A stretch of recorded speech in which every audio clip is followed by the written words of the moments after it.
Welcome to the 2022 PUBG Mobile Global Championship. This year, we'll witness the world's best teams fight for their share of the $4 million prize pool across the PMGC League and final stages. The league stage will be held in Kuala Lumpur, Malaysia, with an all-new format consisting of 3 parts: groups, survival, and last chance.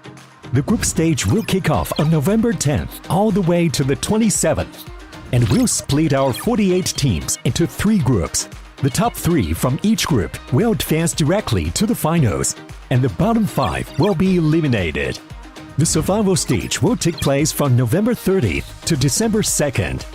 The remaining teams from the group stage will battle to stay out of the bottom 8 spots to advance to the last chance, held on December 3rd and 4th, where the remaining 16 survivors will compete for the last 4 spots in the finals. The PMGC Grand Finals will be held from January 6th to 8th in Jakarta, Indonesia, where the 13 league finalists will compete with 3 special invite teams for the 2022 PMGC Championship Trophy and be crowned as the best PUBG Mobile team in the world.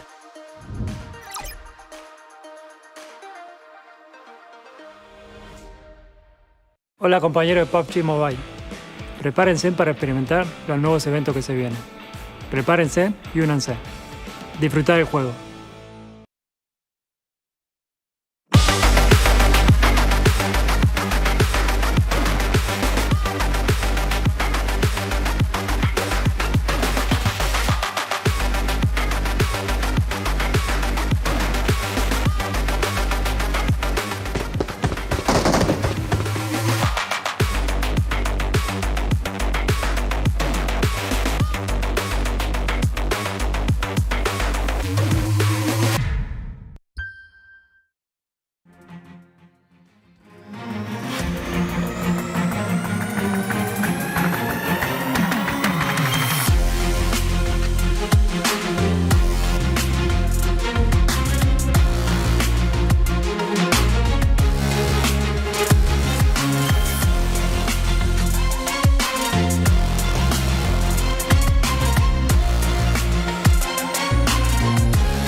Welcome back to the PUBG Mobile Global Championship 2022, and this is the week number 2. We're down to Group Green. We call it as the Group of Death. Before we start off, we have none other than one of the best teams in the world right now, Vampire Esports. We do have Stone come up from the Fragger, and we're going to start questioning them about how they're going to perform today. So first of all, how do you feel about the team's form and preparation before the official first game today?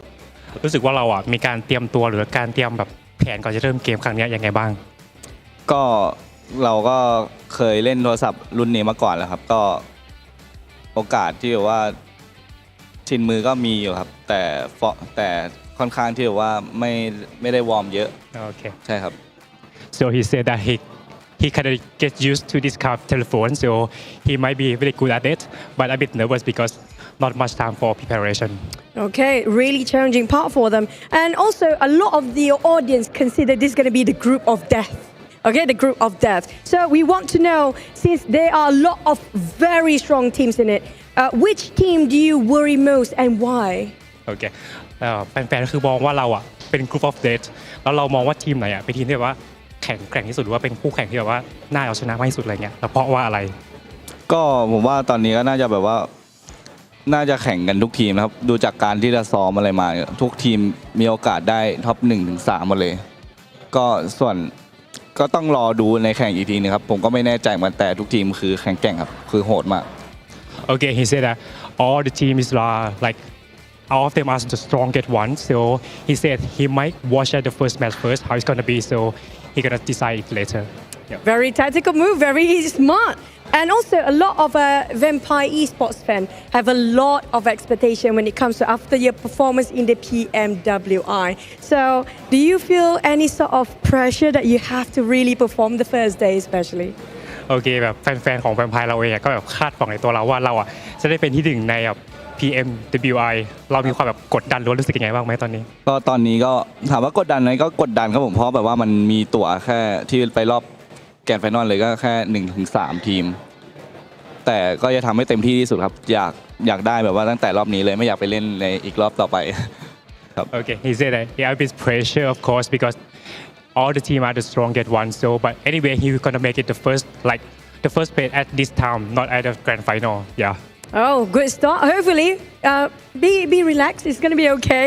And also, last but not least, do you have any words for your supporters, your families, whoever's watching at home, or even everybody's watching here as well? แล้วก็สุดท้ายแล้วอยากจะมีอะไรฝากถึงแฟนๆหรือว่าคนที่ดูอยู่ทางบ้านบ้างครับก็ฝากเชียร์แวมไพร์อีสปอร์ตด้วยนะครับผมก็จะทำให้เต็มที่ที่สุดครับ1 ถึง 3ก็จะเอามาให้ได้ครับผมจะทำให้ได้ครับขอบคุณครับ Okay, he said that please support Vampire and of course he will get 1 or 3 like he will try to make the first place in this game and thank you for supporting him. Thank you so much. And this is going to be Stone coming up from Vampire Esports, the Fragger. And I'm Chucho, your host for the entire week. We'll see you guys in the game. Panelists and casters, take it away.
Welcome to the PUBG Mobile Global Championships Group Green, baby. And you know why it's called Group Green? Because I know one of these teams is going to get that big cheddar, that big piece of that $4 million prize pool. Of course, let me introduce two of the best in the business here on the desk, the 7WG and Imperium. How y'all boys doing?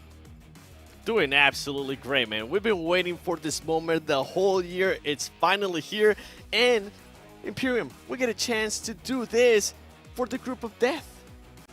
It is indeed the Group of Death. They won some of the biggest, most successful, experienced teams in the world are facing up against each other. And there's a minimal amount of spots available across the board. I'm just so pumped to get into it, guys. Oh man, it's minimal spots indeed. And I can't wait to go ahead and do the whole breakdown for you guys in just a minute. But man, there's so much here to talk about. But of course, before you guys do that, hop into PUBG Mobile right now. Grab your PMGC token and vote for which team you think is going to take the whole enchilada. Hopefully you can win some nice rewards right there. Seven, have you grabbed your PMGC token yet? I have. I actually voted. I will tell you guys on Sunday. Okay, on Sunday. That's the way to do it. That's the way to do it. That's the way to do it. Of course, we couldn't do this without none other than our sponsor, Sony. The Xperia 1.4 and Xperia Stream were created in collaboration with professional esports players. Play PUBG Mobile in 90 Hz with Xperia Stream's total cooling system and multiple ports for intensive gaming and streaming. Of course, a big thank you, of course, to Pullman, Kuala Lumpur, Banksar. Our world is your playground. Boom! Now that we got that out the way, right? I think it's time to also tell you guys to follow us, right? Follow us right now. Hit the button, guys. I know you're watching, okay? There's a big red button. It says subscribe. Click it, okay? Go to Twitter. Go to Facebook. TikTok. Do it all. Do it all, right? You've done it all, Seven. And you're using the hashtag too, right? Long time ago. Long time ago. Yeah, and you best believe we're going to be keeping an eye, too, on what everybody's going to be tweeting now, posting on Instagram. Also, what people are saying on the YouTube chat, because, you know, we like to include them as well. Oh, yeah. Yeah. Yes, indeed. Let's take a look here at the rules and formats here for this one. Imperium, why don't you break it down for us? So obviously we started with 48 teams divided into 3 groups of 16. Pretty straightforward. One group has already participated, where we have the top 3 teams from that group who have moved on to the grand finals. Then in 4th, right down to 11th, we'll move on to the survivor stage. It's the same for this week's group. It's the same for next week's group. Then those teams from the survival stage will move on into the survival stage format, in which 16 teams will move on to the last chance, and then only 4 teams from that last chance will move on to the finals. It's a slog of a format. It's built to basically make it so that every single game counts. Oh, it's going to count indeed, and this is how they go get that money. You can see that point system right there on the left. It's the good old classic one, but the big thing, of course, is that $4 million prize pool here, Seven. So much that you can do with this kind of prize pool, and if that doesn't motivate you, I don't know what's going to end up motivating you. And you know what? Let's actually take a look at some of the teams. This is going to be Group Red. This was the team from Week 1. We were able to see who are going to be moving to the grand finals. You can see them there at the top, and which teams are going to be moving to the survival stage. Some surprises to me, and I'm pretty sure, guys, we're going to be getting some surprises this week as well. Last week, it came down to the last day, and last day, last game. I'm pretty sure it's going to be the exact same thing here today. Oh, my, I would not be surprised. America's was like that, right? We had this last week like this. I have no doubt that this is going to happen the same way. And here are the participating teams for this group, Imperium.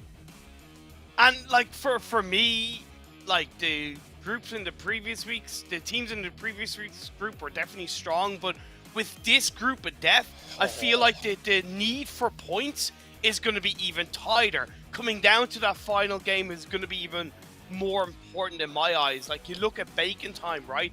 They got the PMPL Thailand points qualifier stage. They've lit up massively across the board, and they do have experienced players, but they're not the only team there that have the might to have the experience.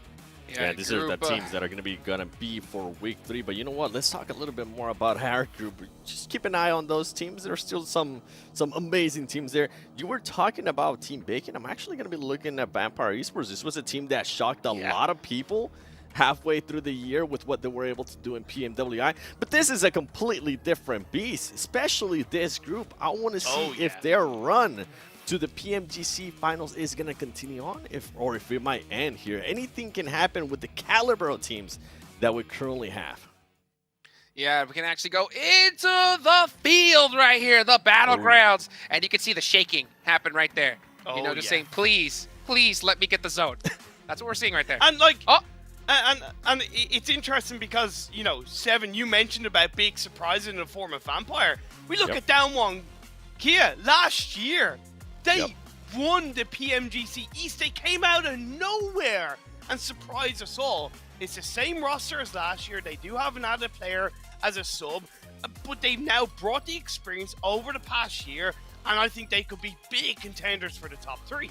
Yeah, and you're mentioning about how they were able to dominate their league stage. When we went to, I'm sorry, I'm going to have to be a Debbie Downer here, but when we went to grand finals, that one Kia only ended up in 11th place. Not one of the That's best true. performances. I'm pretty sure that's going to be on the back of their mind, and they're going to be looking to just prove a point here, whether it's the league stage, whatever it is that they're going to be doing. This team is going to be looking to make a statement. And you were talking about Bacon. Guess what? This is a team that's also going to be bringing in that power. It's that consistency for me, Dukes, that shows that Bacon Time are able to maybe perform at this kind of, well, can perform at this kind of level, right? Because Thailand isn't exactly a poor region. It's extremely strong. So for them to perform consistently across the year speaks for their ability to step onto this kind of stage. You can just see the rocking back and forth right there. I guarantee you, those fans are set to absolute max speed right now, because these, no matter how good you are sweating, because this is where it comes down to, right here, right now. And of course, how could you forget the legends of Brazil? Alpha 7 Esports, all rocking their natural hair colors here, 7. So they're not going to get the blonde hair buff. I'm so surprised. And you can see on the bottom right-hand side, you see those second place finishes. And this is a team that usually tends to start really, really well. But then on the final game, on the final day, they tend to slow down a lot. We saw that in PMWI, and you can see there too on the other previous performances that are more recent. Those second place finishes are going to be haunting this team. And I'm going to be looking for them to be a little bit more aggressive. By the way, if we went back to Bacon, something to mention is that we were talking about the first group Red, the Infinity, one of the most favorite teams. They didn't even make it, and they're from Thailand, so I'm pretty sure that's going to be at the back of their head. And then you have godlike Star Wars Esports. You can see first place in that South Asia Championship, and talk about star power in this team, Imperium. It speaks for itself, right? I arguably, even though maybe the results on the absolute global stage hasn't really rivaled the likes of Nova, I really kind of put them in the same boat in terms of their roster speaks for themselves. They haven't made any changes. They haven't made any adjustments in terms of their players. They're the same team, the same set of players, and they have looked to go from strength to strength. Have they won every tournament they've competed in? No, but it's not necessarily about winning. It's about what you can learn to get to the point of being at this kind of stage, to succeed at this kind of level. I'll be expecting big things from Star Wars Godlike as well as from Vampire. Yeah, and I think Vampire, you heard me mention it, that PMWI 2022 first place surprised a lot of people. Now, if we actually went to one of their most recent performances, it wasn't that great. I'm looking to see if this team is going to be showing some of the greatness that we actually saw at a PMWI, or if they're going to vanish in just how much star power. Right? I know I'm going to keep saying that, and you're going to hear me say that because this group is just so absolutely stacked. And guess what? These are the matches that we're going to be playing. And Imperium, I know you love the way this is currently set up, and I know that I love Sandhawk is going to be match 3. It is the perfect combination of maps in my eyes. You only have one Sandhawk, you have the 3 Wrangles, the 2 Miramar. It is the perfect storm for fantastic action.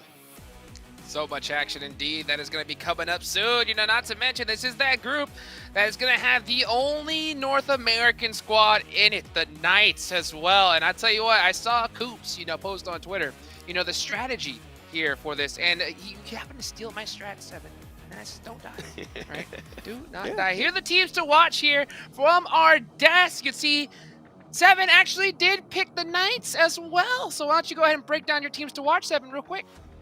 You best believe I picked the Knights. I mean, a lot of people have been wanting to see what this team is going to be able to do at a global stage. A lot of people have been wondering how Coops is going to be able to perform at a global stage. Ladies and gentlemen, we finally get to see what Knights is going to be capable of.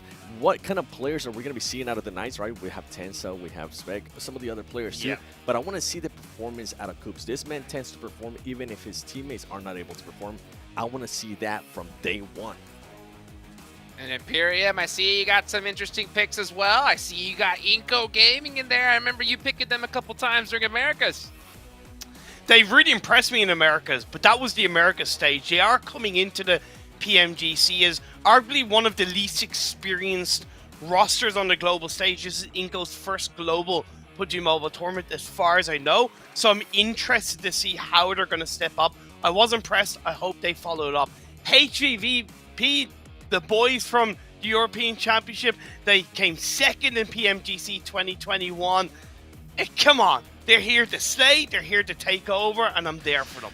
And you know what? Man, you know what? We gotta talk about Nova Esports, the back-to-back PMGC I know! Grand Finals champions. Yeah, they're in this group as well. And you know what's crazy? This team usually doesn't really do crazy things when we're at this stage, right? When we're at this league Exactly. stage. But with the survival stage and how that's set up, I'm expecting them to do really well because they don't want to go through that gauntlet that is.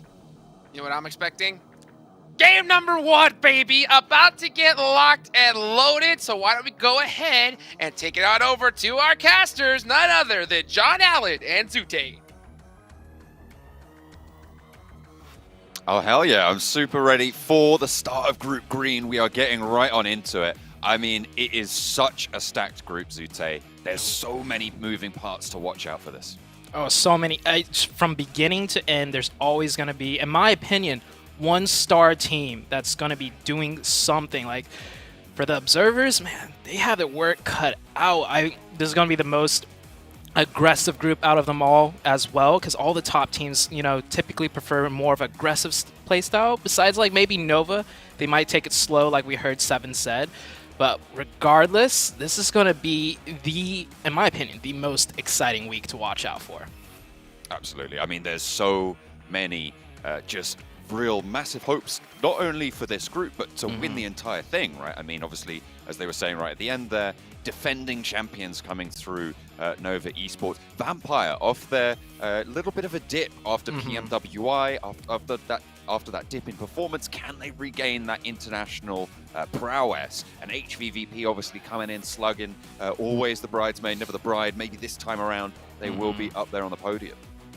Yeah, it's just, I mean, if you rewind the stream a little bit, when we were introing these teams and we saw their accolades, it was like back-to-back teams all had first place finishes, second place finishes, and their respective regions. So these are the juggernauts all coming in and colliding right now in the PMGC and the global championships.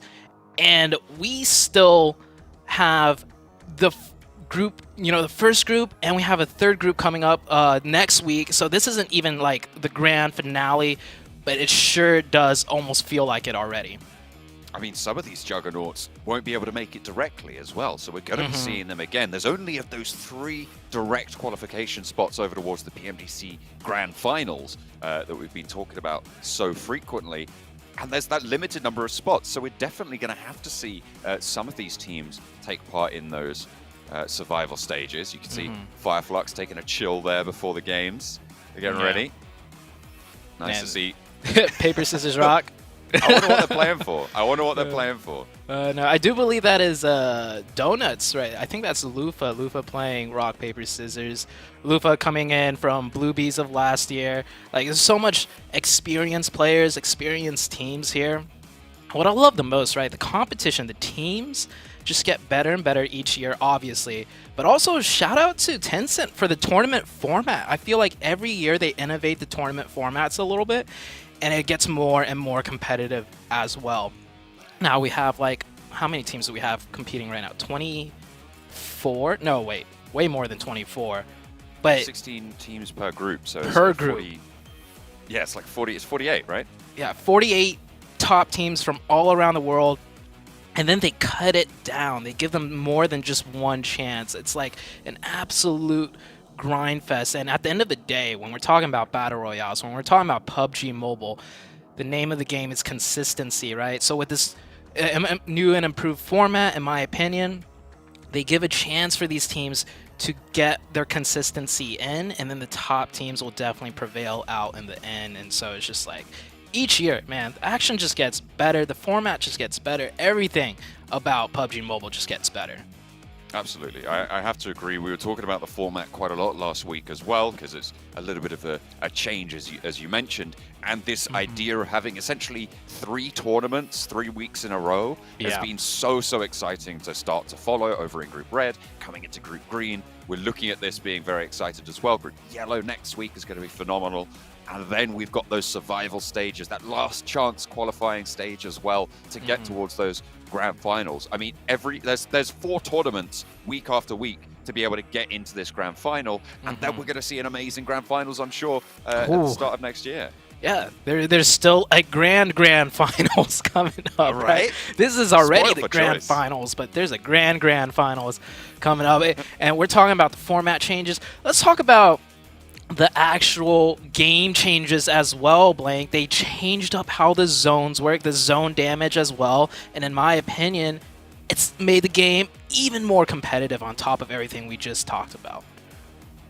Yeah, absolutely. I mean, it is going to, especially on Sandhawk, I feel like that's the most distinct change, right? It's increasing the tick rate of the circle damage in the later circles, which means that those heal strats are not possible. It changes the dynamic of the game incredibly strongly, I suppose you could put it, to a stage where you can't go for that strat that quite a lot of teams have relied on.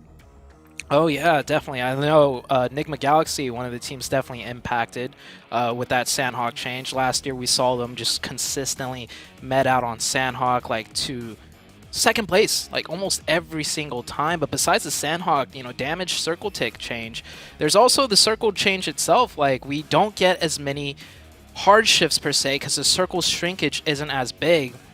And how that's going to impact this is that there's less, in a sense, RNG involved. When the circle doesn't shrink as much, Blank, it gives every team a chance to navigate their way in without having to do, what we would like to call like a YOLO rotation of sorts. So it also gives teams all a fighting chance to get to the next circle and not just have to cross their fingers and, hope they could rotate past 4 different teams in their vehicles.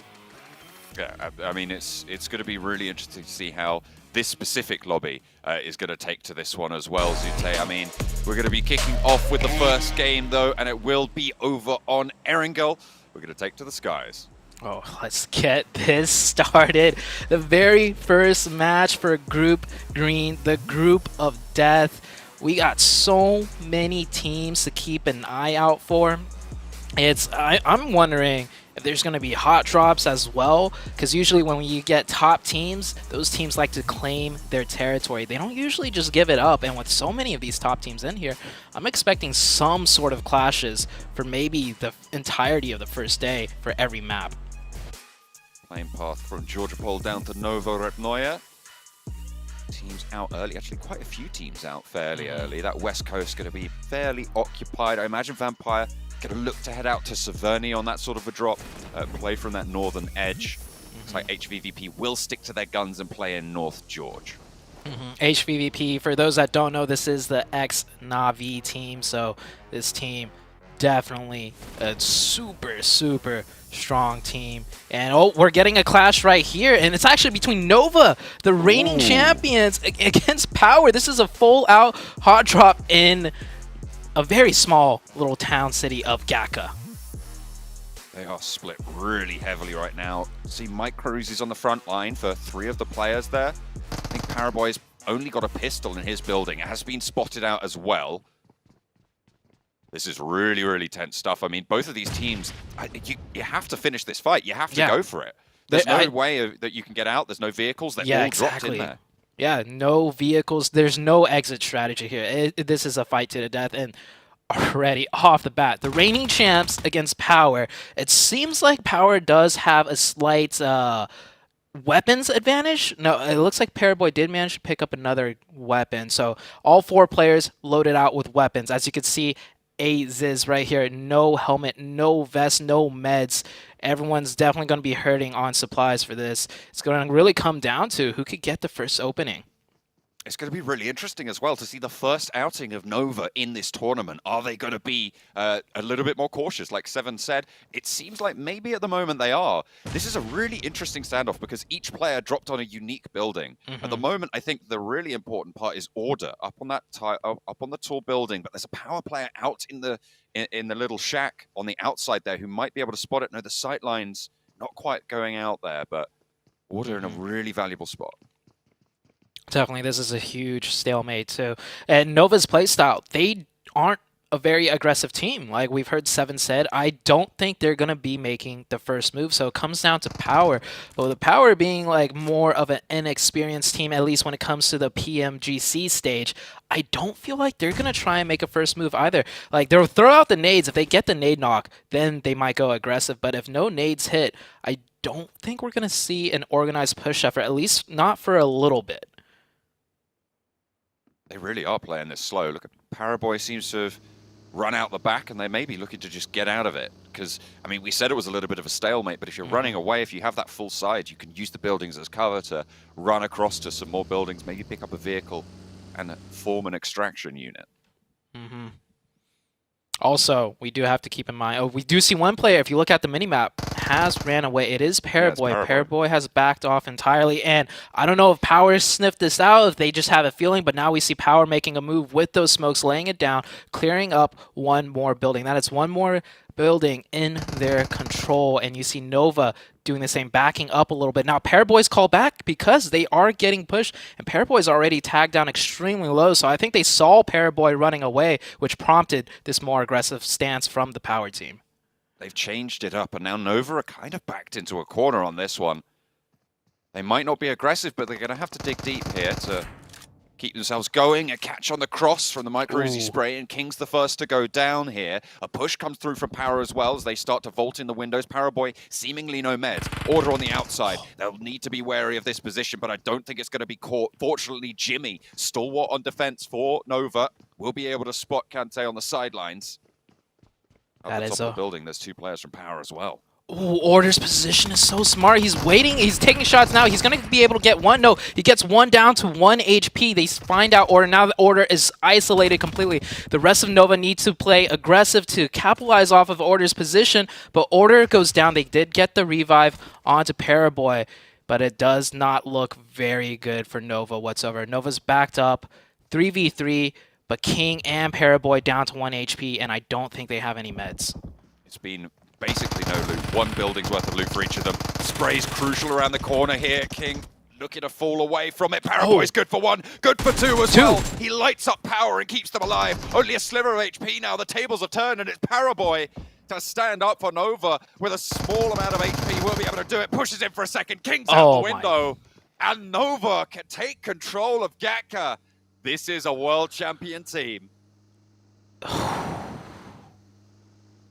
We're only like, what, 5 minutes into the very first game on the very first day of week number 2, and we got to see the reigning champs take a hot drop fight in a place we don't ever really see hot drops. We just saw a hot drop in that little, in Gatka. In a very small, like, I've seen hot drops in Gatka where it's like, you know, like a split drop, where each team has like a kind of 1v1 going on, and then one person, you know, leaves to get the vehicle to isolate. But that was a straight up 4v4 in the little city, that little town of Gatka. Nova played it great. I think that is Nova's greatest strength too. They are such a strong defensive team, and I think Power kind of played right into that. But credit to Power. I think the way they methodically approached that did end up, you know, being almost favorable for them. It was just that one corner peak that Nova played so well and took down 2 of the Power members, and then Power ultimately found themselves up in a 1v3.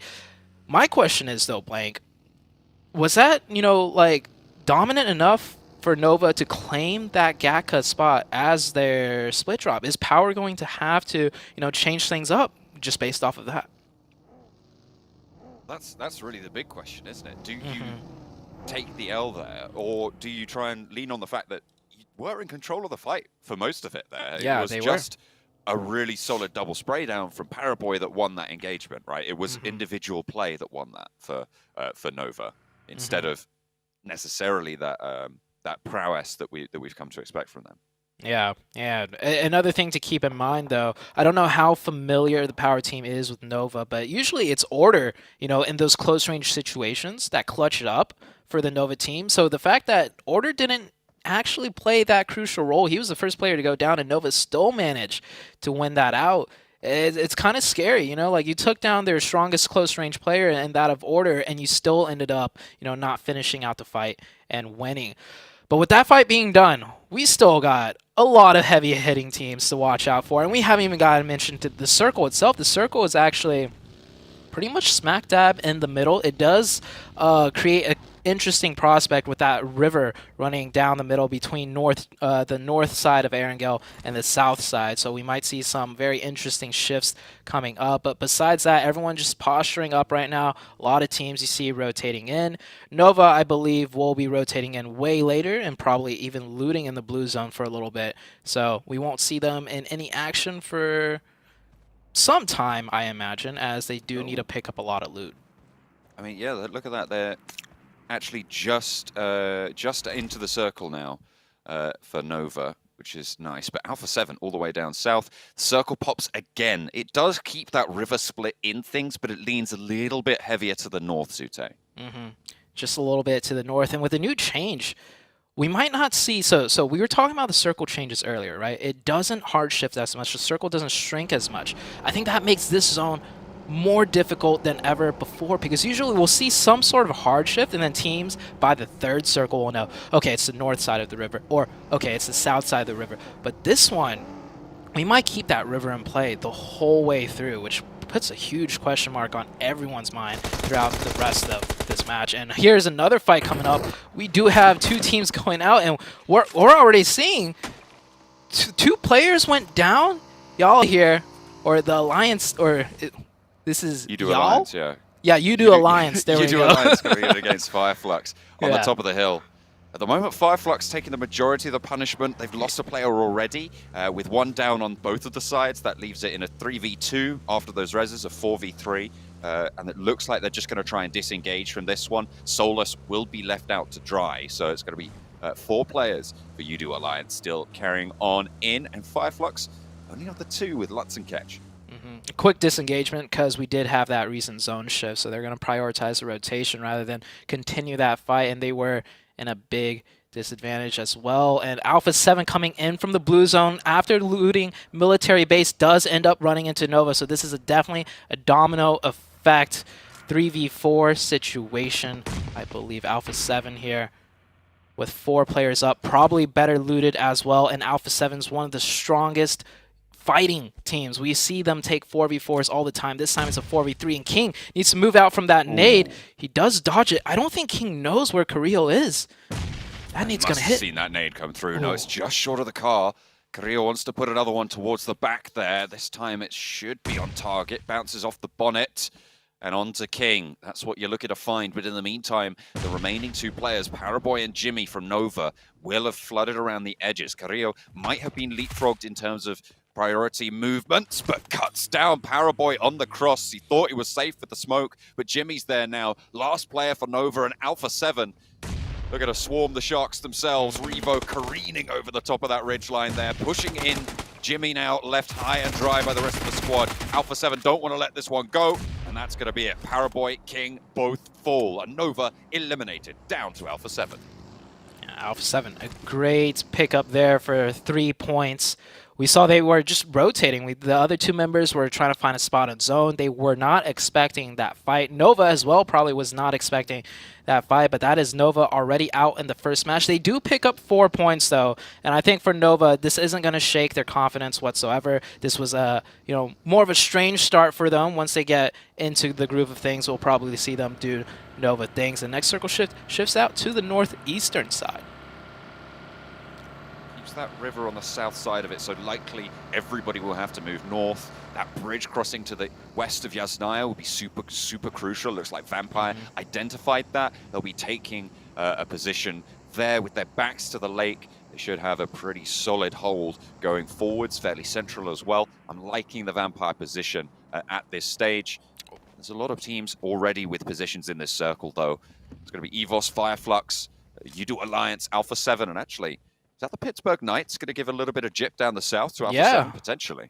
I was just going to mention that. The Knights actually rotating back down into the blue to wrap all the way up and around to the northern side. I think that's a pretty smart move. If you're rotating south up to north, the only way you get up there is through those 3 separate bridge crossings, and no one wants to risk a team camping the bridge here.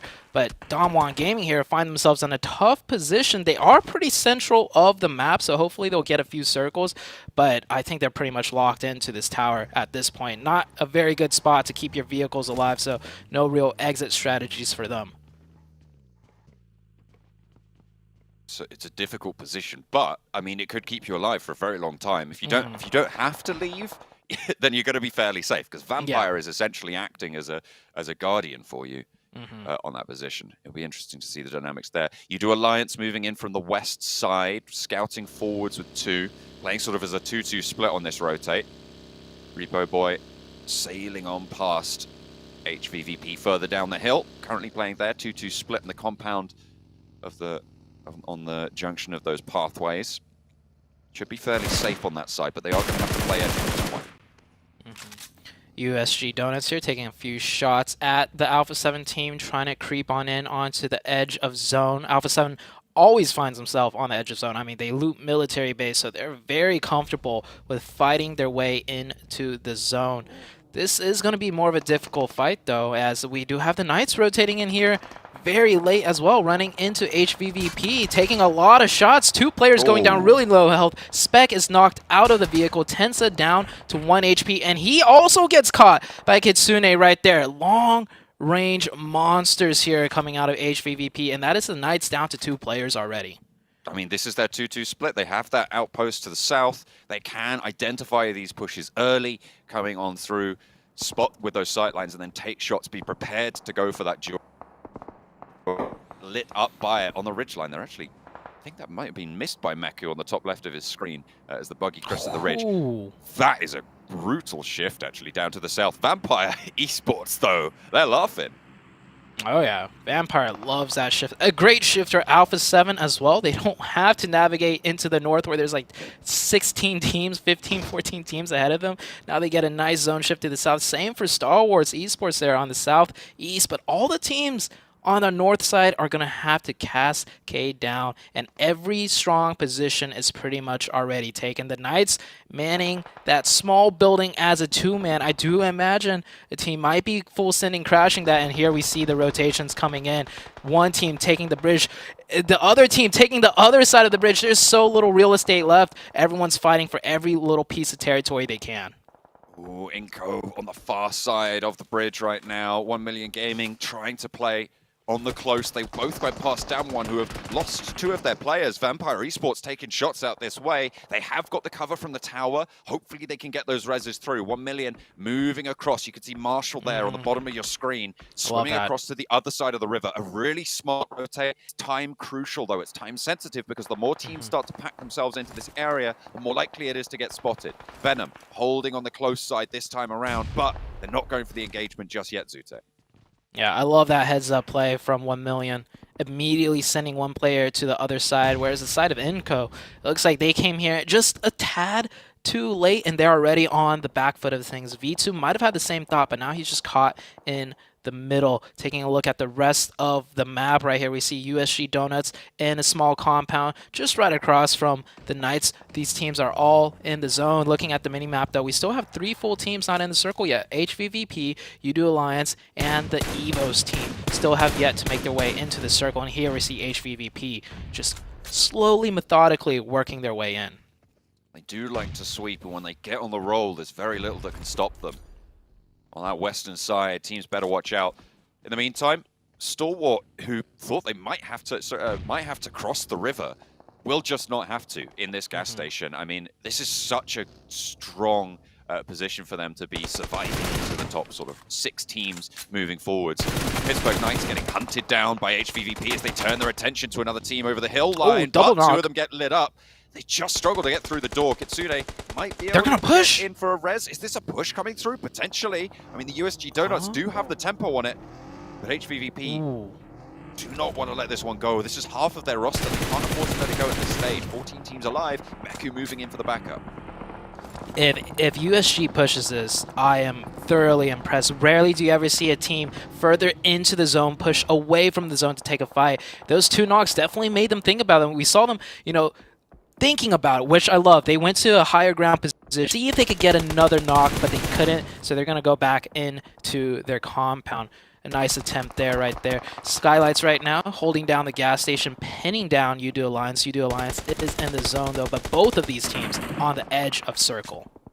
Vampire Esports starting to leverage their position that they were taking up so early, nice and central. EVOS taking heavy punishment on this north side. Lutz, the Lone Ranger for Fireflux right now, fending off against the 4 from EVOS. And the shrink comes through. Vampire still get a lion's share of it, and they're continuing to spray down onto these northern hills. UDO Alliance taking the shots over on the north side as well, uphill, but not really finding the opening too strongly. They've yet to make that full-mounted push. The fight did conclude over by the bridge. In the meantime, as Inco fall, but 1 million esports not looking super healthy either. We have ST on the other side from the gas station taking shots, picking down one player. And Star Wars, they have to push into zone. They might be looking at 1 million's position next, especially since, you know, they did see 2 teams fighting here the whole time. And yeah, they're going to make the push. Very smart push. They're not going to take the bridge because we have 2 teams right now across the bridge with sidelines, Damwon and Vampire. So they're going to swim across top already, making a slow swim over. He's going to find sightlines. That smoke helping Top out a lot. 1 million not able to see Top, you know, swim on up there. Now Top has found a nice position right there across the bridge for his team. We'll start to put nades over this way as well. I mean, that could be it, done and dusted. One knock goes through. Marshall's still out in the water. Really nice find, and Stalwart will wrest control of the underside of the bridge. It's a really good launching point to move forwards as well. Some nice cover, and they've cleared out their back as well. Not really going to be too worried about threats from that angle. Nopes from Pittsburgh Knights might get a sideswipe on them, but it should only be good for one at the most.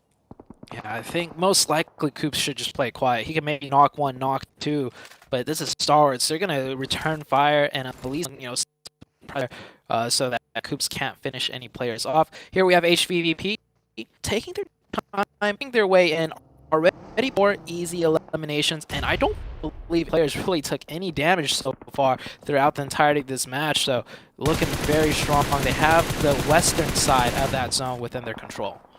Yeah, I mean, those 2 knocks coming through from USG Donut seems to have been recovered really quite effectively here. And now it's their turn to take shots over towards USG Donuts.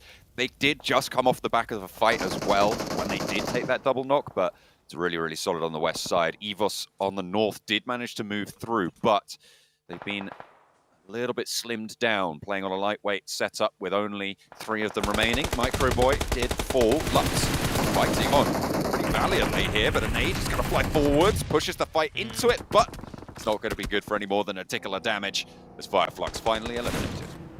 And also, Bacon Time and Alpha 7 got into a 4v4 engagement that we didn't get to see, and Bacon Time actually came out on top. Alpha 7 also eliminated.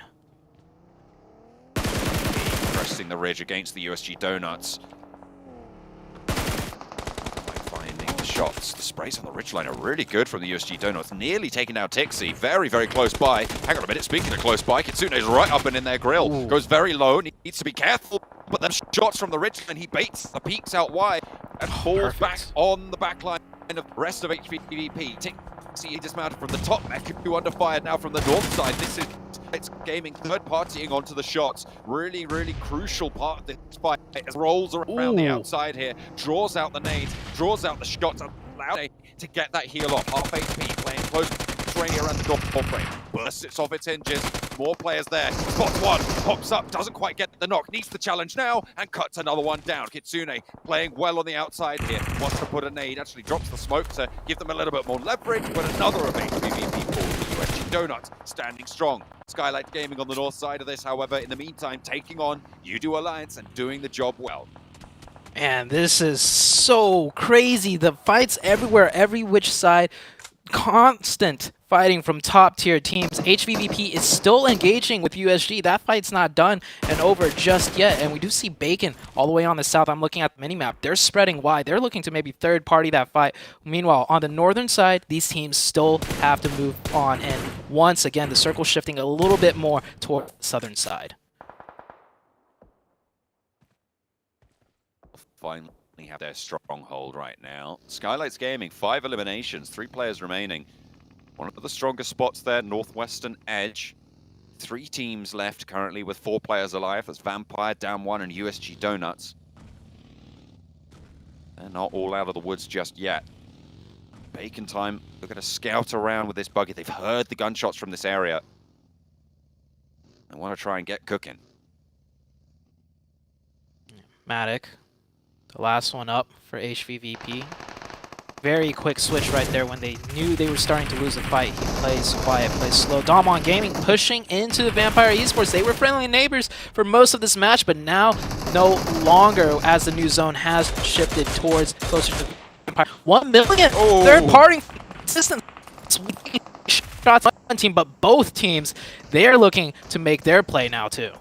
Everybody catching flack there. Vampire on 3 gets knocked on a big push in forwards. Will get the flush their way, but it will be the end of down 1 as they go for a push, spoiled really entirely by 1 million esports. The 2 players there really playing pivotal on the outside, and they're going to have oversight on the lead from this compound, which will be coming through any minute. Yeah, they have that compound, but still not in zone. Star Wars also not in zone. I do imagine they'll go out next, unless Top or Action can hit some nasty shots onto the Bacon players, but the Bacon players are watching them like hawks right now. They're going to have to crest over wide into the open and take some insane challenge shots right there. Vampire needs to edge in just a little bit as well, and 1 million, I think they're going to try and prone. They're going to try and prone their way all the way through wide into the open. We'll see if they make it in the next couple of seconds. Playing as the Snakes on the eastern side. That road ahead of them, though, is going to be really, really tricky. Vampire spotted. They're not Snakes anymore. They're up and they're fragging out. 1 knock and a flush, followed by a second. The vehicle goes up in smoke, and with it, Vampire Esports. Yeah, now they have to run into the sidelines of Skylights right there, so it's not done yet for 1 million. It looks like they are getting cut down as soon as that smoke is gone. Oh, nope. Marshall caught wide in the open, and that is 1 million out. Star Wars Esports also about to be taken out, I believe. They do find a tree. They made it in the circle, but the circle has once again shifted away from them. And, oh, the sightlines from both different teams, Skylights and Bacon Time. Oh, not looking very good for the Star Wars team whatsoever. Only 1 team remains up at 4. That's the USG Donuts playing from the western side. They fended off HVVP. And they fend off the rest of this lobby with 5 teams remaining. Looks like we have 3 main contenders: Skylights, Bacon Time, Donuts, 2 foodstuffs, but only 1 can reign supreme. Personally, I prefer the Donuts position, as they do have 4, and they have the high ground control. They could work their way in, cover their lines, and you see Missile right here, driving around, finding more info, creating space, and deciding what their next move should be. Skylights Gaming, though, in a good position. They may only have 3, but they do have that ridge to work with on the northern side. I'm going to just drop this piece of knowledge on you and move on real quick. Bacon Donuts. That's all I have to say about that. Oh. Think about that if you want to, but we're going to be thinking about the game for the rest of this one as well. From the north side, Store are eliminated there as well. Now Skylights Gaming can start to move forwards, play up towards those ridges. And we have our big 3 to fight off against each other in Zone 7. Yeah. Down to 3 teams. USG on the high ground with 4. Bacon right next to them with 3. And Skylights in a prime position to third party if this fight fully does engage on out. But I think we're going to come down to another circle shift before we see any real action. And just as I say that, Bacon find an opening onto the Donuts. Ice is going to be able to take the opener onto Lufa. Vehicle will fall. Shot sent back his way, but he's behind. Stay needs to cover. Stay strong for Bacon Time. This disadvantage will be crucial. And Nate sent in as well. Bursts a little bit high. It looked like it was on the mark. A bit too long for the cook. Shots coming in from Sky. Looks like Donuts are the main. Whereas that nade was perfectly placed. And the burn down from Lufa will end. Is heaving USG Donuts on 2 active players with the knock they've taken earlier. They're fending off against 2 teams on ridgeline against 2 teams that don't look at each other. It's going to be really, really hard to hold this one down. Yeah, they're getting crunched in. Everybody wants a piece of the Donuts. The USG down to just 1 member. I I think he's going to try and stay alive as long as possible, but being between two different teams is definitely not good. Skylight's already up to 10 eliminations, and that is the Donuts out. We're down to a 3v3 situation, John. Final donut hole by Skylights Gaming. And they will be taken out of the lobby. 3 versus 3 across the ridgeline. It's a really open field here, Zute.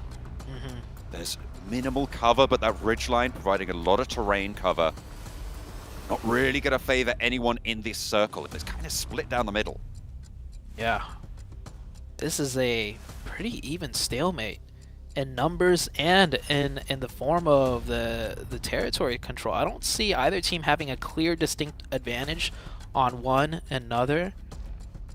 It might come down to the next circle here. We see both teams trying to find angles, posturing up. Nima driving back and forth with the buggy, just surveying the land, seeing if there's a small edge that they could be, that they could take. But I think the ultimate determination is going to come down to which side the circle's going to shift to, more to the north or more to the south.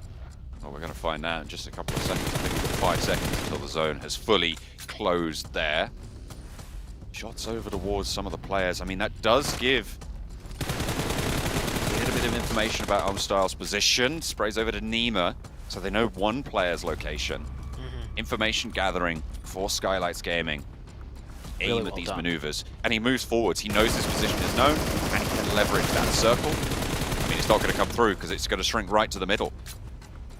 I don't think either team has any nades. We would have seen some being thrown at those trees right across the way, so... Oh, there's a molly. Oh, that molly's good! It gets down one. It pushes Mafia Boy off the cover and into the sightlines of the Bacon Time squad. Will be cut down. No way you can go for that res. Noise up high near Nima. Crawling around near the buggy, near those smokes as well. Taking a central position could be important, but picking up these players more so. Style up close as well on that bottom of the hill position. He's with the sprays, with DP, playing the trick. AJ's got a nade. That nade could be crucial in evening up this fight, but... Oh, 3v1. It's just AJ now remaining, and Bacon Time looking to sweep across the hillside, remove Skylights Gaming from the lobby, and they will do just that. It is Bacon Time, with the pink stripes down the sleeves for the first chicken dinner. It is Bacon Time indeed. Bacon Time taking the first match. Really well done. I think there was one very crucial rotation that they made earlier that we didn't even get to see, because remember, we only saw STE down on the south, but Bacon Time actually rotated all the way around from somewhere and ultimately came up from the south and just took out and swept the floor against everyone. And they also fought against Alpha 7 in a 4v4 that we didn't catch on camera that they won. So a really well-deserved victory for the side of Bacon Time. Absolutely. High fives all round. I mean, fully deserved. Rocking those dreads at the front there. What a way to kick off Group Green as well. I mean, this is, as we were saying, one of the groups of death in this tournament. So the fact that you can come out swinging, 6 elims for just Noise alone, really, really solid finish coming through from Bacon Time. This is such a great confidence booster. That's 6 elims for one player. Oh, yeah. Wow. I thought that might have been like the team elims, but sheesh. Yeah. Bacon Time. Showing who's boss right here. And yeah, look at those stats. Bacon Time with the most amount of distance traveled. That's what I was saying. They made some crazy rotation down to the south side that really heavily rewarded them. So they definitely did not get blessed by zone with that travel distance. No, they absolutely made it work. Look at those smokes used as well. Creating those lines, creating that cover. Bacon Time are cooking on gas. They pick up the first chicken dinner of Group Green.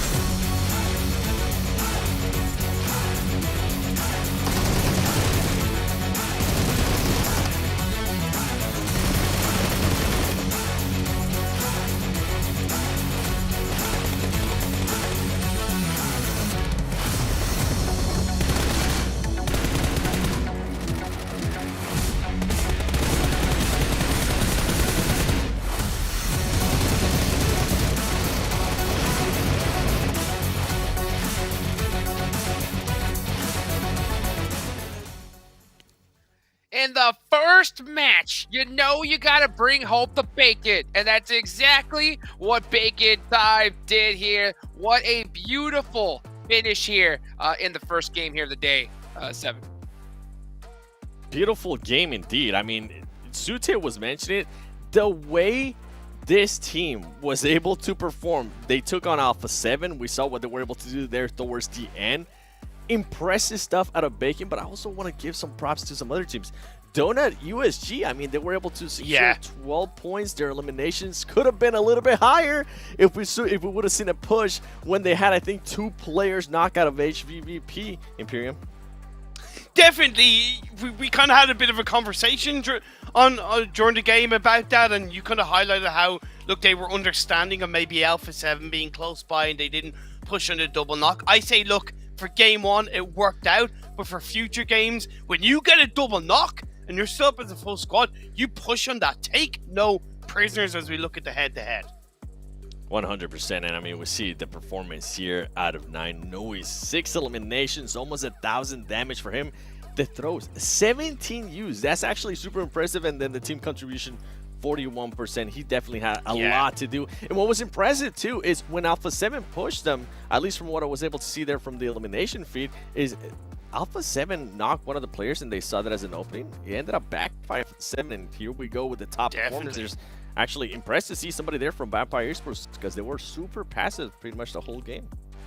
Yeah, they were. They waited out. They were kind of comfortable, but they got too comfortable, got too passive. For Skylights, this is the former DRS roster, right? And in the past, they've shown themselves to maybe be a little bit slow on rotations, a little bit too slow to react. That's left them kind of down lower in the rankings of a game or overall in a tournament. One thing that I noticed that they were still kind of patient, but they were a lot sharper, and that proved in terms of the eliminations, and of course that second place overall.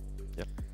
Man, that's how you get it started here, right here. Not to mention, you know, at the whole start of the whole thing, you know what I'm about to talk about? Nova. Bring it. Right? Bring Gatka, what a crazy start. I can't believe we're seeing hot drops at Gatka 7. I was speechless, okay?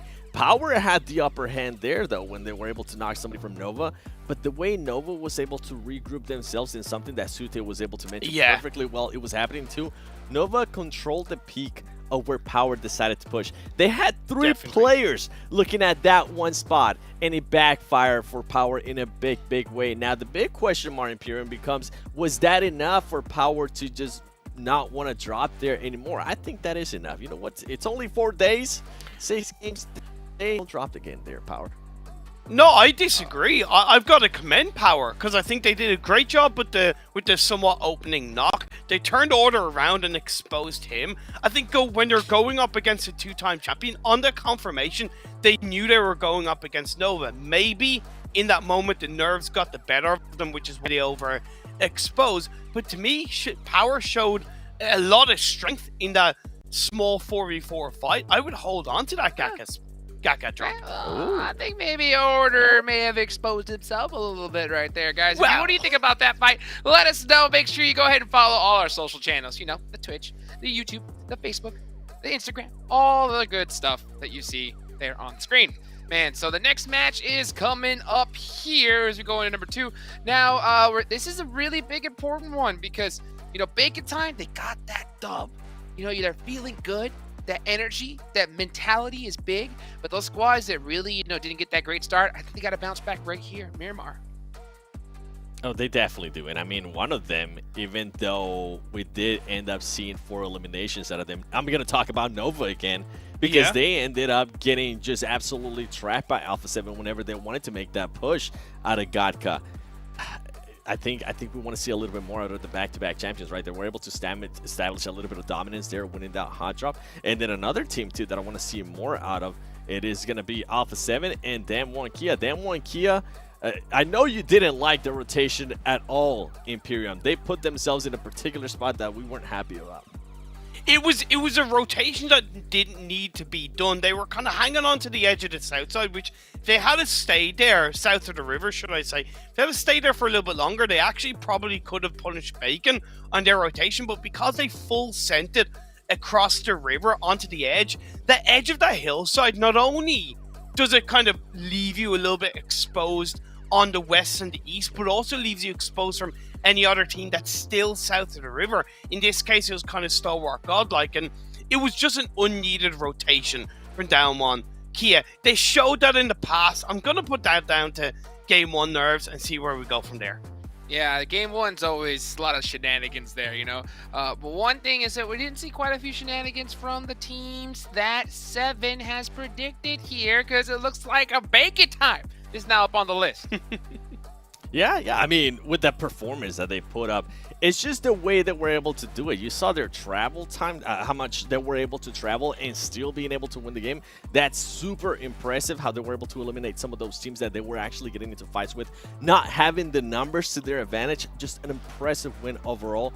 Vampire Esports, you heard me mention it earlier. I feel like they were a little bit too passive. I was actually surprised that they even had a top performance in there. It was just kind of keeping people at bay, just causing some damage. I feel like they should have done that a little bit more against them one Kia Imperium. Definitely. And for Fireflux, they definitely got caught out in that game one on the rotation. I believe with the changes on the circle algorithm, some teams are hanging on to the edge of the circle or outside of the blue a little bit longer than they might have in the past, but they know what they're capable of in Miramar. Very much similar with Alpha 7, right? I've made these picks mainly based on the fact that we're going into Miramar. Alpha 7 are extremely strong in Miramar, and they know how to play the hillside, play the massive mountains of the Miramar terrain, and arguably similar with Skylights. Back when they were DRS, was their strongest map, in my opinion, and I'm hoping they show similar, especially going off the fact that they've got second place. Carry that momentum, right, guys? Carry that momentum. Momentum's gonna be big. Now the crazy part is we're going into Miramar. Okay, match number one, we had an Aaron Gale, we saw a hot drop, right? I gotta bring this up one more time because we saw a hot drop in Gatka of all places. Okay, so I'm gonna ask you guys here as we go to Miramar, give me a percentage. What do you think the percentage chance of us seeing a hot drop here back to back in this next match? What do you think, Seven? Give me a number. 77% in Pecado. That's on I see brand. what you did there. I'm gonna say 69. Nice. Let's go ahead and take it to our casters and see what their predictions are. Let's bring it on over to Zukti and John. Absolutely, we're going to be getting into. I'm going to throw that over to you, Zute. Are you looking at any team specifically to do a little bit better than maybe they did in Erangel, or to maintain strength that they were able to pull through from that first game? Any teams that would do better, I believe Nova would do better, hopefully. Yeah, you know, they had a hot drop to start off, but as far as hot drops go, I think we'll see a hot drop. I wasn't expecting, you know, a Gatka hot drop. Like, if teams are gonna fight for Gat, that just shows to me teams will fight for almost anything at this point, especially the first day. We're going to be heading on over into Miramar shortly. Stalwart on the screen. Felt like they didn't really have the best of times in that game. Obviously playing underneath that bridge, playing from that river. Quite a difficult crossing to make. HVVP similarly on that western side, kind of getting cut down a little bit. They took, I think, about 4 fights pretty sequentially, and I think that kind of was the doom of them. I'm hoping to see a little bit more from HVVP this game. Coming into Miramar, hopefully they can control, play on their sightlines well. Looks like Power are pretty happy about their fight at the start, but they are really strategizing heavily on this one. Yeah. Look at that. I think we saw those hand gestures right there. I'll tell you what, I bet you he's talking about the Nova fight still. Like, if I was in his shoes, when you lose a hot drop fight, when you were so close to winning it, oh, you will keep talking about, like, oh, if we just had this angle and you came up around here, like, you know. So maybe hopefully they'll get their minds settle in for this second game. You know, first game is already done. You can't linger too much on things.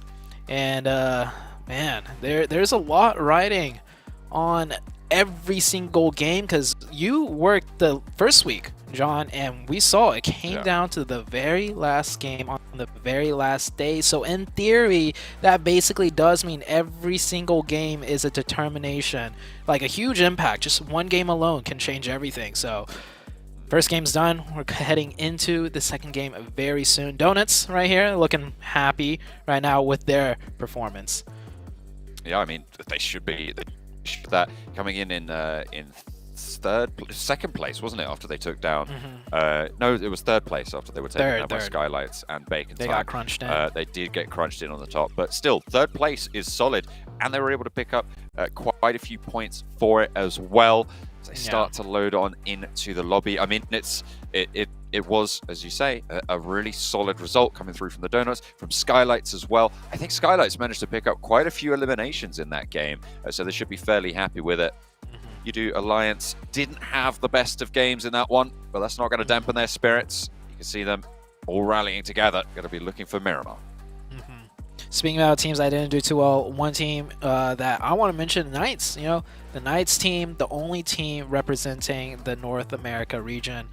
Tough first game. I would say maybe the circles, you know, was hard shifting quite a bit for them, but maybe they're just warming up. Hopefully it's not because, you know, North America, every time North America's at the global stage, we always struggle. So maybe they'll start picking things up. Fingers crossed for the side of the Knights. Look at that concentration as everyone moves to the desks, moves to the phones, adjusts those desk fans. We were admiring the desk fans in week one. We're thinking about, you know, is there some priority in terms of the color of the fans that you go for? You're trying to match the outfits. Looks like Skylights are going to match that one. Blank was a fan of the pink fans. I think I'm a fan too. I like pink. That guy's rocking the pink hair too. Also, we were talking about it, the Bacon Time jersey, the pink stripes running down the sides. I love that touch. Really cool little element, but is it going to keep them cool in Miramar? Are they going to be able to carry that momentum forwards for Bacon Time as we are into the plane once again, heading over the desert? The plane path this time heading from Campo Militar down to La Riera. This plane path, I would say, pretty good. Pretty good for Miramar. We've seen a lot of plane paths in Miramar where it's just, you know, it really kind of just doesn't favor a lot of teams. But this northern side start is great because a lot of the looting areas are on that northern side. We only see one team, though, taking the entirety of the northeast, and that's Alpha 7, which kind of bodes to me a lot of teams are going to centralize or go down to the south, in which case we might see some more, not necessarily hot drops, but rotation fighting, like where both teams are trying to rotate towards the same area. So we'll see what happens with that very soon. The circle, of course, will be a big factor in this. If it heads south, all of these teams are going to have to move fast. Who dropped out early. Alpha 7, though, already looting, should already be picking up weapons, vehicles, everything else that you're going to need for the battlegrounds. Should be fairly kitted out. Taking a look at that central cluster, there seems like a lot of teams over Picado. Yeah, look at that. I think at least 3 different colors, 4 maybe. That is a lot of colors in the first circle, all the way down to the southwest. Not only is this a really difficult circle for the teams to rotate into, but this circle in general with that terrain, all the high ground, oh man, we are shaping up for an insane Miramar match. And what better way to start it than a hot drop in Picado, like 7 predicted. He was looking for it. I mean, why not? Start fighting for a central, crucial position. This one is probably more reasonable than a Gatka hot drop, I think. Picado, in general, more viable and more valuable to a lot of teams. Definitely. But this also means it might be a longer fight than the one we saw in Gatka, as there's so many angles to work with, and might not even be a full-out fight. There could be disengages from both teams, as there are vehicles on the north side and south side. This will be a little bit different to the other hot drop as well. There's a lot more loot on board, so no one's going to be wanting for weapons. I mean, you've got Microzy and UMP on the back of Xenox there for Pittsburgh Knights. You've got those UMPs close range, brutal. I'm sure there's 1 or 2 M4s in the mix. In the meantime, Bacon Time are over in El Pozo, and they will be playing from that north side of the circle moving forwards. On the north of them, you've got HVVP on a wide La Cobreria split coming in for their early drop. USG Donuts, quite a wide split as well, just to the east of El Pozo towards Power Grid as well. A lot of open drops, but that Picado central area really jam-packed with teams, and that's kind of the main focal point on the east side of this first circle.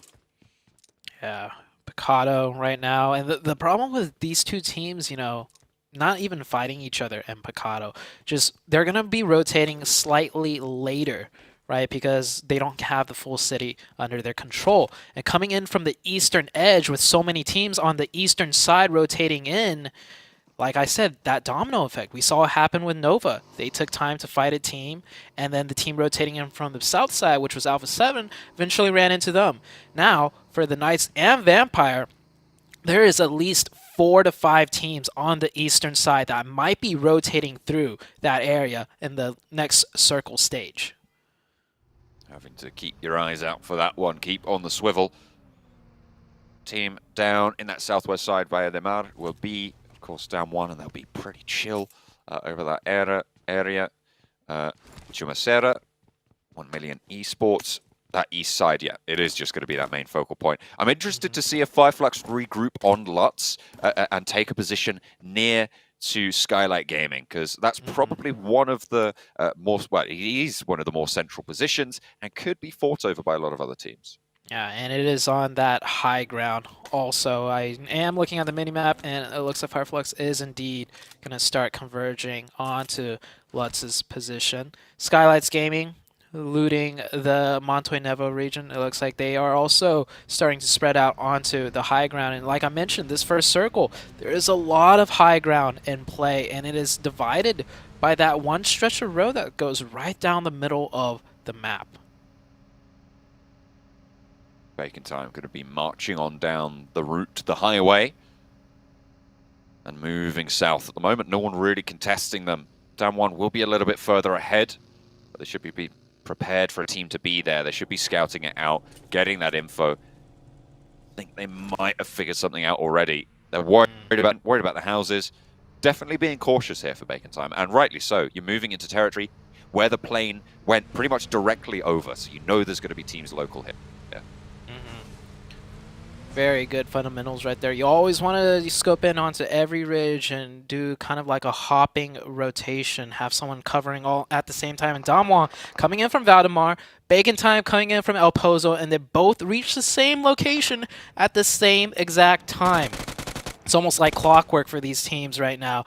They have their rotations down, they have the prime positions already in mind, and now a fight is breaking out. It looks like Damwon is deciding to pull back just a little bit, and it looks like it's going to be full engage, actually, or disengage for Damwon. I had Damwon as one of the teams I thought might be able to make it into the top 3 in this tournament. I feel like this is a team that has never been on better form. They didn't get super far into that first game, but they did manage to sneak their way into a tricky compound, try to go for that crash. It was spoiled. 5 points on the game, though.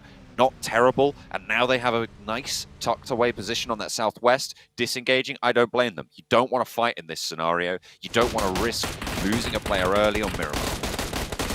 No. Jimmy taking a lot of shots right here. Oh, it does. I feel like one of the wheels got popped out with the way that vehicle's swerving. Jimmy, though, still full HP, finds the road, and he is... Oh, headshot right there. Oh, at the last second, it looks like Jimmy will make it out of there alive. That was quite scary. Jimmy driving away. One shot to the head. That vehicle is perfectly fine, it actually seems like.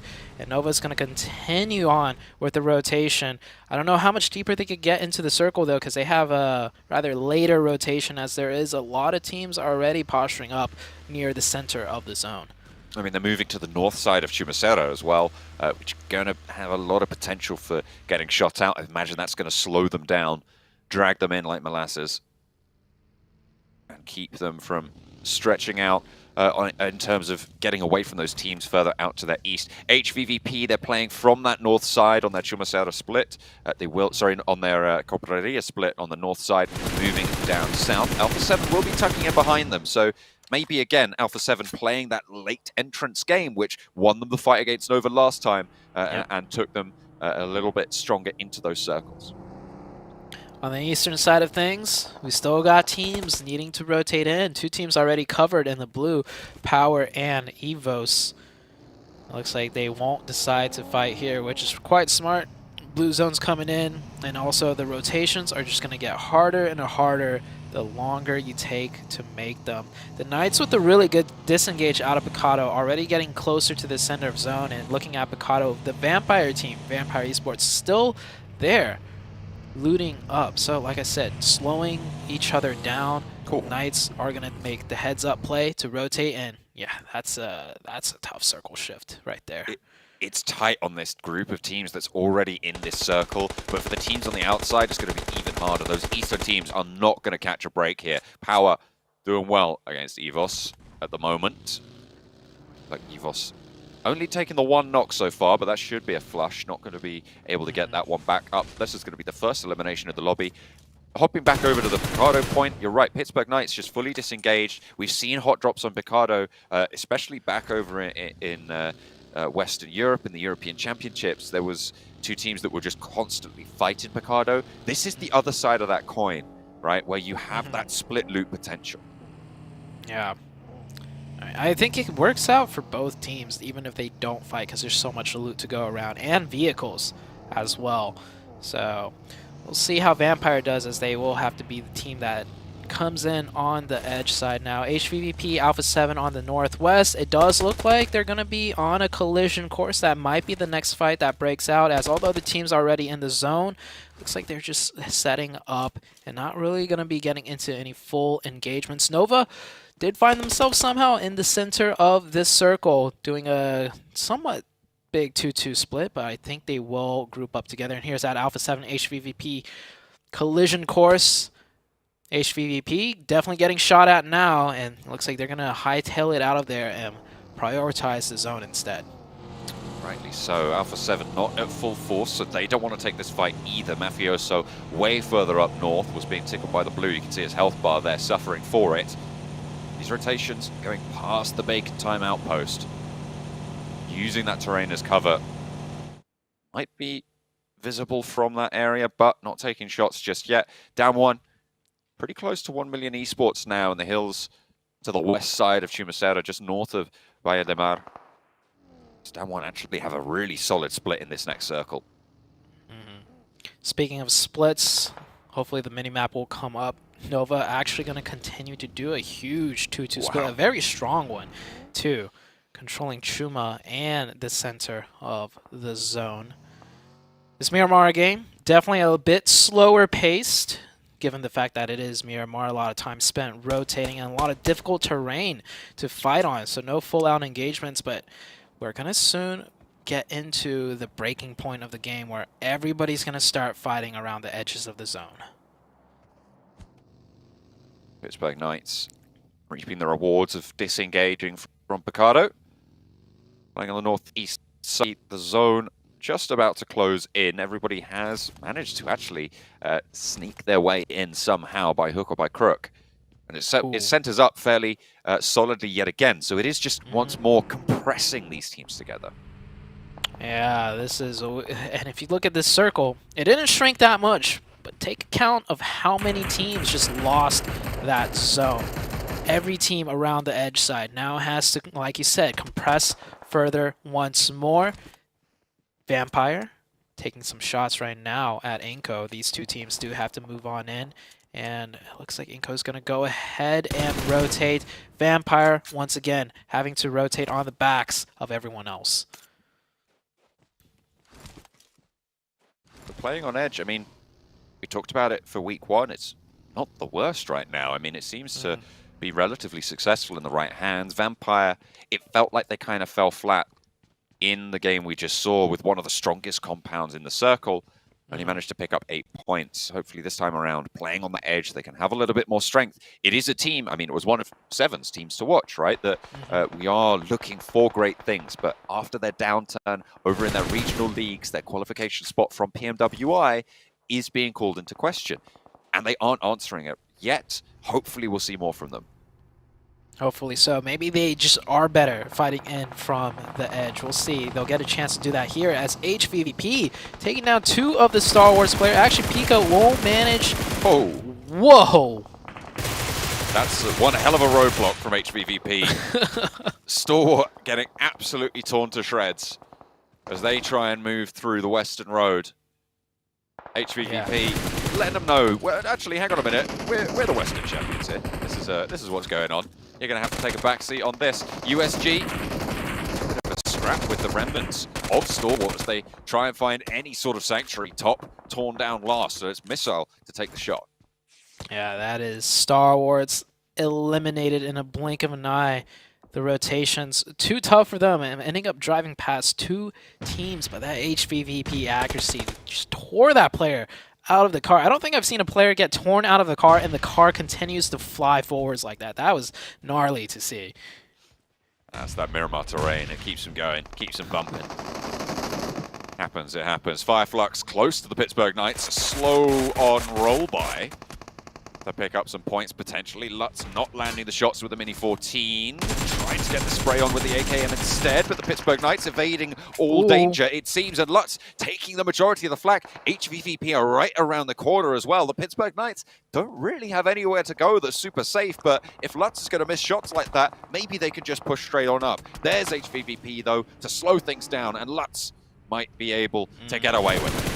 I think the Knights thought they were just chasing down the Fireflux team that they were whittling down, but they end up running into the 4-man team of HVVP, biting off way more they could chew. And the Knights are getting picked apart now, and ooh, Lutz just getting peppered from everywhere right now. Next circle shifts on up to the high ground majority. Nova on that low ground, still in the zone, and we have lost 2 teams now, Star Wars and Fireflux. This is the HVVP I like to see. This is the team on the warpath, already picking up 4 eliminations on the game.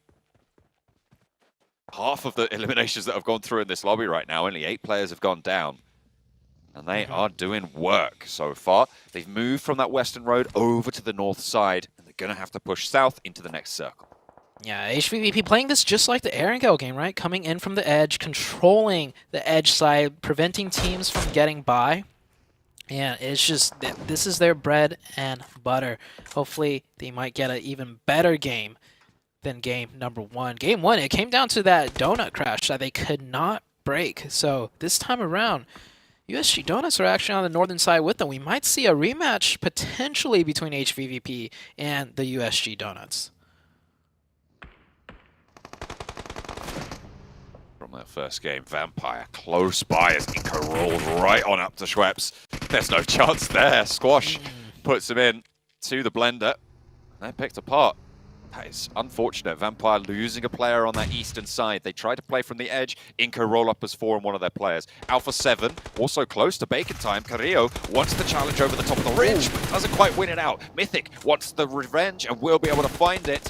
But the backup is better for Bacon time. The flush actually goes through onto Shirty. Ice hops out, and Mythic now fading the shots, trying to fall back, draw them into the crosshairs of his teammates as well. Noise is there. Mythic runs around the side, takes him down. Now 2 players on this ridge line as Revo and Mafioso look to go for the backup. Ice and Almstyle, 2 players active now for Bacon time as Mythic still holding down this anchor position on the front. Pretty isolated though, but Revo moves up for the backup. Almstyle around the side, wants to put those nades around the edge, slow things down, but takes a little bit too much damage himself and ends up going down. Mythic moving into the smoke, will be felled, but here's the backup. Here's Revo, here's Mafioso, and Alpha 7 should stand strong unless Ice can pull something out of the hat, but he goes low, into the smoke, jumping around, still hasn't been found, and finally, he's taken out. What a valiant fight. That's another rematch. Bacon took it over Alpha 7 the first time. Now Alpha 7 taking one over Bacon time. Great fight. Great hustle from both teams. We saw how fast that engagement happened, but there's still more to be had, John, as Inco having to edge into the zone and Power coming up right next to them, and that is Inco taken out. Now it's Udo Alliance and Inco on the eastern side of the map. We'll have to try and fight for Power around the area there. On the north side, HVVP continue to crunch through, still playing as 4. You can imagine they're looking to sweep out this eastern side. The USG Donuts on that north, still close to Meku. Might be able to spot that one out. The next circle just about to pop. 1 million esports, their 2-2 split gives them so many options. So much sight lines and control of everything, and they might decide to continue to hold this next circle. Cuts right down into the middle between the low ground and the high ground. This does prompt HVVP from the north side to once again have to move in, and it might be against the side of USG Donuts, as that's the closest position with a hard cover. Alliance trying to disengage here, swing down an open hillside. It's bare, it's barren. Reaper Boy's going to make that push. Gets over to another ridgeline cover from Evos, but goes over it. Wants to move a little bit further in and a little bit further south. This is close to danger. Udo Alliance, whilst also taking fights with Nova a little bit further north of them. Potential location that they're looking to crash, but they're going to know it's occupied now. Everybody's seeing what they could do here with this new circle order with some really nice top fires right there. Finds one of UD Alliance. Evos finds another. It looks like the UD Alliance team can't find which way they want to go, taking shots from multiple teams from within the zone. Spray down, and Repo Boy is flushed out by Nova. Evos not going to be able to pinch that one away. Nova really going to be a difficult mark to move past for pretty much everyone at this stage. You've got UDO Alliance up in the hills who are stopping power from trying to go for this crash fully. They can't with those sightlines available onto them. They definitely can't. And their vehicles are getting picked apart too. Them being on the edge of zone, if they don't get the next one, they're going to have to run it in on foot. That is not a very nice situation to be in. The circle still slowly closing in. We still have a couple more fights that have yet to happen. We have Skylights on the north side here with the USG Donuts and HVVP. All three teams might be looking at the same spot for the rotation in here. Matic down the hillside. AJ not tagging the buggy there. Unfortunate. It's not going to slow HVVP down one jot. They're crashing straight on through. Kitsune though, caught, flushed, open. Mafia Boy will be able to pick that one up, but the rest of HVVP will continue to sling around the ground foothills here. Boro first to go down as Meku opens up with the AKM. Leads the charge on in as well. Wow. Matic, Meku, Tixi playing through. Nade over the top of the ridgeline. Two players now stand in the way for the Skylights Gaming squad, but here come the USG Donuts, a little bit of a rematch. DBS close range, not gonna matter. Lufa put back in place, and look at that, second to fall as well. Wow. Matic is down in the meantime, sure, but Tixi with the Groza will move in as Overwatch pushing on down south. They're going to have to move in and finally maybe getting picked apart, but one player still stands and HVVP will not give up the ghost. Tixi will swap the weapons, will get the knocks, and he'll keep on going. 9 eliminations. Are you There's kidding more me? on the cards. He's going to move straight on through. He's a dog of war right now. Tixi taking blood for blood right now against Skylights Gaming on the north side, moves through, doesn't want to let this one go, knows Nima's low, knows he got the tags, spots the players, nope, doesn't see a crate, will go for No the spray, way. the challenge, and Oh. finally put back. It looked a little bit hopeful there. I wanted him to make it happen, but they'll have to take it. They'll have to take the 10 limbs. That was the most aggressive thing I've seen in all my years of PUBG Mobile competitive action. The HVVP, usually when you get shot at by 4 people driving in, you turn the other way. Instead, HVVP just gunned it straight to them. Almost took out the entire team while getting third-partied by USG Donuts and then absolutely slapping the 2 members of USG Donuts down at the same time with fighting another 4-man team. That was absolute madness. I mean, Oh my. It took 3 teams to take them down, right? They Yeah. were absolutely on the warpath there. 12 limbs on the game. That is nuts. That's, I mean, sure they went down here, but like that is crazy to be able to accrue that much this early. Yeah, I mean, the whole time you were running that play-by-play, I was just like, no way. No way. Hey, Like, I've seen these guys what? in action for like 2 months now, so I'm used to their shenanigans. They just rip those bulletproof vests off. They're just going in like, I don't need nothing. I'm going. It's like, oh, we're getting shot at by this direction. All right, we're pushing that way.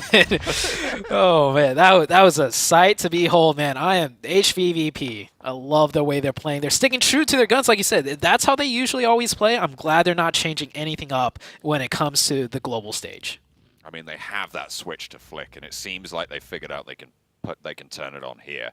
So really, really good news for them. I mean, sure, they go down in what, like 10th place, but they're going to be one of the highest scoring teams in this game. I mean, top 5 for sure with those points that they're able to pick up. So really good stuff.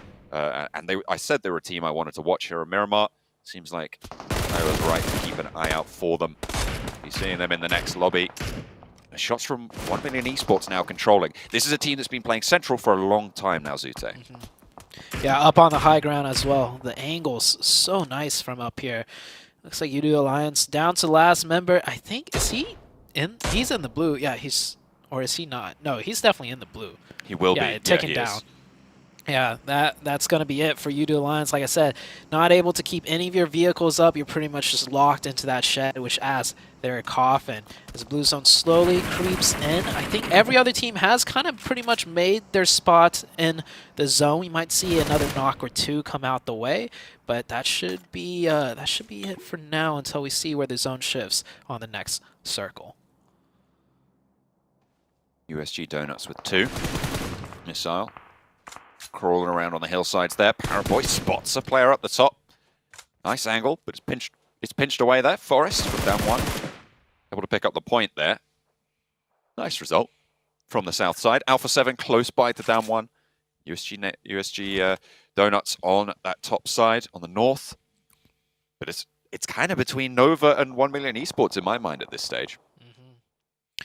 I think it comes down to if the circle goes up or down. See very shortly. The only two, we do have Damwon too on the high ground with 4, so they could actually come into play also, and the circle does favor the high ground as majority of that is on this western side. Damwon now having to make a slight adjustment as they're just a little bit away from the zone, but they do have Alpha 7 close by with 3 members that they might have to contest for this next circle spot. The good news is they're down to 3. The bad news is Alpha 7. We know how strong this team is in a fight. We've seen them scrap it out before. Taken down by the previous winners, but this time around they got their revenge. Bacon Time did fall to their barrels. But Alpha 7 looking to maybe disengage a little bit here. These ridge lines in front of them, not ideal for moving down when there's a team to your side.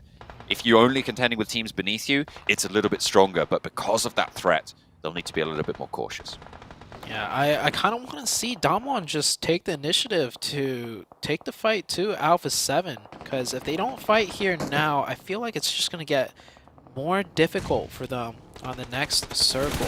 But they're safe for now, so, oh, just as I say that, Mafioso catches 1 player out for Damwon. Now Damwon is down to 3, and they are kind of making their way towards Alpha 7, but after losing that player, I don't know if they have the info that Alpha 7 lost a player earlier in the match. So they might think it's an unfavorable fight for them as far as the numbers go.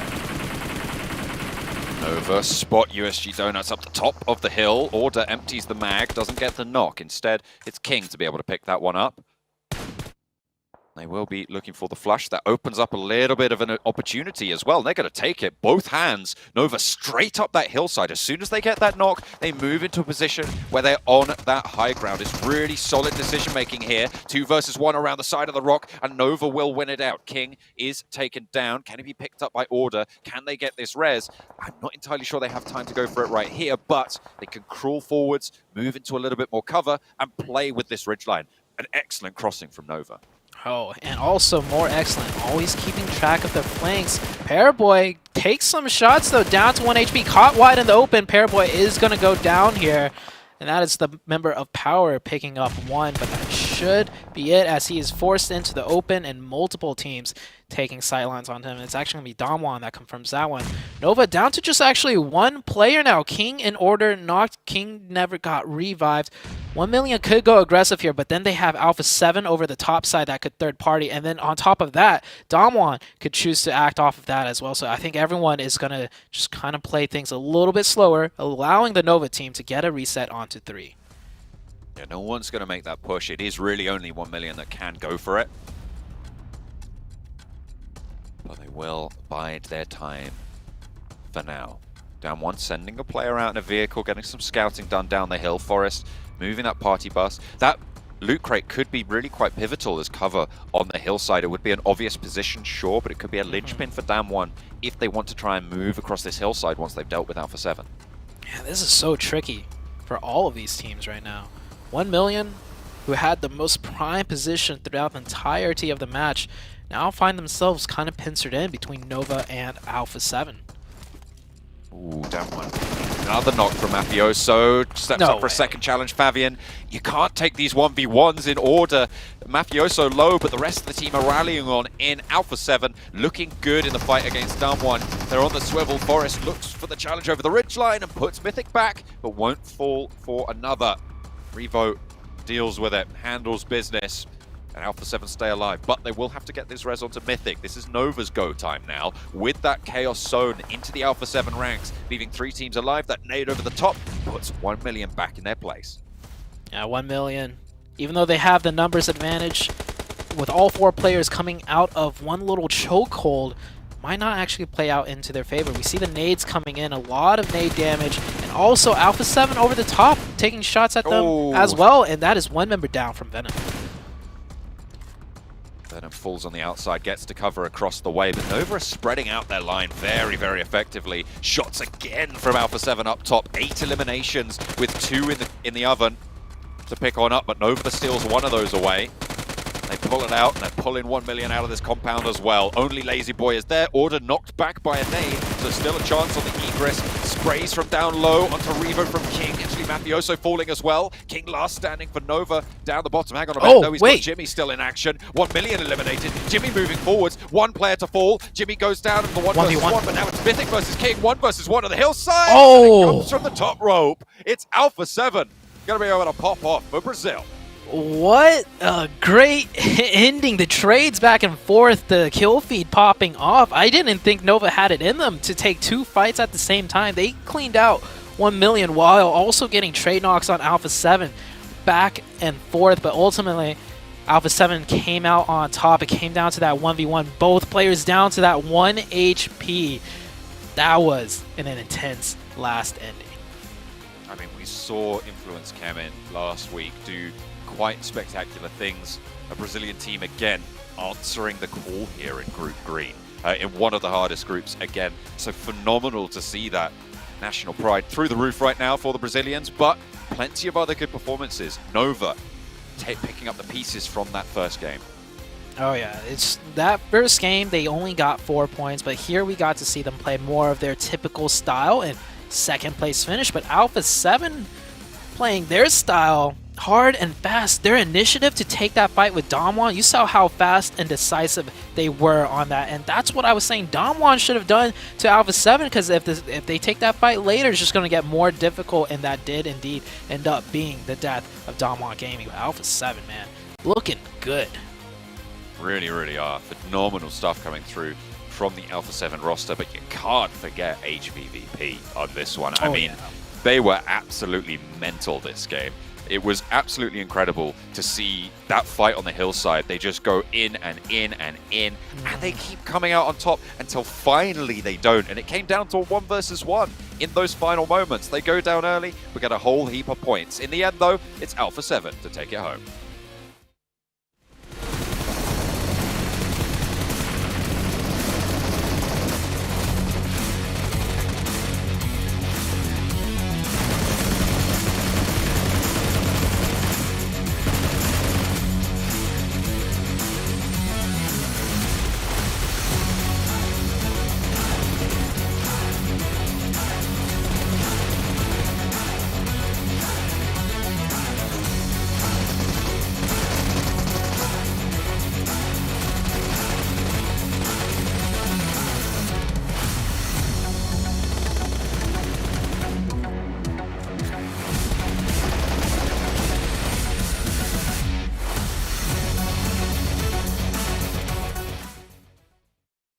Imperium said it.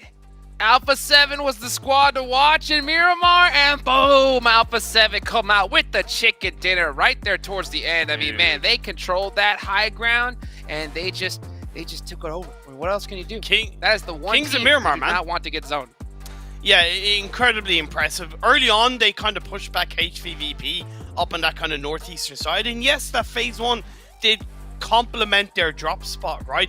But then, off the back of kind of pushing HVV back, they then scaled down south. And they looked to control the southwest edge. And they were very proactive on their movements. They were patient. And it worked out in the end. That fight against Down One Gaming was so good.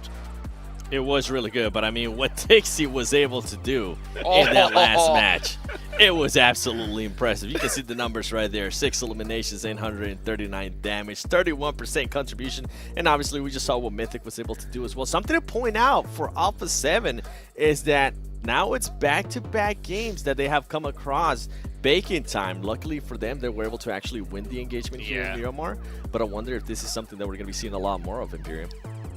Indeed, indeed. Looking at the kind of top performers, Tixie, Mythic, Mafioso, we expect to see those three. Lazy Boy being up there 4 eliminations. He was the one player from the team to be kind of, for the majority of the game, kind of outside of the team. Like, he covered a little bit on the western edge. But arguably, he also symbolized the overall team performance. It was quite lazy. They hung on to that compound for far too long.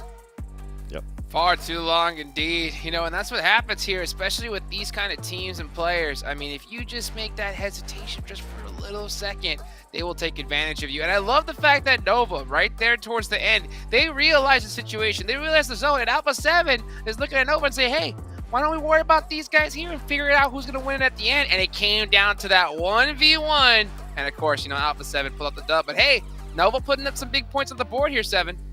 They definitely are, and this is kind of the bounce back, right, that we wanted to see out of match 1. Is something that I was kind of hinting at. Yeah, they did end up getting 4 eliminations in the first Erangel, but it's not the performance that we wanted to see out of them. And now, if we're keeping track, technically, it's 2-0 for Alpha 7 because they end up eliminating Nova again. I want to rewind a little bit, though. 1 million. I feel like, and this is something we were talking about when we were watching the game too, Imperium. You mentioned it perfectly. They were just too lazy. They didn't want to do anything. I felt like they were just waiting for everybody, for all the other fights to play out, and they decided to just be way too patient. At the end, it ended up backfiring because they just waited too long. The fights had played out. Alpha 7 was looking at them, and then Nova was really right up on their nose. Early game, I was somewhat kind of happy with how they were adjusting to the circle shifts. They played some kind of 2-2 splits, but in a positive way. But yeah, as soon as they got to that compound, it was just kind of like, yeah, we're going to stay there. And look, you can be calculatively passive, but when you hear shots, you got to be able to react to those in the right way. For example, when Nova heard and saw the team fight end between Down 1 and Alpha 7, they started to engage on 1 million. It's that simple little bit of extra awareness that if 1 million can catch on to that, they will succeed in a lot more games. Yeah. Interesting there. You know, I might have to disagree with you a little bit, guys, there, but you know what? Okay. That's something coming up right now. Yeah, I'm going to disagree because I don't know if that was so much laziness as much as it was fear. Think about it. You know, they knew. They knew what was coming up. They knew it, but we'll talk about that more as we go back from a quick break.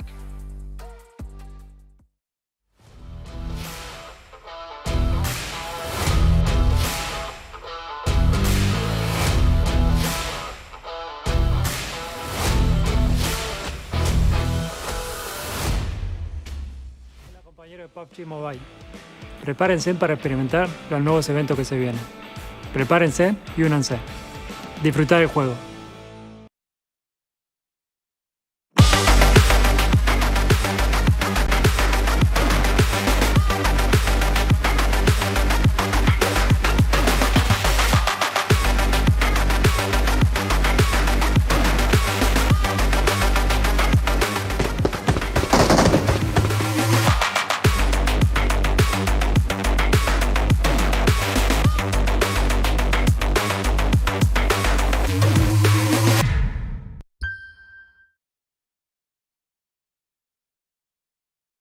And we're back here. So back to the point that I was talking about earlier. When it comes to 1 million hanging back, I know you said it could be a little bit of laziness, but I really do think it was them just seeing the situation, all right? Yeah. You look, you say, hey, you have the spot. We're safe. We're in the global championships. We need to put some points on the board. Yeah. We're seeing Alpha 7 take out everybody. The previous champions taking out everybody. I think we'll just hold back just a little bit for a little bit longer. So I can't say I blame them, but hey, you're right. That little thing could really cost you here. But you know what's not going to cost you anything is that Xperia 1-4 and Xperia Stream, dude. We're created in collaboration with professional esports players. Make sure you go and play PUBG Mobile in 90 hertz with the Xperia Stream's total cooling system and multiple ports for intensive gaming and streaming. Man, so much to talk about here. 7. Nova had a really, really great performance there. And make sure that they need to follow us, right? On the TikTok, Facebook, Instagram, and YouTube. You know what? You mentioned Nova there for a second. Something to point out, too. I was hinting at Alpha 7 going up against Bacon once again. Another one that we saw earlier was Nova against Power. They lost a player to Power once again. But you can see Alpha 7 with that win being able to jump up to that first place. 30 points total for that team. Skylights Gaming there with 29 points. Bacon, even though they didn't have one of the greatest performances, the performance that they had there on Erangel allows them to be there within the top 3. And HPVP, man, what an impressive play by Tixie as well, Imperium. Yeah, very good by Tixie, and even just the team as a whole, right? On that rotation, going back to that last match, like, they lost a player, but they didn't hesitate, just kept on going. They were like a bulldozer, and sometimes the best defense is more offense, right? And that proved to be the case. But looking down at the second half of the rankings, Fireflux Esports surprisingly lack of points in the first 2 games. PK, yeah, I expected them to struggle to begin with, but I do sense that there's potential for them to climb back up, of course. And also Inco, my first team to watch. They've been kind of nowhere to be seen, 7. Yeah, they're currently hiding, but guess what? We're going to Sandhawk. We have seen in the past what some of these Brazilian teams are able to do in Sandhawk. We see how aggressive they can actually be. Maybe that will be the time where Inco Gaming can actually push a little bit more. And I want to see more out of Knights too. I feel like we really haven't been able to see much of them. We didn't really see much of them in the first game. In the second game, they ended up conceding Pecado to Vampire Esports, which was actually quite surprising, and it ended up working out perfect for them. For sure. But in the Sandhawk here, come on.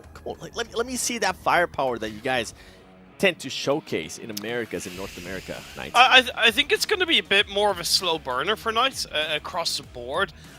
They're from a region that arguably isn't the most strongest when it comes to the full-on competitive pool when we look at the likes of Thailand and even Brazil and all that jazz.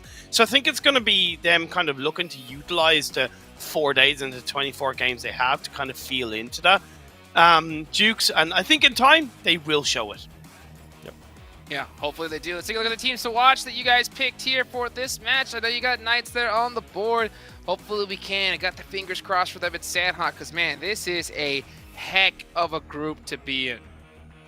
Yeah, it definitely is. And I mean, with what I was talking about Knights, they tend to perform pretty well too when it comes to Sandhawk. They tend to be a little bit more aggressive. I know you mentioned they're coming from a region that's not very strong, but they continue to be that aggressive. Yeah. I would be surprised if they completely change their playing style because they are currently here in Global and more teams are going to be able to out-frag them or just be more aggressive with them. That would just be a Knights that I'm not used to. So that's why I'm hoping they actually start being a little bit more aggressive here. And when you think of Sandhawk on the global stage, you think of Stalwart, right? Stalwart godlike. This team has dominated Sandhawk game after game, going back to the South Asian Championships and otherwise. The thing that they're going to have to contend with is with the shift in the circle algorithm, you're naturally going to have more teams inside the circle coming into Phase 3, Phase 4, Phase 5. So that is going to put a bit of pressure on the possible landmass that the likes of Stalwart have and the amount of potential third parties that might go against it. But then again, you can say the same for all of the teams in this lobby. Anybody can pop off. I mean, literally, any one of these teams. We're in the big show here, and this is the hard part. It's like, we've been waiting for this for so long. This is the time to shine. It happens once a year. It's right here, right now, and you got to show up. Even the previous champs have to show up if they want to make it in the finals. They definitely do. sure. And I mean, with Sandhog coming up, you mentioned it too, anybody can pop off. I do want to see some performances, some better performances out of Fireflux. And I'm so glad you mentioned Godlike because they had a horrible performance there in that Miramar. They ended up with just 0 points, and that's just something that we're not used to. I don't want people in the chat starting to put in overrated. Oh, that's tough. That's tough. I mean, this is the where it's at, you know, and this is a lot of talk has been happening from a lot of these squads. But I'll tell you what, my eyes are gonna be on boot camp here at this Sandhawk match. You know, are they going to have a hot drop? We're gonna take a look here into the battleground, and we see some players here just getting ready for the Sandhawk. Oh, look at this! Wow, the Knights. Oh, Coops, not looking too happy so far. But yeah, just want to point that out because it's something I didn't really have a chance to mention. Uneven is a former NA pro player. He's currently playing in the Japanese Pro League as well, and he's come to help to support the team from a morale side, throw a little bit of advice in between games, and I'm really hoping that his experience, his expertise will really help the team succeed in this group. Yeah, I know they definitely have their coach with them, but I mean, if they're able to get a little bit more eyes on the game and get a little bit of a different perspective of what's going on, that's hopefully going to help out the Knights even more. Skylights, this is the team that I was mentioning. I want to see even more out of them. They have showed great potential so far. They're second overall, 7. Yeah, I know. That's what I'm saying. I want to actually see a chicken dinner out of them, and I want to see it here on that first day, Imperium. And that's what worries me about Skylights, right? Is because they tend to play a little bit slower, and although they've shown a bit of sharpness in the first 2 games, it tends to be where as you get through a tournament where other teams adapt a bit quicker, they get drowned out. So you're right. I really want to see that kind of Skylights former DRS roster really show their strength in this day 1 and grab a chicken dinner. It's going to be huge. It's going to be huge. I mean, hey, you can see it's time to get to business right here. The headsets are on. These guys are getting locked and loaded, ready to go. Sandhawk's coming up, and hey, the whole first aid heal strat is out the window now. You got to go, and you got to get it done. So speaking of getting it done, let's take it on over to our casters.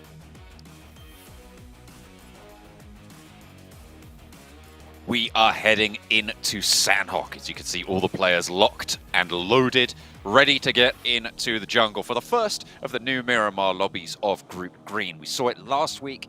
Some heavy dynamic changes into the zones, and this time around I'm expecting no different. Yeah, and I think this time around one thing that we can expect are maybe increased hot drops with so many heavy hitting fighting teams that like to take those 4v4s. We saw one already in each game. A hot drop did come out. First match it was Gatka, second match it was Picado, even though a full out fight didn't break. I do imagine we'll have more happening here in this Sandhawk, and who's going to take boot camp and who's going to take Paradise Resort. And I think it's a little underrated, but I feel like Painan is also a great spot to have a hot drop for, and I do believe that is where Nova typically drops in Painan, so they might have to contest the team for that location as well. I'm interested in I spoke about them a lot in the last game, but I'm interested in HVVP because in their tournament play, they've gone for some interesting drops on Sandhawk. I'm wondering if the dynamics of this circle are going to change that. They would drop in a 2-1-1 split, 2 over towards the Northwest Island Mountain, leaving 1 further south on one of those confluence compounds on the trifecta on the west side, and 1 on the east side as well. So I'm wondering if they're going to be given that space here as well. We're going to find out momentarily as we head over Sandhawk. Sandhawk, here it is. The most brutal map of all, with the most brutal group out of all 3 groups playing, making this potentially the most brutal game that we are about to witness. People are jumping out of the plane here. We do see a nice even spread stretching out. No huge clumps of colors all in one spot. It might actually just be that we don't see the hot drop in boot camp, that's for sure. It looks like Star Wars is going to be the one that takes that. And here's that drop you're talking about with HVVP taking that northwestern side, but one of their members looks like is going to get contested near the trifecta area. mean, this is the drop that they went for when nobody went to Camp Alpha, so this is fair enough. They're going to go a little bit closer together on the Northwest Island. Instead, the Pittsburgh Knights kind of playing that drop that HVVP were going for before in a couple of tournaments. They're playing split around that confluence. Yeah, and it looks like the only hot drop would be around the Ruins area. This might be more of an elongated fight with Inco and Damwon Gaming. I don't think Inco want part of this right now. I imagine Becca's just beating a hasty retreat. But then again, the rest of the players can move in, find some angles. If Forrest is caught out in the open, it's a really good opening. His left flank is very, very exposed, but Becca being a little bit more drafty right now. As the rest of Damwon are rolling straight on in. They know there's a player here, has only got that UMP, unlikely to have meds on this early of the drop. Junie bringing that DBS in. They pioneered it back in PMWI to bring it back to the forefront of the meta. And the DBS will be looking to enter into this one as well. Out for the knock, out for the flush. Man, Damwon descended upon him like bloodhounds right there. And it looked like you said, the rest of Inco wanted no part of that. That's one player down. We're going to get a second casualty already. So no hard hot drops, but the action is going to pick up very quickly as Evos will lose a player as well. So Power on the north side, on the northwest side of Paradise Resort. A little bit of a spread drop for Power. Kante at the moment on the southeast side will bear the brunt of the egress from Evo from Paradise Resort. And we'll be able to hold out strong. I mean, they've lost, as you say, not fully lost the player just yet, but there's no way you get that player back up. Evos maybe being baited out by Kante.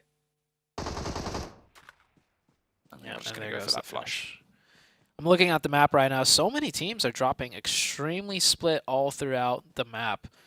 We see 1 million on the north side, right? Not in Tapmock or Cow entirely, but instead just spread across the northern hemisphere of the edge. And we might see another engagement here between Star Wars and the Knights. I don't think Spec has any idea whatsoever that Pika is right there. Godlike Stalwart, it's pretty crucial that they secure a route out of boot camp, and this is what Pika's going for. Caught in the cross. Spec blindsided there, and Pittsburgh Knights lose a player on what was probably one of the stronger positions as well, which is really unfortunate with that with that confluence of rivers, that trifecta slap bang in the center of the circle. With 4 players, they could have exerted so much control over this lobby. Yeah, typically the Knights get boot camp for themselves back on the Americas side, and they always go for that compound that Spec was at. But this time around, you know, if you're not starting off in boot camp, they kind of have priority. They're a bit quicker to get there, and Spec will suffer because of that. Here we see Fireflux coming in, also wanting to take control of this mountaintop. And with the Knights losing that one player, it looks like they're going to give up the hill entirely, because every single time this zone comes up in the Americas region, we will see the Knights up here taking full dominant control. This time, it's going to come down to Fireflux doing a quick rotation, getting 1, 2, 3, maybe the entirety of STE here. Ooh, it looks like, I mean, Godlike Stalwart, they've just been picked up on rotations, I think twice in a row now. Yeah. It's been so unfortunate for them. Pika now the last standing for the squad. Fireflux looking to burn him out of position as well. Once again, retreats to the edge of the shack, lines up 2, but it's not going to be enough. And Godlike Stalwart fall down 16th place. It is not good enough. Stalwarts is struggling a lot here. That's the one problem with boot camp. When there's that much loot, you might take a little bit more time than needed. Fireflux, by the way, they did a huge split, like 2-2, from stretching from the eastern side of the quarry all the way to the western side of the quarry. And because they did a split, they didn't have that much to loot, so they hustled up to that mountaintop very quickly and completely caught the Stalwart team off guard, and that Stalwart's just once again out, only with 12 points total so far over the course of 3 games. Nova playing on either side of Painan right now, seeming to favor the western edge. Paraboy scouting out on the hillsides there. They want some information, if nothing else. Power, after picking up a player from Evos, will move south. They're just hitting the northern warehouses and the northern side of boot camp now in this circle. Does give them that opportunity to rotate west across the water if they need to shift over to that northwest island. power now coming in from the northern side, taking the boot camp area that the former Stalwarts team was just at. Here's that quick replay. The 1, 2, 3, and just getting cut down to shreds right there. What do you do? What can you do? Yeah. You just get blindsided. Oh, look at that. That is... Oh, yeah. he's slamming the table. Yeah, no, That's a desk slammer. Yeah, I would feel the same. They had the prime position, great loot, great everything, and just they knew they messed up. They took 1 second too long to make that little drive over, and it cost the entire team. And they are frustrated due to the first 2 games as well. Bacon Time coming in from the southwestern edge on the water. Third party in this fight between Nico and Damwon Gaming. Seems like this western edge, you're right, it is really kind of quite jam-packed at this stage. Surprisingly so. I mean, that river shore, that bridge, sorry, that is going to be very important for maneuvering around if you have to shift on the islands. But still, there's quite a few people with decent presence there. Damwon probably looking to just stay safe off this. They are all 4 alive, so playing under the bridge, it's not the worst idea in the world. They will have opportunities. There's a boat right there. They can go around and wide if they need to, but the next circle will decide the tempo. Yeah, is this the second circle? We've seen so much fighting already. Yes. Yeah. We're just now heading into the second circle, John, and it is a hard western shift. So the eastern side of the map, probably everyone knows, won't be in play towards the later stages of the game, so everyone's going to start migrating to the west, and that works out great for Bacon. By sweeping on that southwestern side, they essentially will make sure there's no one at their backs, and they're going to push out people to just only be able to worry about their front side now. Alpha 7 playing on the edge once more, but they've got USG Donuts on their northeast. That's on the back of their rotation. You can see them just peeping into the top of that mini-map there on the northeast. But they are ahead at the moment. The scouts from Donuts USG might spot them out in the vehicles, but that should be heard by Alpha 7 and they'll be aware of it. EVOS, they've been spotted. Micro Boy, shimmying the car around the buildings. They're not going to take the fight just yet, though. Yeah. I think teams want to... It's not like Miramar, where you have a lot of ridges and you can isolate fights on Sandhawk.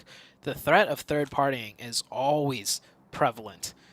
So they'll take some shots, take some peeks, but I think every team is going to just rather hunker down and find some good cover to play from to mitigate those chances of getting hard third party. And yeah, Alpha 7 continuing to rotate in, close to the edge of zone now.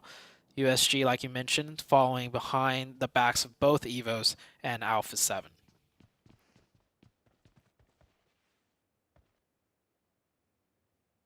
Fireflux as the backstop for all of these teams on the eastern side. It all depends really on when Fireflux decide to move, and that's going to be a difficult decision for them to make. They're in this circle. They don't need to move right now. So I imagine we might see quite a few teams start to move south around Fireflux, potentially even moving through Painan into where Udo Alliance are and Nova are on that western side. Inco, not looking super healthy. They only have 2 players remaining and they're wild split. So V2 2K at the moment, basically a solo for Bacon Time to pick up if they drop down a level, but it seems like keeping quiet's working out for now. Yeah, a lot of nooks and crannies here in this ruins area. I don't think Bacon Time's actually going to be able to find them. Like, if the zone keeps ending here, there's a good chance he might just chill here for the rest of the game, as Nova getting caught off. Nova right now, looking at the map, they were playing a huge 1-1-1-1 split, and one of them gets caught right there. So not working out too well for Nova. Nova down to 3. You can see right here, if you look at order on the minimap, no other teammate in sight in that top right. So yeah, everybody's playing extremely split from Nova, but I mean, that's just how Nova does. They always like to play split up in the center of zone. This time around, they will suffer a casualty because of that. This is the Fireflux roadblock in effect now. Players are starting to fall. EVOS lose 1 to a knock. Alpha 7 also under fire. Everybody forced to fight on this lateral north-south line. V2 2K, okay, I'm going to hopping right back over to Ruins. Remember, this is the solo player from Inco. going up against the entirety of Bacon Time, holding his nerve on this staircase. We'll be able to spot the player close to it. Wants to put a nade nice in bounce. from Noise. It's a little bit too long on the Cook, but down they go, flooding in. We'll be able to find it. There's the knock. Bacon Time losing a player, though. Pretty impactful. The next circle pops on in. And further to the west we go. Alpha 7 right now getting caught by the USG Donuts team. And yeah, Fireflux right now causing trouble for everybody on this eastern side, forcing them to fight. And here we have Power on the north side getting some shots in onto USG Donuts as well. And it looks like Donuts, are they going to go aggressive and take the fight with Alpha 7? I would like to see that, because that rotation that they have to make right now is way too tough. They may as well secure the points, and Alpha 7 not catching a break. Evos now coming in to take a fight. Taking shots over towards Carrillo. Microboy able to land those when he needs to. Go under pressure behind the rock. Will need to leave. Oh, I think he just catches sight of him through the corner of the tree there, just between the branches. Wow. Revo takes some shots over the Microboy's way, but is going to be enveloped by the blue now. And as we know, you can't out-heal the blue anymore in Sandhawk, so you do have to get a move on. Taking a look back on the side of things with Nova right now. They are in this new circle shift. Now they can find themselves on the edge. They have to worry about what's in front of them and on the flank, because there's more teams coming in from the eastern side. Udo Alliance might get the reset onto their fourth member there. Smoke's come down. I think he's going to have to crawl back, because they're worried about that spot getting naded. And the Knights looking okay right now with 3 on the edge of the zone at that trifecta bridge compound area. Swimming action from Donuts USG as the teams from near boot camp are going to opt for the river rotate, but with Coops up top, I mean, this is going to be tricky if he's going to play on this coastline, play on this northwest island in the position that he is. He has excellent sightlines over towards any swimmers. Moving through Pittsburgh Knights with a solid split. This is the control that they were looking for playing this area. It's unfortunate that they lost that player. Yeah. It is a strong split, though. They have their sightlines covered. They have support for one another. If Coops goes down, though, I don't think he's going to be able to get revived, but he's fishing. He should be okay. But Lufa is actually up on the rocks, so he's got to be careful. Lufa might swing over the top and get Coops. Coops still has the support of his teammates looking over his way. They do have that suppressive line. Coops actually dropping down very, very low. Wants to finish off a flush if he can, but it's going to allow the Donuts USG team to get up onto the ridges and play from there.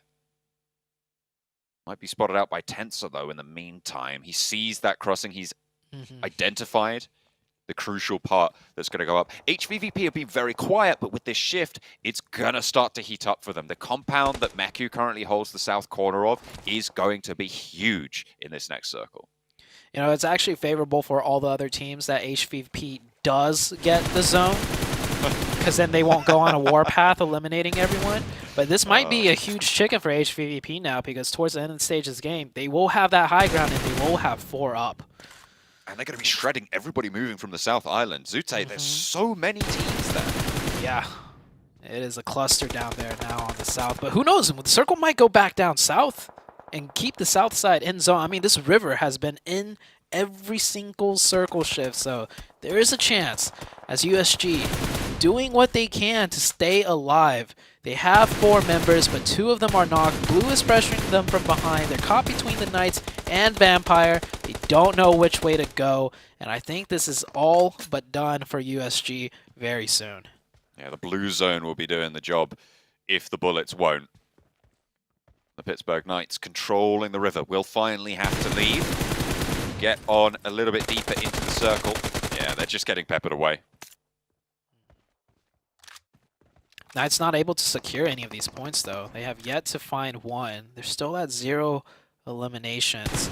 And, oh my gosh, HVP from the top of the mountainside, just sniping away some points here. They do pick up 1.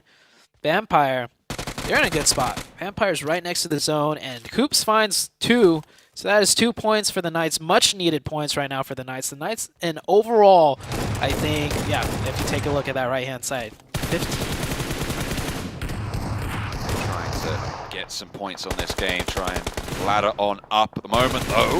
Ooh, Nenebete doing a lot of work from under the bridge. The last player from Inco, by the way, taking down 2 of Skylights.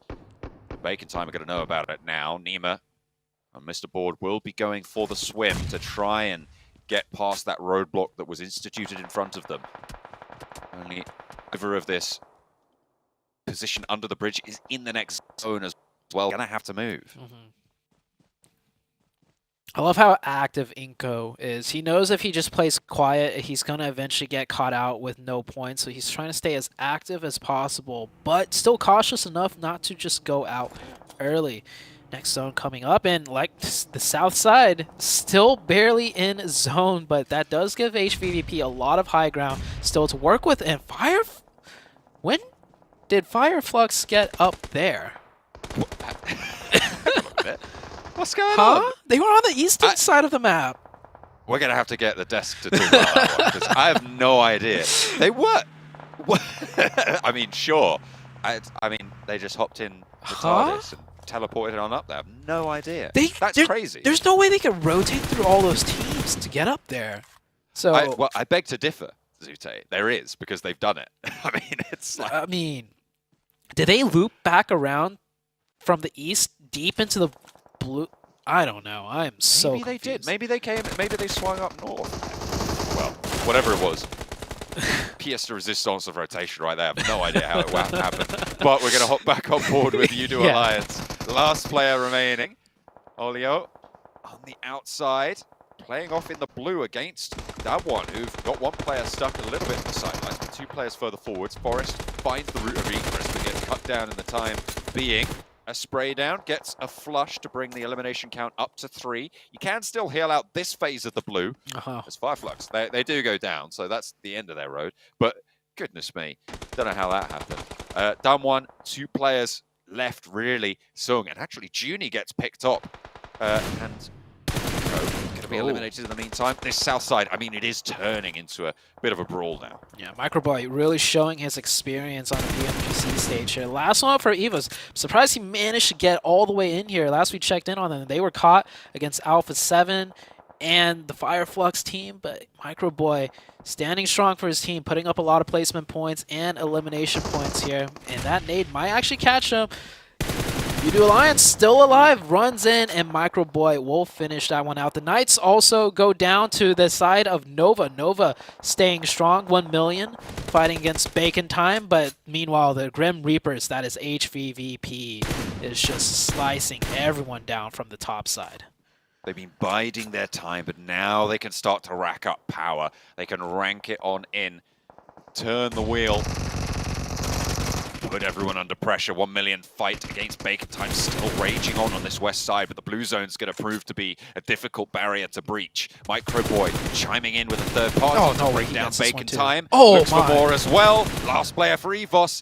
This is Microboy. I mean, we've seen this name for so long, and he's bringing it back here on Evos. 6 eliminations by himself right now on Sandhawk. He is, wow.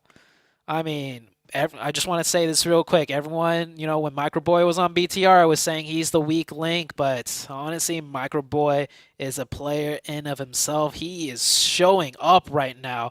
It's not all done yet, though. Microboy needs to make a move. Can he make that swim across and stay alive? We still got the 4-man team of HVVP on the northern side still to contend with, too.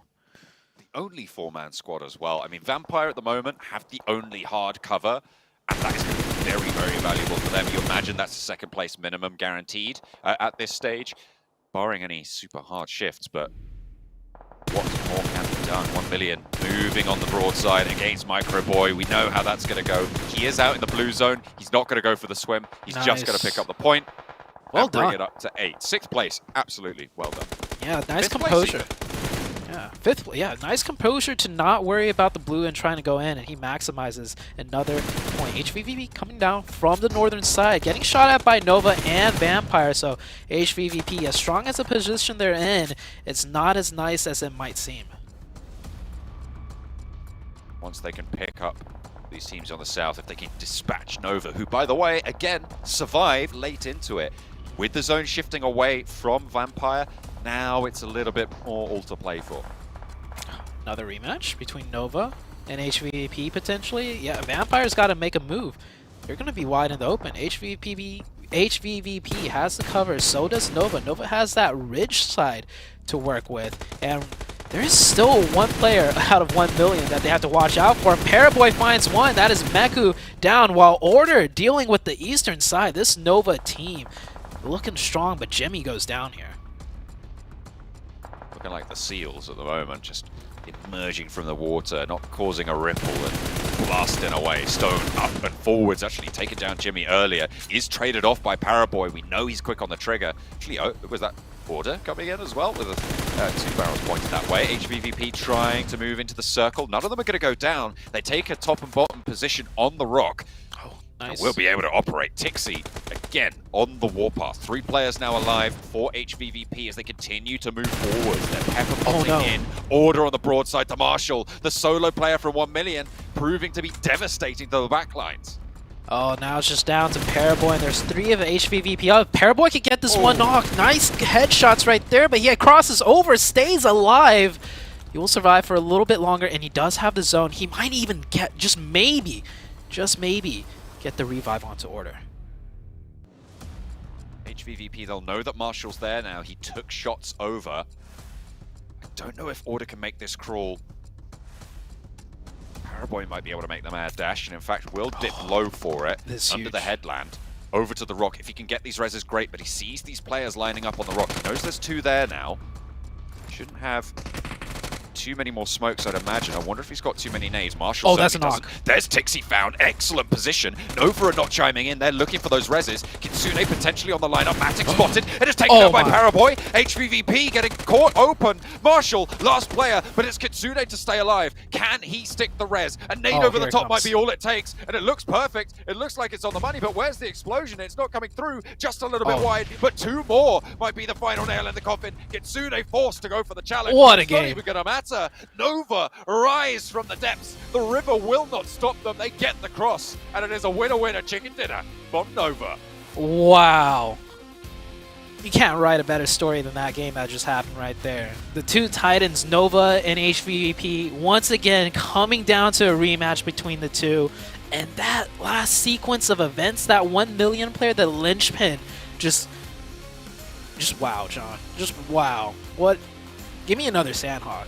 That was a very tactical game of Sandhawk. It was not very, like, just crazy slaughterfest that we usually see in Sandhawk that's really determined by the zone, right? I feel like that zone gave everyone, at least everyone that made it to the end, a huge fighting chance. Like, also, you know, Microboy, right? Maximizes points. Nova, with that cross, they lost a player early. HVVP getting zoned the whole time, maximizing their points too, and almost winning that, but then there was so much going on in that game. Beautiful game, John. Beautiful.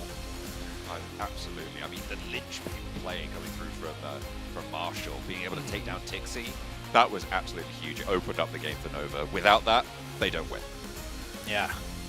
I want to give us that same exact game again. I will cast the same thing. Like, that was such a joy to watch. Nova finally come out on top. HVVP, man, they picked up a lot of points. And it's just like, do you give HVVP the zone or do you not? Either way, they're going to do a mad number of damage on everyone. Yeah, Nova doing so much work from the south side. We thought it was impossible, but they are world champions. They prove us wrong with a chicken dinner.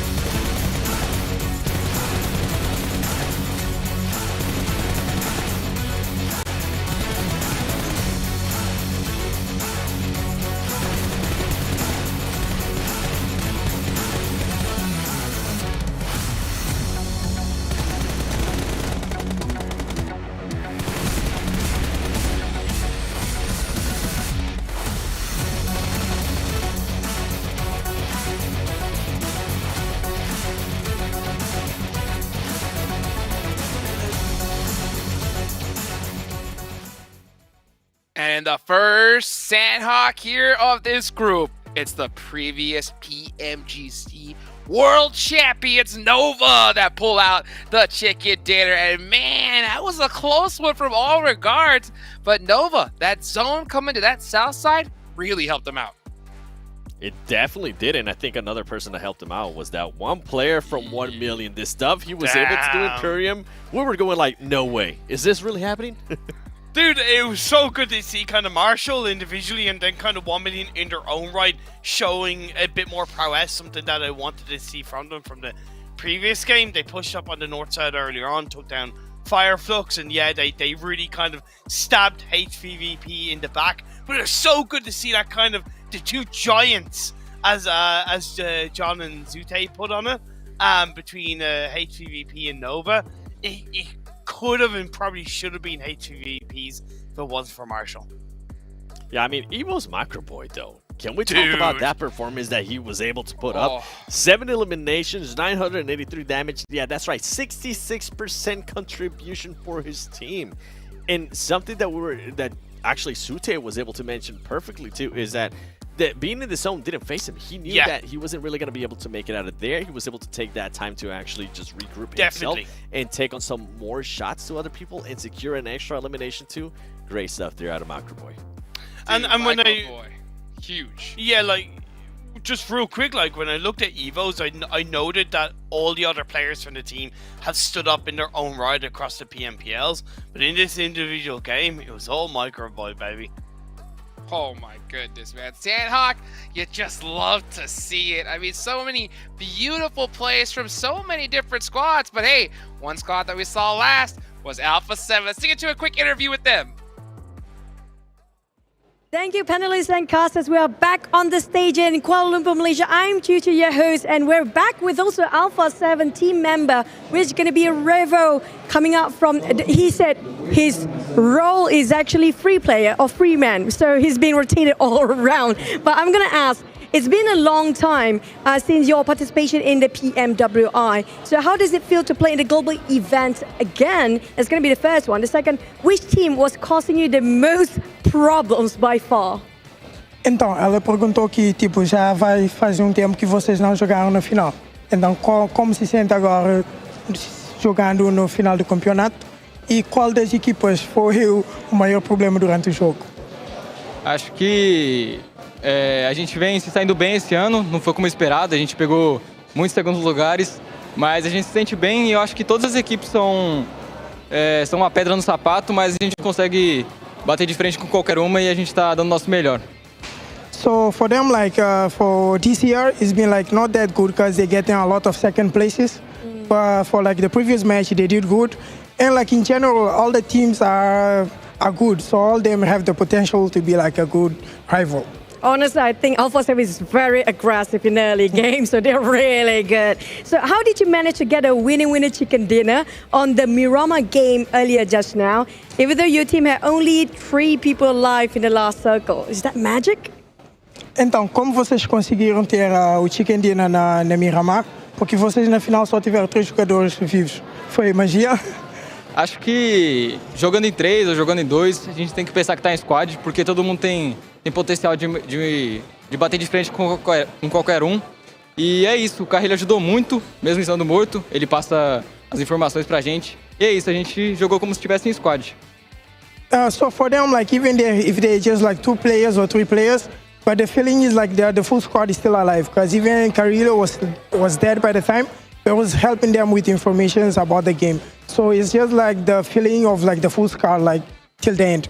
Okay, since you're saying that the full squad, like even though they got 2 or 3 players, who do you think is that one player that can equivalent to one squad or the most important player in your lineup in that situation?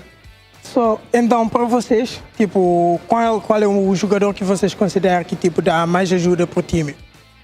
Acho que o jogador que dá mais ajuda pro time, na verdade, são todos. Todos têm um potencial absurdo.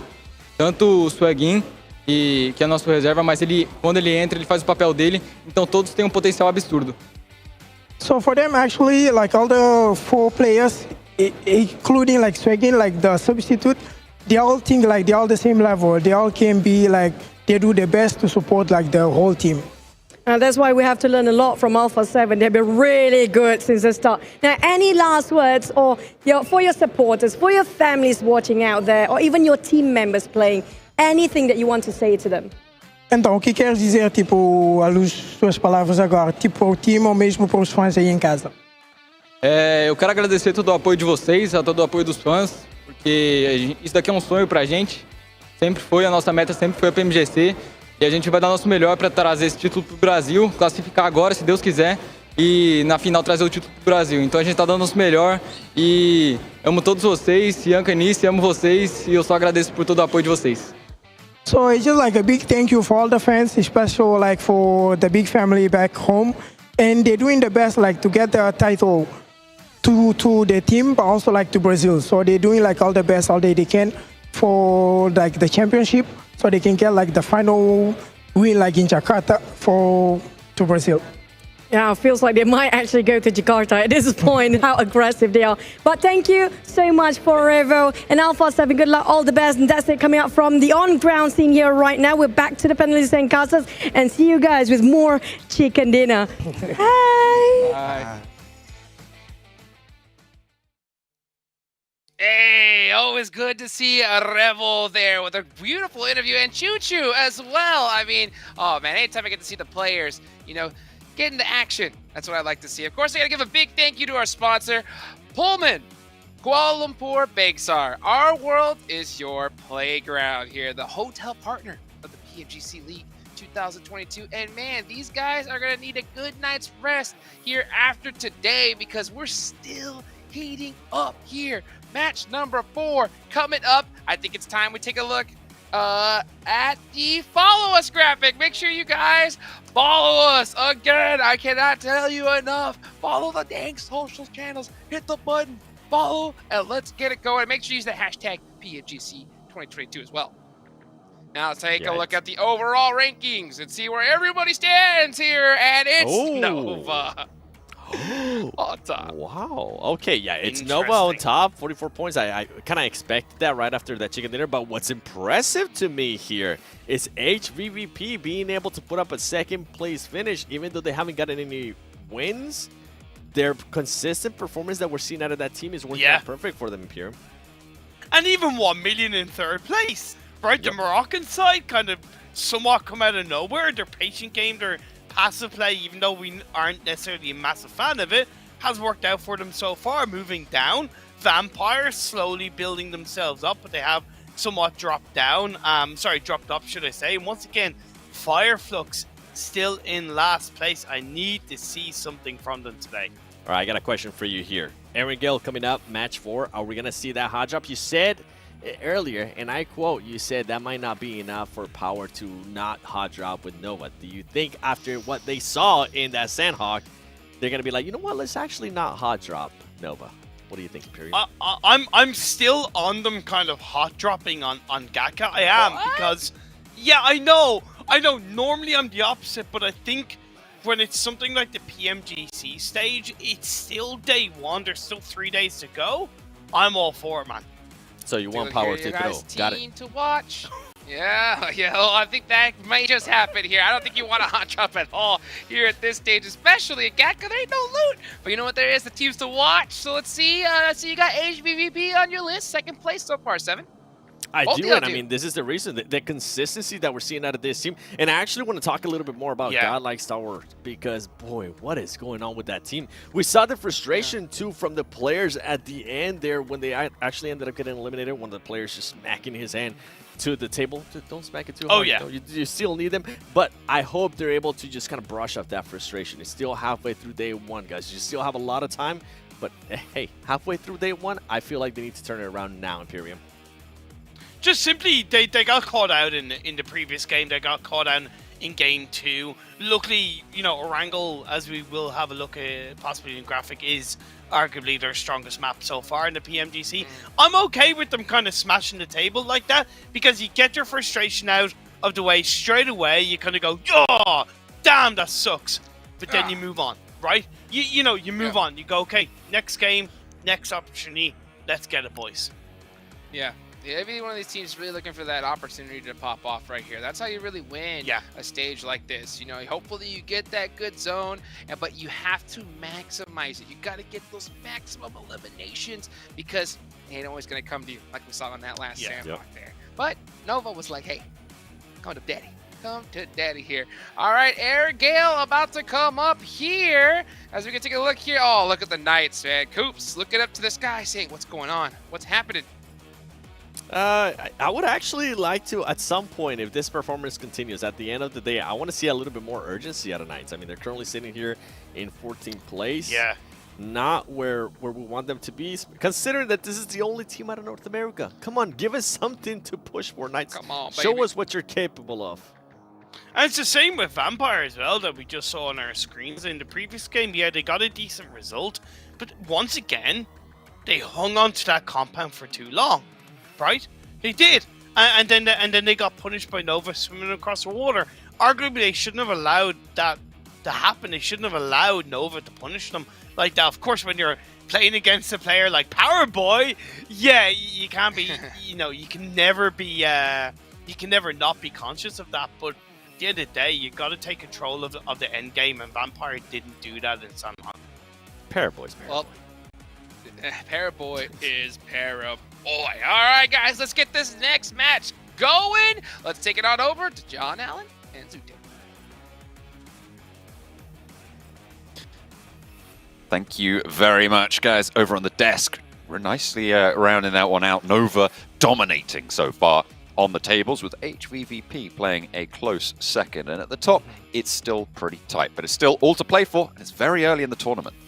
Yeah, it's so close. Nova getting that huge win, but HVVP, like the Des mentioned, no wins and only 3 points behind. I touched on it a little bit, right? Like HVVP, if you give them the zone, they're going to end up, you know, picking up a lot of points. If you don't give them the zone, they're going to go on a warpath and definitely take out some teams. It's like, if you're the teams going against HVVP, John, like if you were in here playing against HVVP, would you rather them get the zone so they could just stay in that little circle, in that bubble, or not give them the zone and fear them, you know, just doing a warpath onto your team? I mean, it depends, right, in what position. I feel like if you force HVVP to move and you've got multiple teams around you, that could be a better scenario because it takes a couple teams to take them down, seemingly. So, I mean, maybe in that scenario, it's better if they don't, right? Because you know that as soon as they move, everyone's going to look their way. They're going to get shot down and probably only get a maximum, maybe, what, like 30, 40 kills, eliminations on the game. So, you know, should be all right. Should be able to pick those ones up. Should be all right, you know. One of you might survive, if you're lucky. Yeah, okay, we're into Erangel. The first thing I want to look at, the plane path, right? So Nova has 2 different split drops. If the plane, which it is not, went from east to west, they have a different split near the farm area. But once again, this is west to east, which means Gatka will be the first area for the plane to fly over, and we might see that hot drop once again between Power and the Nova team. I do see Nova already jumping out. The NV is on the plane. It is out of the plane now. It is coming down, but do we see Power with them? I see a P. I think I might. Yeah. I think I might see it. Yeah. I think I see it. Are they both going to go to Gatka There's again? Or are they going to no way. split around Gatka? They got to change it. It has to be a... No. They are going look like it is. straight to Gak. Oh, no. Oh. 3 players from... There's a late drop from one of the Power players or a split drop, potentially. But Power currently operating with 3. There comes Kante onto the rooftops as well. No weapons to be seen. And it's going to pop off a lot faster this time around. Jimmy immediately dispatches D7H. First blood over to the Nova squad. And that is great news. They've turned it around as well in terms of position. They've forced Power into the position that they held last time around. Order playing with the revolver right now. The weapons at the back, not super strong. Jimmy had that auto shotgun. Cat's actually having some decent weaponry on board. I got to give major, huge credit to Nova. This is a team that's not known as an aggressive team, and they just took the lead in first place. And they have a lot of options, right? This is a very experienced team that could easily drop anywhere else, do the similar rotations. It's Erangel, right? The easiest map to rotate on. But they're going to stick tried and true to what they want, and they want Gatka. This is... Zute, Yeah. I'm going to jump across right now because the circle's just popped, and it is Where is Sosnovka. It is hard military base on this circle. Oh, it is. So we are going to be heading down south. Everybody's going to have to cross. So not only are we going to get this exciting pop-off at the start, but we're going to get this conflict on the road. Oh, man. Well, this definitely speeds up this fight for sure, right? Like, with it being on military base, you got to finish this one quick. It is a 4v3. We saw what happened last time, though. Power had the 4v3 advantage, and they still lost. And it's the same thing, but just flipped around. Nova's pushing in from the same exact side that Power pushed in from. So we might see something similar where the team that gets the advantage goes down. But this is Nova. This is the veteran team. Usually when a veteran team has an advantage, they won't throw it away. Certainly hope if you're a Nova fan. Chinese roster playing forward. Paraboy with the Molotov in hand wants to just burn anyone who steps forwards. No armor or helmet though for Paraboy, so dangerous to be in such a forward position. He can soak up a little bit of damage. Evos, in the meantime, as we leave that fight, hop on over to the western bridge on the crossing to Military Island. Pittsburgh Knights trying to get ahead of the game. They have got Xenox at the back, but look at the front. Coops, Spec, Tensor, all already getting across now, trapping Evos on the bridge. Yeah. And Evos U-turns right around. I think Evos is trying to just take the 2v1 against Xenox instead of, you know, driving into the 3 players of the Knights. Luckily for these two teams, or more so luckily for the Knights, nobody is yet rotating, right? Like, I mean, we're only 4 minutes in. If this fight lasts any longer, we're going to see some other people coming down this bridge side. Right now, it looks like the Knights are trying to find a way to get Xenox across the bridge. One player of Evos already just electing to take a swim. And this fight did slow down. And I like what Power is doing here. They're sending one player a little bit further out as kind of a trap in case Nova pushes further into the side of Power. But they're isolating their players as well. If Nova just go for a full crash, there's no way really you can go for this backup play. You're going to be basically relying on trades, and with Aziz going down on the sidelines, you're going to isolate those fights even further. That's the spray, that's the flush, Order holding out. Micro is in that range, solid spray. I didn't even know you could use that spot like that. Wait, hold. Yeah, look at that. Wait, how did he get on that roof? There's no stairs up to that water. I'm pretty sure that roof... Maybe a vehicle? Not entirely sure. We'll have to double check on that because at the moment it's the last stand coming through. Outside of the field, the off angle falls, and there's the last one to go. Order Clean. Puts the final nail in. They're not going to let this one go 4v3. Jimmy does get knocked, but they're absolutely fine with it. Yeah, I think that is just a clear sign of an experienced team that goes on the aggression versus a more not as experienced, right? We saw Power with the 4v3. They all funnel into one chokehold. Nova, meanwhile, they are just so good at picking players apart, finding the angles, and using that rooftop position. So good. Another team rotating now across the bridge. This is the Eastern Bridge. Damwon Gaming makes their rotation. Star Wars Esports trying to... Well, I don't think this is necessarily a bridge camp because they only have one player here, but this is a clear sign that Star Wars needs to either camp the bridge or get that player out of there because he could get crashed on by Damwon if they elected to do so. So far, we've seen 3 teams make the full rotation onto Military Island. We're looking at Starlights Gaming as well, crossing from the swim from the north. And we've just witnessed Vampire Esports crashing on the southwest of the island. In fairly short order, we're going to see Bacon Time as well on the south side of the island. They've managed to take a boat all the way down. Looks like 1 million are also going for a boat. So far, 3 boat rotations to the south side of the island. Other teams looking for the bridges right now. Inco on the Eastern Bridge next up to bat. Yeah, only one team really camping the bridge, and that is the side of the Knights. And it already worked out for them. The Knights managed to pick up one elimination. See 1 million rotating in on the boat. Damwon deciding to go just center, going into the military base. And now some of these teams that are rotating so early, they might not have the loot that they want either. So they might be, you know, crashing into certain compounds like Damwon here to look for a few more weapons, maybe some ammo. Evo's having to back off here. Evo's doing great rotation too. They got caught on the bridge, but they managed to regroup as 3 onto the heart and center of Military Island. I like that little graphic on the right-hand side, because there's a lot of, when you talk about Nova, there's a lot of Power Boy, but Order, for the longest time, has just been this consistent machine of just damage, eliminations. I mean, you look at what he was. There was a question earlier, I think, that flashed up on the screen during the last game of who got the most eliminations in PMGC 2021, and the majority, I think it was like 60% voted for Paraboy, but the answer was, in fact, Order with 141 eliminations. Yeah. It is a name that we look at a lot and have reverence for, but I feel like people don't realize exactly how much of an important aspect of this team he is. He's so crucial. I feel like amongst the competitive players, right?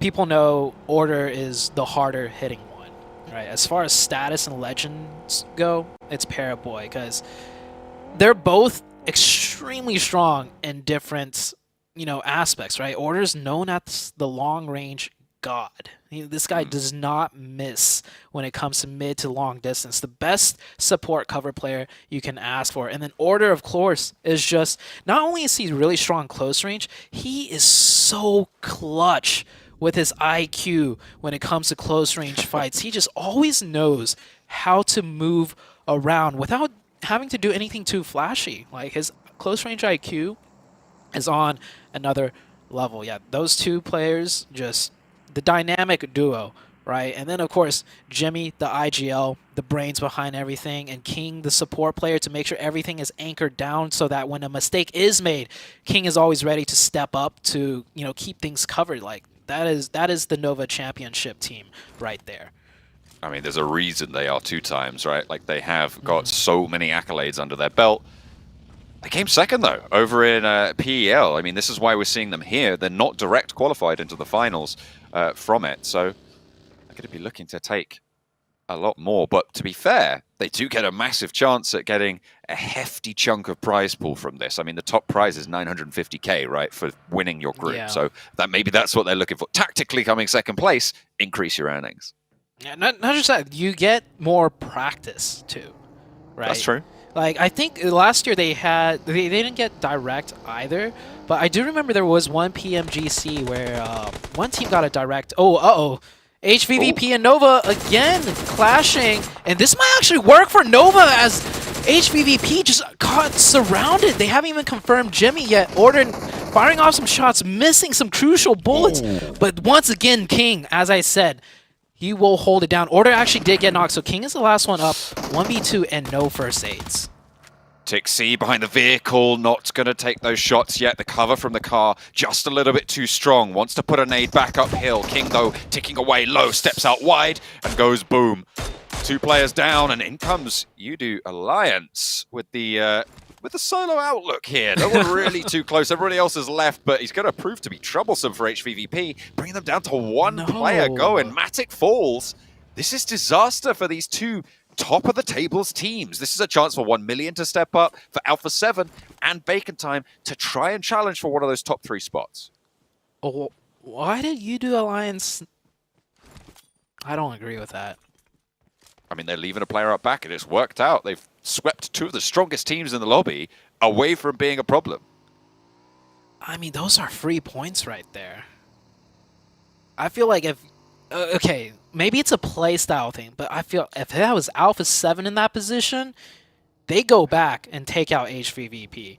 If it was, I don't know. We'll see how it works out for Udo Alliance, but HVVP were dead to rights there, but they will get the full reset. All 4? Yeah, I was going to say that. Like, how do they get everyone back up? I mean, sure, it's Zone 2, I guess. You can do it. It is only Zone 2. We just have had crazy action. It's true. Yeah. It's true. Man, Nova falling down, though, and to HVVP of all teams, it is... Man, it's almost like this is the last game of the entire Grand Champion every single game, because these teams are just like targeting each other constantly almost. Well, the next circle will fully isolate the military island here, as it will leave none of the mainland left in the slice. most teams already in it. I mean, HVVP, we've seen them. They're going to be late on this rotate. Hopefully they've been able to slurp up enough meds to sustain them, but that western side that they're going to have to push in is looking pretty treacherous. 1 million as well from the south, going to have a difficult path through the Pittsburgh Knights.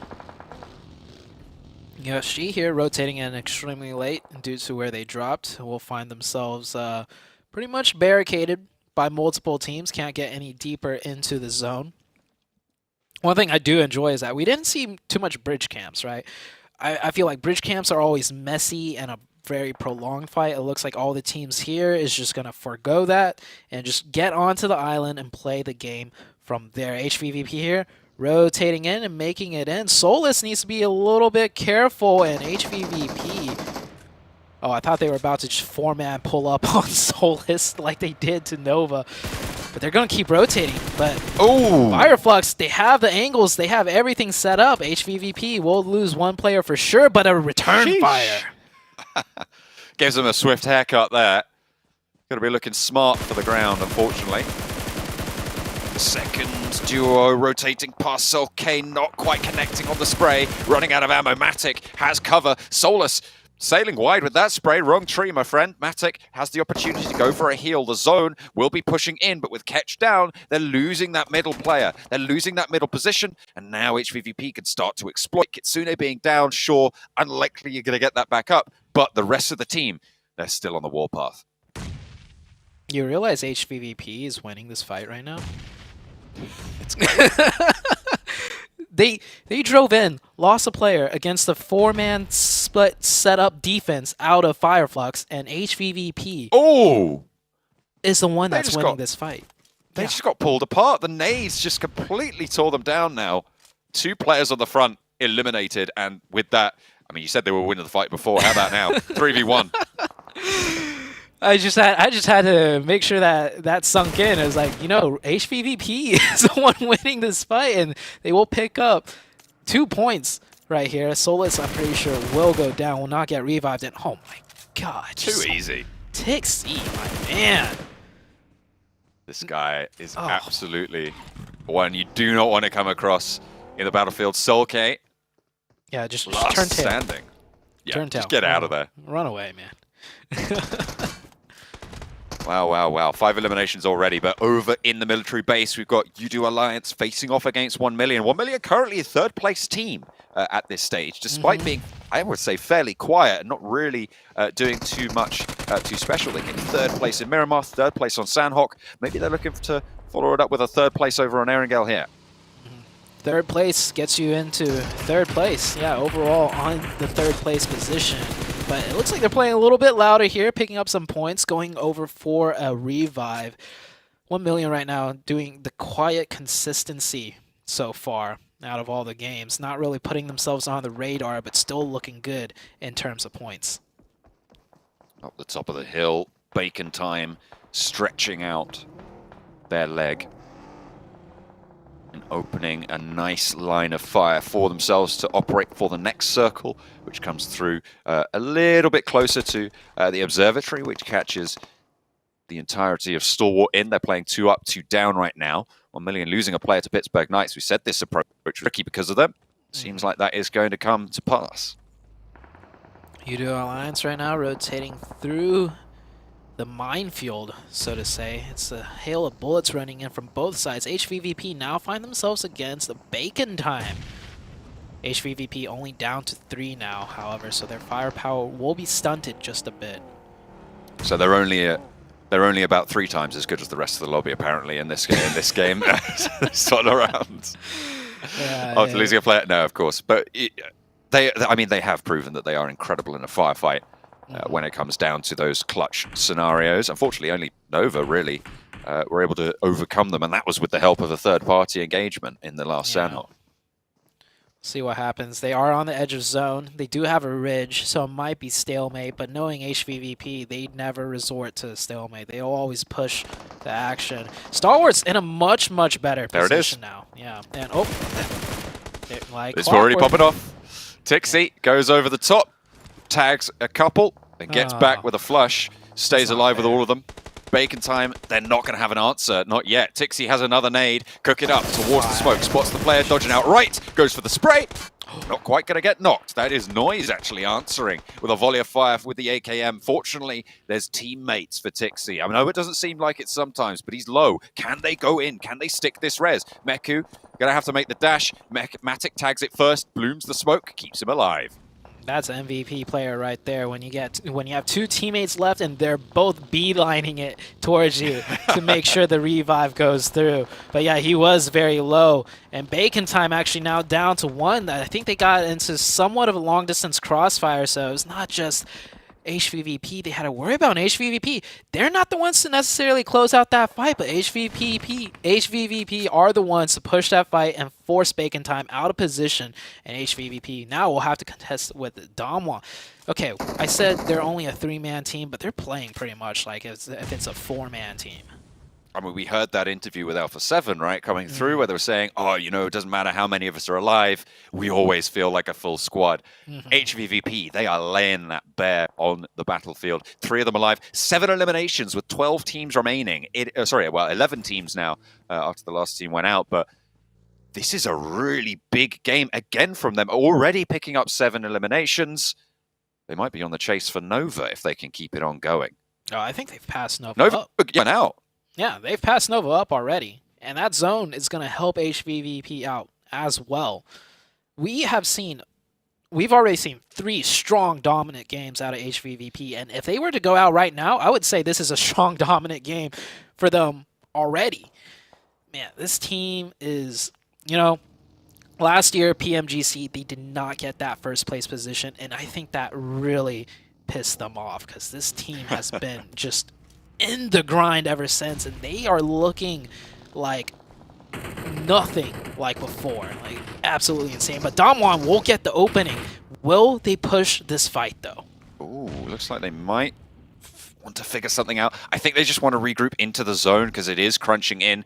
HVVP, they're diminished down to 2. If they went out right now, I believe the placement points would tip them over because currently it's a draw exactly with Nova, and they would add on that placement point.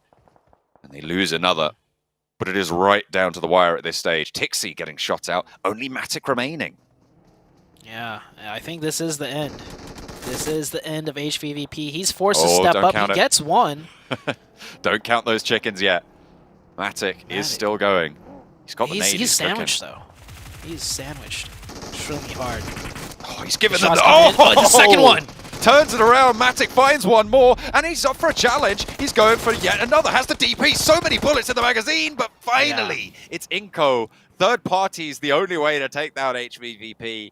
They were so close to it. 2 players stepped up to bat for Damwon. It felt like they should have had more there, but they will be able to isolate. With that, HVVP, they'll be able to challenge for that top spot, but I don't think it's over just yet. Nova going down gives Alpha 7 a chance to try and jump up with the big boys. Knights showing signs of life, finally. 4 players up, 4 eliminations already, in a dominant position to take down Yudu Alliance. He's down to the last player, M4 Spray. He peeks out. Coops with that DBS headshot finishes him out. Great position for the Knights, too. They are on the low ground, but it is a ridge, so it actually kind of plays in their favor, and they have 4. Damwon close by with 4. Knights take down 1. I think Knights have been playing very well in terms of their aggression. They just overextend sometimes, but this is a good one for them to get aggressive. It is an isolated 4v3 for them, and they need to clear out their sides.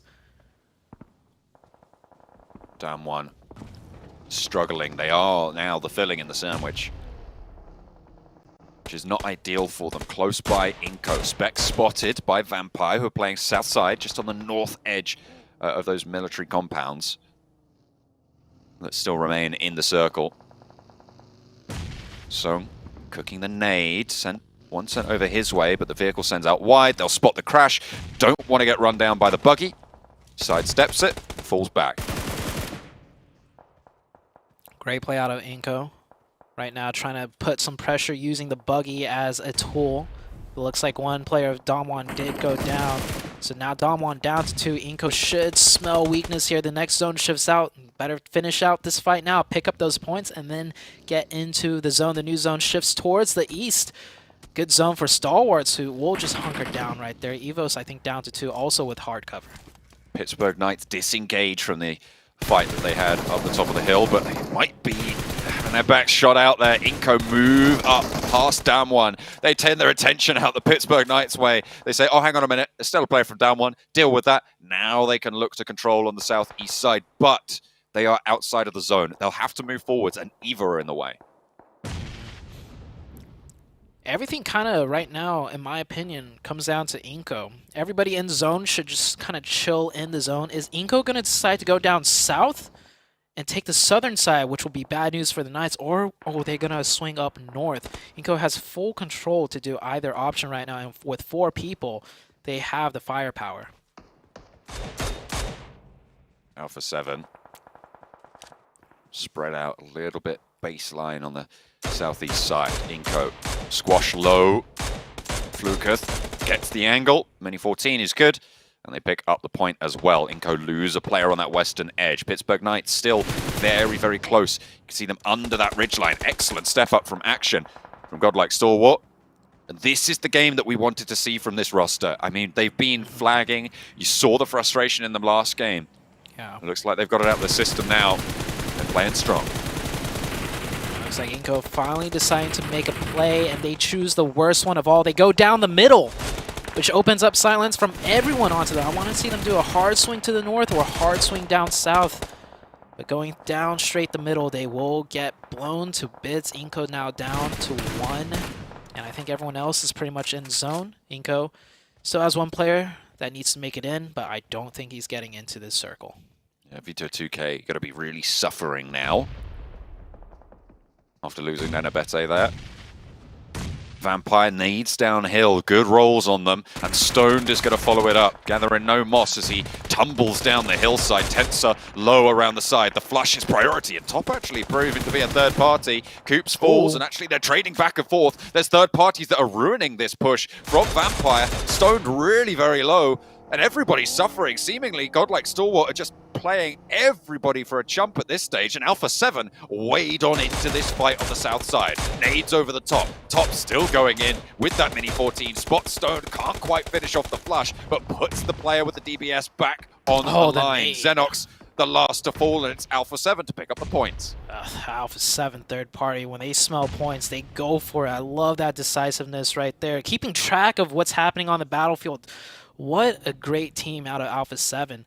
We do see Alpha 7's down to 3, so I think Mythic is probably the one calling it out for them as well.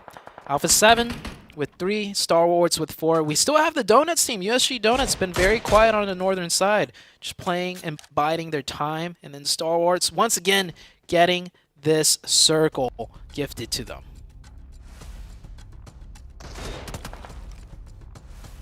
Stalwart really, really solid here. I don't see a way they don't win this. I mean, if they can't win this, then I feel like those previous games must have been getting to them, but this is the time that you are able to win. There's no 2 ways about it. You've got to capitalize on this sort of a circle. Definitely. But I feel like the circle will... I think Alpha 7... I think every team might be able to stay alive here. No, USG looks like they have the edge of zone close to them, but it is not a good spot. So USG will have to commit somewhere. I feel like they're going to be looking at Evos' direction, and Alpha 7 making a move right here, and oh no! Boom goes the car. Schweppes puts the DBS to work. Picks up 2 points for Vampire Esports. Last player surviving, and Alpha 7's hopes are dashed on the Dacia. Alpha 7's probably Star Wars Esports' biggest threat too, so that just really made things a lot easier for Star Wars. Mafioso, last one up. He might be able to pick up a knock. Here is USG's push onto Evos right now.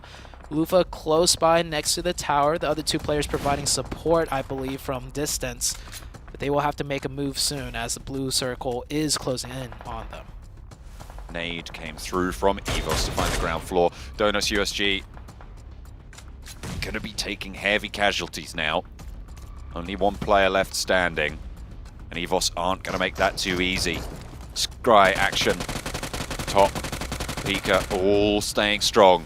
They have so much control over this zone. Absolute control. Mafioso forced to run down now. Is he? He might be in zone on that. Oh, never mind. Mafioso Not goes anymore. out. We're down to 3 teams. And USG is still up. They got the revive. It's 2v2 here with 4 players of... They should definitely move off of that knock. They have the numbers, they have the angles, they have everything. They need to get more elimination points, not just the chicken here, with how bad of a 3-game Stalwarts have had so far. Although, to be fair, just getting that chicken dinner after the games they've had would be great news. It looks like they're going to get it. Look at the movements that they've made. They've pushed up. They're controlling the ridgeline. They know that they're going to have the center of the next zone as well. Yeah. There's no way that they go down here. I would put a good amount of money on it. It's just no way that it happens. All the UC in the world. Yeah, they just need to maximize points. They get 1, they get 2. There's only 2 points left. They should look to get both of these. And no way can they throw this now. I want to see them commit, like try really hard to get 1 more point, because they should know both of these teams are just going to die to the blue otherwise. Yeah, Action really wants to hunt this one down. They know there's a player in the shack. It looks like they know that where Redface is. There's the nade. There's the point. Action knows the bathroom will be the place of the final hold for EVOS. It won't be enough with just the 1 player, but the rest of them flood on Nicely in. done. And godlike Stalwart, what a relief for this roster. Yeah. Coming back on in after a set of lackluster performances. I mean, you could see it. Look at that. Yeah, That is relief. Relief is the perfect word. I love that you said that, because that was not a celebration we just saw. That was just relief. Pure relief that they are managing to pick up some points and put themselves back on the board. And there's a little bit of celebration now, a smile, as it's settling in, that they realize, like, hey, we still got this. We still know what we're doing. We're still a top contending team. Great job out of Stalwarts. Man, what a game. HVVP once again showing up. Nova and HVVP continuing to duke it out. The hot drop, it happened again on Gaka. John, it happened again. I mean, I imagine after this one it might change up a little bit. I was agreeing with Imperium on the desk about his points that, you know, it looked like they really should have won that fight for power. It was just Paraboy who turned the corner and got 2 knocks, one after the other, very fast, that won them the fight. But this time around, it was clear. Nova had it all in their hand. Yeah, maybe Nova wants them to hot drop, because Nova has managed to pick up... Oh, okay. Actually, every single time you realize that they've done that hot drop, another team has rotated into them, because Nova's rotation is drastically slowed down. First game, it was Alpha 7. The game we just had, it was an HVVP. So that hot drop, even though they're winning it, is actually costing them a lot of points, because they end up running into a different team due to the slowed down rotation. I mean, it was difficult, obviously, with the military circle as well, because people are going to move faster on that, so it does kind of skew that a little bit, but you're right. A difficult path ahead, but godlike Stalwart start out with a good step for their first chicken dinner.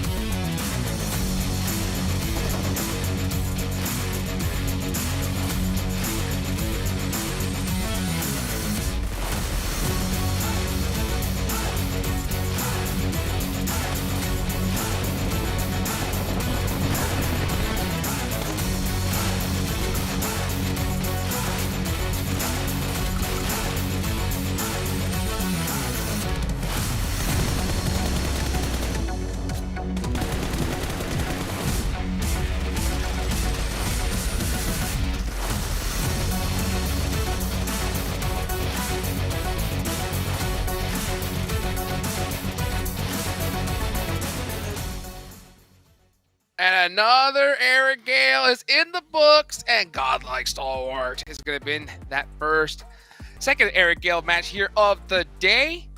8 eliminations on the board, 23 total points. Evo's Reborn getting some nice points on the board as well. They definitely did too, but you know what? Imperium, take it away. I'm pretty sure you're happy that godlike Stalwart actually got that game. Man, a massive relief from 0 to hero, from kind of smashing the table to giving high fives. And I really like that Zute highlighted the fact that it wasn't necessarily a celebration, it was a relief for the players to say, hey, we can do this. We can close out the game. They were early on the rotation. They were early on the control. There was a 2-2 split that was a little bit risky, but as soon as that circle moved away from the radio tower, they repositioned.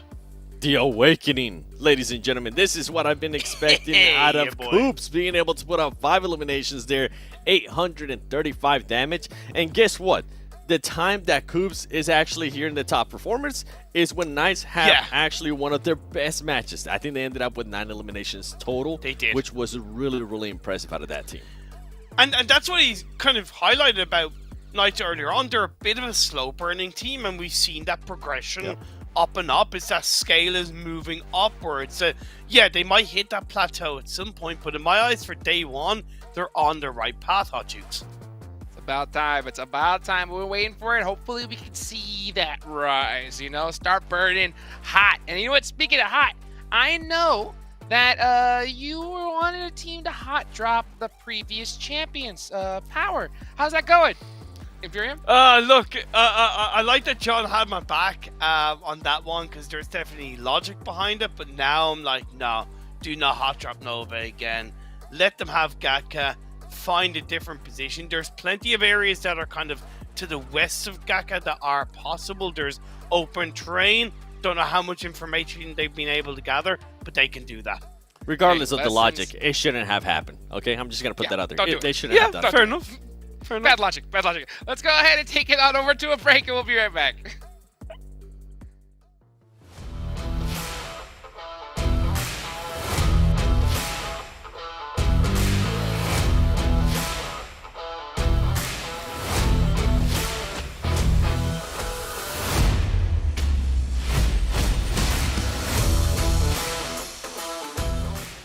PUBG Mobile.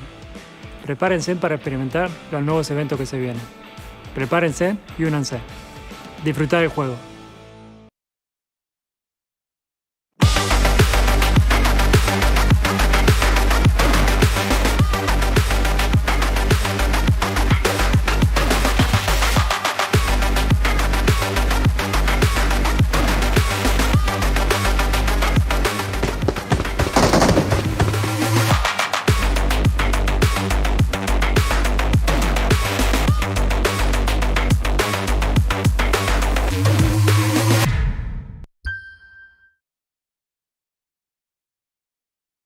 Welcome back, everybody, to the PUBG Mobile Global Championships. Of course, I gotta give a big thank you to our sponsor, Sony, with the Xperia 1.4 and the Xperia Stream were created in collaboration with professional esports players.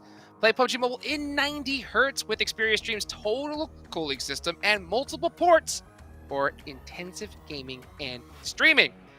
Guys, still so much to talk about here as we go into match number 5. There's still 2 matches left to go. Okay, so they have plenty of time to put some good solid points on the board, get some of that energy going into that next day, you know. I wonder what we're going to see come up. Are we going to see, you know, a team really come out hot? Let us know right now on the socials. Use that hashtag PMGC 2022 as well, so we can keep up to date with everything that you guys are talking about here. And while you're at it, why don't you throw us a little follow as well? You know, Hot Jukes, 7WG, Imperium. What do you think about that, huh? Now, shooting. All of those? Yeah. Yeah, follow us all. Why not? Gotta stay up to date as we take a look at the overall rankings. HVVP. But look how close it is. 7, look how close it is, though. The top 5 are divided by just 9 points. That's nothing. Yeah, it's absolutely nothing, but what's impressive is that HVVP is able to do this with 0 chicken dinners. And if we went back to just the past there and go, that just happened. I mean, technically, in regards to placement points, they didn't really have the best performances, but they're able to put up those elimination points, and that's what's so impressive about this team. Exactly. They're being able to put up points, whether it's elimination, whether it's placement points, it doesn't matter. They're being able to maintain that consistency. And now, as we go here towards the second page, Fireflux Esports currently in last place. And the reason why I was saying that regardless of the logic, it shouldn't have happened is because Power Esports is currently in 15th place. They shouldn't have done that. Yeah, I agree. For sure. For sure, 110%. Pittsburgh in 12th place. Down in 11th. They haven't really, you know, improved across the 4 games. It can be difficult to evolve your gameplay. They're showing that sign that they did last year when they would just full center it without any real kind of awareness of what's going on around them. I hope they change it coming into the last 2 games of today. Going back over to Miramar, back to the desert here. Looking to see some more action in Pecado, Sin City right there in the center. Hopefully the Knights can come and make it happen. Yeah, Power, unfortunately, just really off to a really tough start here. Take a look here at some drop locations. This is where everybody is expected to drop. I wonder if we're going to see any changes here, Seven. What do you think? I'm actually intrigued to see if we're going to see any changes there in Picado. We saw Knights being able to just concede that spot very quickly to Vampire Esports. It did end up working out for them because of the circle that we had, but I would be surprised if maybe we get more of a favorable circle, more of a center circle, if Knights is willing to take a fight with Vampire Esports, if they do hot drop each other in Imperium. Yeah, definitely. And Miramar has always been a tricky map when it comes to drop spots and looting, because it's so city heavy from a loot standpoint that compared to Erangel and Sanhok, arguably you tend to get a couple more hot drops in play. Right now, Udo Alliance has lost Leona's all to themselves. I would possibly, if there's a team in the lobby that has lost Leona's as a hot drop in their own regional tournaments, that is a place that is more than capable of holding on to 2 teams. So that's something that could be down the line in day 2, day 3, or day 4.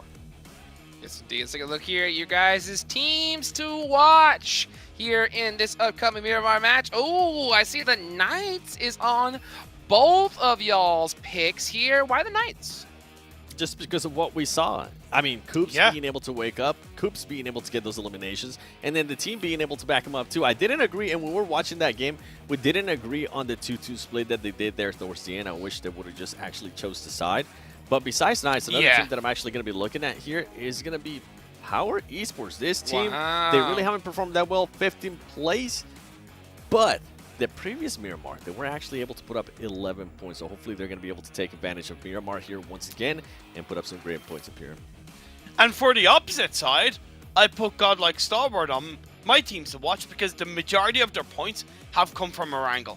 And yet, that's not technically a bad thing, but you need to have the likes of Miramar under your belt. You need to be able to find a bit of stability there. And in this Miramar game, they need to follow up on that chicken dinner with another stable result. And of course, I had to put up Knights up there, similar to what you said, Seven. They performed good in the previous game. They're backing each other up. They could have pushed up onto Down 1 Gaming when they were fighting up against Inco. They chose their path. It didn't work out in that game.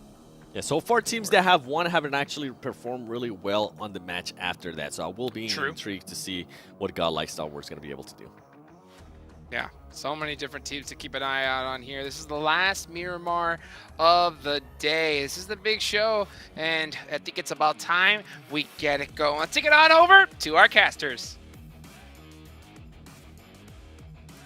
Thanks very much, Dukes. We're going to be getting into, as you say, the final Miramar of the day. Going to be tuning in with that Picado, not necessarily hot drop, a warm drop, I will say, between these 2 teams over in Picado.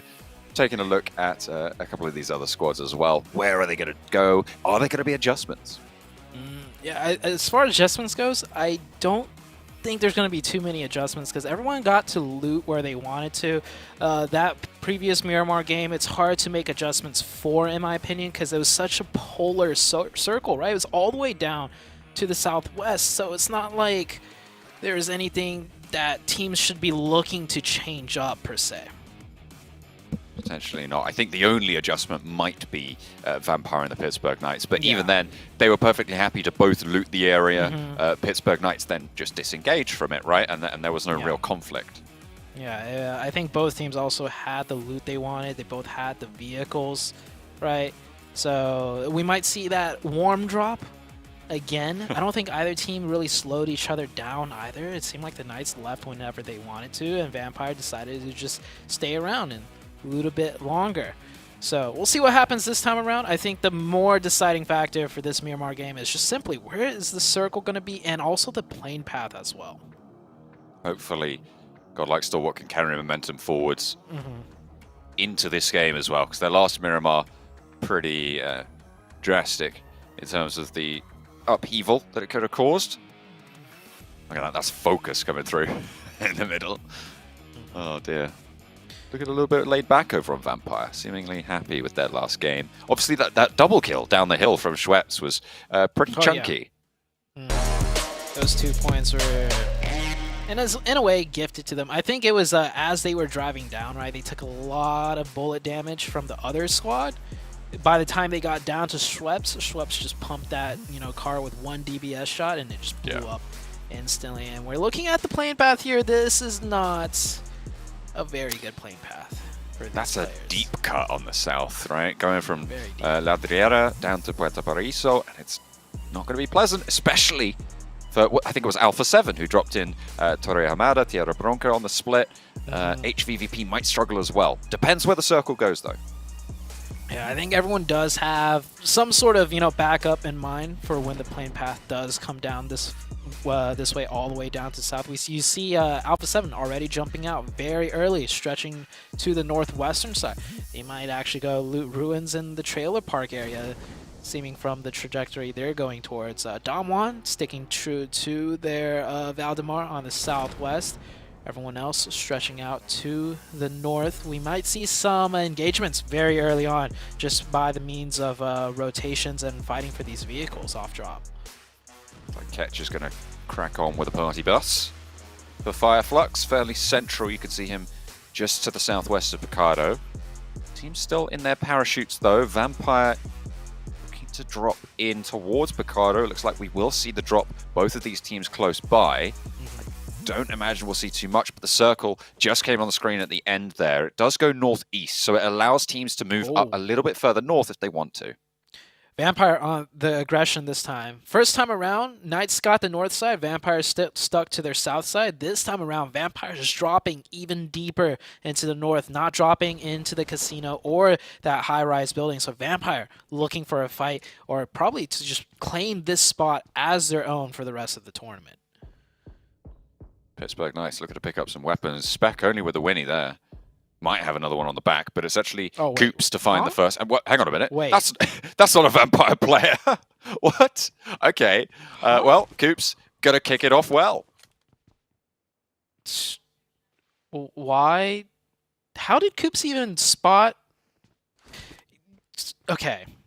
You have a 4-man team dropping in front of you, and you have the wherewithal to look behind you with the mini and pick up a play. Wow. Okay. I mean you one of their answered it. players, It's one of their players dropped in late, so maybe they were just completely on the swivel. I mean, you know that they're not pushing aggressively, maybe, so you're sort of just keeping an eye out or just catching it in peripherals. Oh no! Dear, another difficult position. This is not good news for Oh no! Oh, this is awful. God, like Stalwart. It's back to business for Stalwart. They are getting torn up. 1 player left, and we're only 3 minutes into the game. I feel so bad for those boys. That was a drive-by with shotguns and a Winchester. That's... Okay, all right. Spec here. I mean, anybody but Stalwart, please. I don't even think that's a table slam moment for them. I think that's just a sigh of, like... Guess here we go again. Yeah. All right, Spec. He's got support. He's got supporting sight lines, so Spec is able to back up some. So playing to his teammates really well, but getting shot from a different angle is going to force him back inside the building, and Spec will go down. 3v4 situation. The Knights on the back foot. It kind of comes down to Xenox's position. If they don't know he's up here, and that's a big if, Xenox might be able to do something. We'll hear those footsteps underneath. Exactly, yeah. So knows there's a player up top there for them. Stoned on the outlook. Tensor. Coops holding on the high ground at the back. Looking for a little bit of an answer. Fluketh with that Winnie. Wants to sling a round or two out towards Tensor, but Tensor's not giving him an inch.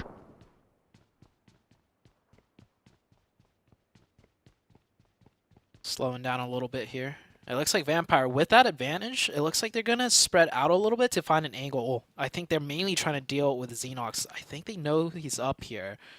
And I do believe if he gets all the way to the top of the roof, he might be able to just get a very slim angle onto Xenox, even if he stays prone. And there we go. There it is. Yep. The Knights now down to 2 players. Ravenclaw does get answer towards. Coops is still on the warpath. Coops again. Picks up the backstop, and that could be quite important, although losing Xenox early, it's not going to be ideal. Leaves Coops and Tensor operating as a duo. In the meantime, hang on a minute, Nova running down power. Wait, Gakka was in the last map. Gakka was the last time. Come on, stop that. I'm looking here. Northeast. Yeah, so Nova's looting Minas, and that's actually... I love how we don't even have time to talk about where the first circle comes up. Before this match, I'm like, the most important thing coming into this Mirror match is the plane path and circle, and we haven't even touched on the circle yet. Circle is northeast, dead center is Minas, and that is where Nova's looting. HVVP losing 1 member, 1 million, getting a bit more aggressive now as they do get a knock. He's looking for the confirmation, but the rest of HVVP is here to bail out Tixie, their MVP player so far for the day. I'm surprised Venom didn't hop out for that. I feel like he had time. He had the position, but being so split on the back from 1 million, they are completely on the way. Maybe they were just like, you know what? Just don't even bother. We're not going to try and challenge HVVP. We know how strong they are in fights. We've seen that over the last couple of games. Yeah. HVVP will get that reset. And so that fight with Power. So Power was actually, I think it was just a very delayed rotation to the plane path. Power's going up to El Azahar. They swung through Minas, and they were able to catch 1 player. Alpha 7 now in Inko taking fight. Nice swing out by Revo with the M16. He's going to pick up an elimination. And this is all the way in the northeast, so Alpha 7 did end up rotating from the northwest all the way to the northeast, looting that Campo Militar area, and Inko's also there. And we got another fight happening with the last lone member. This might be 2 points for him. I don't think they know there's a solo player here. He might pick up the 1v2. He's playing at the top of the staircase as well. Likely that he can pick up at least 1 here if Solke goes up the staircase. Oh! Lutz saw him. He was ready. That is... I mean... I think he left the vehicle there. It kind of had to happen, right? Yeah. Like, it got like Stalwart. You had your chicken dinner. Now it's back to getting no points on a game. You know, just chill out. That's rough. That is really rough. It is really rough. Yeah. I like how our camera guy also was kind of caught off by surprise because he was like, wait, huh? Had to zoom the camera back out. Yeah. Jumped to another angle. Like, oh, that's what happened. And that is Star Wars once again out. But, okay, overall, this is only day 1, right? They're in 6th place. They go out with 0 points. That sucks. But this is day 1. We got a couple more days. So they're not in the worst of positions, right? They're not in the worst of it, but they're definitely not happy with how inconsistent they have been performing. Needs to step up a little bit. I mean, teams like Fireflux, Power also just have had much less of an impact. And those teams towards the bottom not really doing so great, not so hot. With the Pittsburgh Knights down to 2, you'd imagine they're not going to be cooking anytime soon either. Speaking about cooking, Bacon Time. Huge first game, and since then we haven't really seen too much of them. They're hovering around 10th right now. And Damwon Gaming, that was a team that we had a question mark coming into today, right? Damwon Gaming, absolutely amazing performance on last year's group stage of PMGC, and then they finished 11th in the grand finals. So coming into this one, it looks like they are struggling quite a little bit. And the circle did shift once again towards the east. We have a lot of water in play. That is how far east this circle has shifted. It is kind of crazy how much it is keeping that water in. It is magnetized to the east coast. I mean, we had dramatic water shifts over in the first group as well, over in Group Red. So that's kind of been a theme, I guess, to keep it on running here into Group Green. A lot of teams making their way in. There is still quite a lot of ground around this area, a lot of cliffs to play with. Yeah. No, not super large amounts of high ground. I kind of like this area. It's an area of the map that we don't get to see too often either, right? But it is still good for competitive play. A lot of options for teams, a lot of dynamic situations for teams to navigate.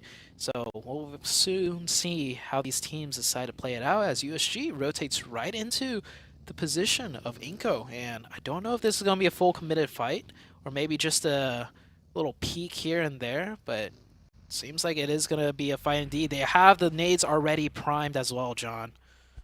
They are ready to go for this one. Up to the top of the bell tower to try and dribble them on down, but if Missile gets caught, an excellent bank off the door frame from Vitu2K. Picks up 3 points for that one. Unfortunately not in the tables, but it certainly would be a swish. Swish indeed. We've got 2 more nades coming in. We do have 1 player of Inko on the mountaintop providing support, but I feel like in this close encampment area, and Inko down to... Does Inko have... Yeah, Inko only down to 3. He might need to just drive down here and take the fight straight to USG, and USG answers back with another nade. There's going to be nades on top of this engagement. I think they're going to figure out which buildings they're in, which corners they're hiding around, and just pop that ordnance down range. 52K. Still, though, uncontested at this stage. It's on the north side of the current circle.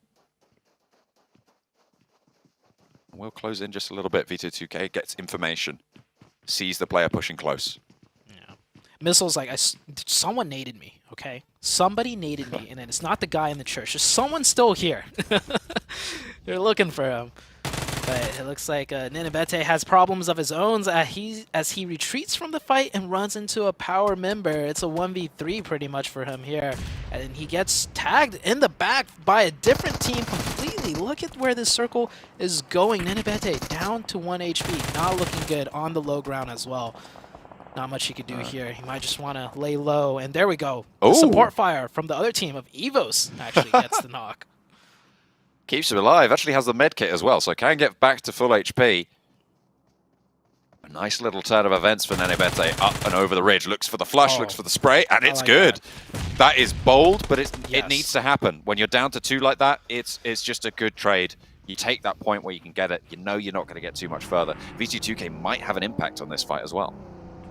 I like how he's scooched from next to the doorway all the way back to beneath the stairs, trying to stay as small as possible right now. Last member up, and the zone pulled away from the water, so we do have this flat, hilly high ground in play. We see a lot of teams starting to converge around here, and then we do have, you know, down to the middle of the map, we have that road splitting right in between everything with some very strong compounds too left in play along the roadside. Evos playing with 4 very central in a compound in their buildings. They've got oversight over to the hills. The power currently occupying a whole host of teams are ready to slip on in behind if the opportunity presents itself. Nova taking a wide split over towards Junkyard Way on the southeast of it. HVVP on this very southeastern side. They don't have anybody to their back besides 1 solo member of the Yudu Alliance, which might cause trouble. And Damwon Gaming is here now. Now it's USG versus Damwon Gaming, and there's still that solo player of Vitu lying in the wake. Well, Damwon are going to be much more cautious of it. They might get spotted. Vitu2K stands up, though, and looks for the point, looks for the flush. Able to get it done, and Damwon are thinking, hang on a minute, there's 2 teams here? What's going on? And USG Donuts will flee around the side with certainly one of their players, leaving one of them behind. Just Lufa on the inside has got some nice angles to play with. Floods out towards the south side of the building. Trying to play, but there's a broadside to the mountain. Damwon moving on in. Want to take control, but Missile's there and forces them to a single side of this engagement. Yeah, Lufa right now really needs to play in the support lines of his 2 teammates on the high ground, but instead he isolates himself inside the building. More difficult, easier said than done, actually, should I say, for Lufa in that situation, as there's other teams coming near the top side. Skylights Gaming now on the northern side. A lot of teams on that area looking to get a piece of the action.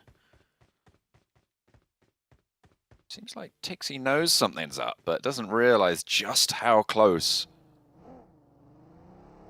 they have their player there. for the UDO Alliance. The circle goes towards EVOS Central. They will keep that one in. Fireflux as well. Very, very middle position. I feel like HVVP also have a really solid spot. I mean, on the south side, no one really actually playing in the same direction. Yeah. Actually, this is like almost perfect for them, because if they need to go up north, they have those ridge lines to work with, and nobody's really going to stop them either, because further up on those ridge lines, there's just flat terrain with compounds, and that's where most of every other team is going to be. So this could be a big game for them, as Tensa accidentally mollies himself. Coops, 1 HP, gets taken out, and that is the Knights with another rough game. Big fat L, really, on that game. They lose the Picardo, and they just get picked apart. 15th place, 1 elimination. It's going to keep them in 12th position in that red zone, in the zone that will not even make it to the survival bracket. Yeah. So you do want to be getting a little bit ahead of the game here. Bacon time with 4 into the late game. We might see another big performance by them. We saw it in the first game, and then they kind of went quiet since. And with the way the zone is playing out right now, with how many teams are up alive, I think we're about to see a lot of fights happen on every side very suddenly. Down 1. A knock over their way. Fireflux trying to keep this spread going, and it's working out for now in a central location. They don't really have to worry too much about EVOS because they have got this nice high ground. Actually, it looks like they might want to regroup, actually. Clump a little bit closer together. That's their decision. Yeah. It's always tough in this situation when you have so many ridges to work with. Not sure where to go. Bacon time. One player running into Paraboy, and Paraboy almost goes down but wins that one. That was a crucial one right there, as Bacon time's looking to pressure the side of Nova and take over the western control of this zone, but that one knock might just send Bacon time packing the other way. Inco eliminated as well in the meantime. Not doing quite so well as their Brazilian compatriots. Alpha 7 way further up the tables at the moment. Nova and HVVP just that little bit further ahead. Nova playing on the southwest side, HVVP split on the south. They did take care of the solo player on their south from UDO Alliance earlier on, so there is no longer that snake threat. 1 million on the northeast, fighting with Damwon Gaming. It is just a slow grind of a fight right now. Everybody's just trying to stay alive to see the next zone rather than full committing in fights. The terrain also makes it extremely difficult, right? Both teams, no matter where they're fighting, has all these ridges to work with, and pushing over the top of a ridge, always dangerous, as more action happening in the elimination feed, and Skylights Gaming find themselves caught against the side of Alpha 7. A lot of long-range exchanges here, too.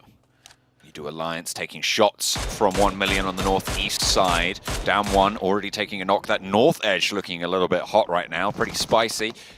As you say, that engagement starting to pop off. Alpha 7 really running it down, though.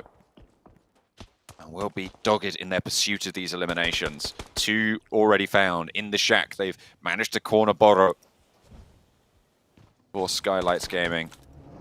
And they will look to put the final nail in. Carrillo is there, and he'll catch this rotate. No way you get away from him. And that is Skylights down. They will be eliminated 12th place. Alpha 7 up to 5 elims on the north side. Yeah, Alpha 7, always the aggressor. Works out great for them. 1 million actually getting very aggressive here. This is what I like to see. They've been playing very quiet and consistent. This is not a fight that they have to take per se, but they know they have the advantage, and they're looking to find the angles. It's always better to clear out your side of the circle rather than waiting. All they need is one nade right there where that smoke clump is, and that's a 2-pointer for the side of 1 million. But it looks like they're starting to back up instead. Dropping some smokes from 1 million. UDO Alliance, they are 3 players right now. So aren't really super keen to go for this fight. I mean, they know that 1 million are there.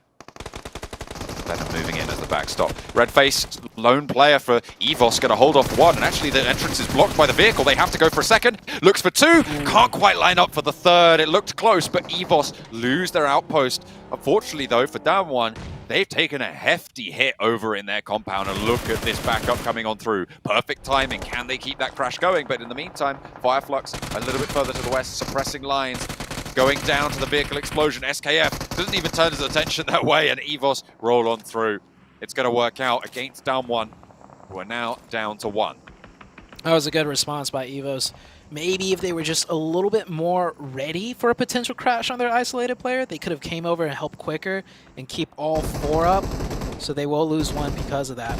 Meanwhile, on the western side, Nova has just been methodically working their way in on the western edge, and HVVP, of course, somehow finding a knock onto King. These two teams just cannot stop damaging each other, and it's actually answered back by, I believe that was USG getting a knock onto HVVP. I love how this ending circle is playing out. It's not just a close-range fight. It is long-range third parties with close-range fights mixed in.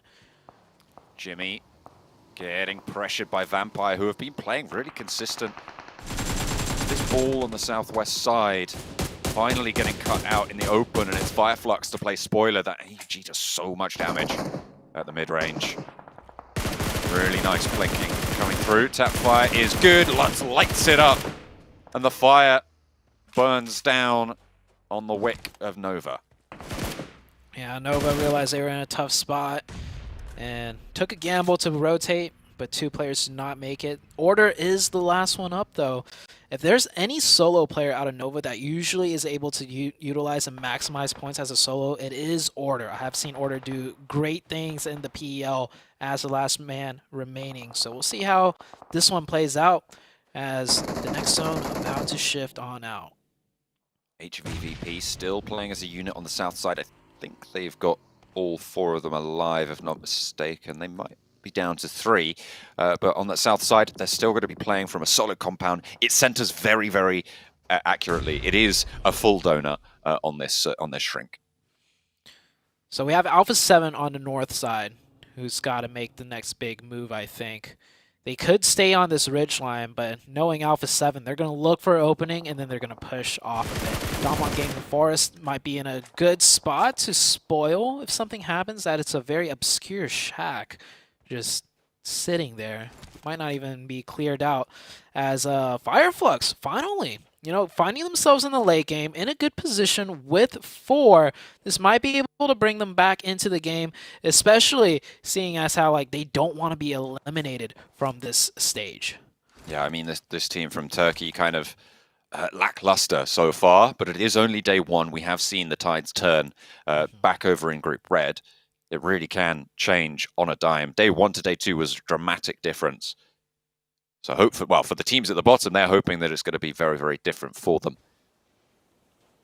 Let's see if they can step up a little bit. Udo Alliance, Fireflux, the 2 that currently still in this. Downward Gaming and Bacon Time, trying to stay away from that bubble. Order right now being pressured by Vampire. He's the last one up. Nades are raining in. He's in a good spot, though, because those hay bales, it can easily deflect the nades. It's hard to kind of throw the perfect arc in. Oh! And Order doing Order things, firing right back. He could get this next one, too. He already picked up 1. Second player takes a lot of damage. Ravenclaw starting to bleed out here. They need to deal with Order now. Stone, if anything, just needs to crash right in, but he's getting third party by Meku. Oh, the top 2 of the lobby teaming up on Vampire right now. It's going to be really hard to keep Fluke at the live out of this. Ravenclaw, I think you're done for here, mate. Let's be honest. And comes it was actually Fireflux. Catch with the Orm. Pops the big green gun, and Solke swings in, and Stone gets... okay, Vampire have had a nightmare here, to be fair. Fireflux actually striking out south. They want in on this fight. HVVP chiming through as well. Order is being kept alive by 3 different teams right now. Yeah. Oh, don't stick... Oh, that was a close one. That was a close one. That's a haircut right there. And for Fireflux, if they just get a little bit more aggressive, if they sweep a little bit further down the side, I do think they have great sideline onto the entirety of HVVP here, too. So you see Solke right now pretty much anchoring down the south side. So Fireflux, if they wanted to, they could stick their heads out a little bit more and cause more damage to the rest of the lobby while still remaining very safe. The thing now about Order is that his position is known. People know that he's in this area, in this position. So it could be a little bit more tricky. Udo Alliance losing one of their players on the top of the hill. And 1 million will be the claimants to that title. Playing against now one player from the Udo Alliance. Down in the bottom of the tables, they will fall down as well. 3 limbs on the game. It's, again, not going to be good enough to see you up a little bit higher on those standings. They'll have to go around for the final game of today, but we'll have to conclude this Miramar first. New circle comes up, order not in the zone. I don't think he's going to be able to make it to the next one. We have the side 2 4-man teams. Alpha 7 on the north, or 3. 1 million on the northeast, Alpha 7 on the north, and the 4-man team of Fireflux. This is going to be the most difficult rotation for Fireflux yet, because they lose control of the ridges, and they have to just commit to taking something over now. 7 eliminations on the game for Fireflux. All 4 of them alive. This is the best chance they've had so far to be able to come good on a game. But Solar's getting picked up by Order, who's still going. Solo player. Yeah, the most deadly solo player right here. Just can't take him down.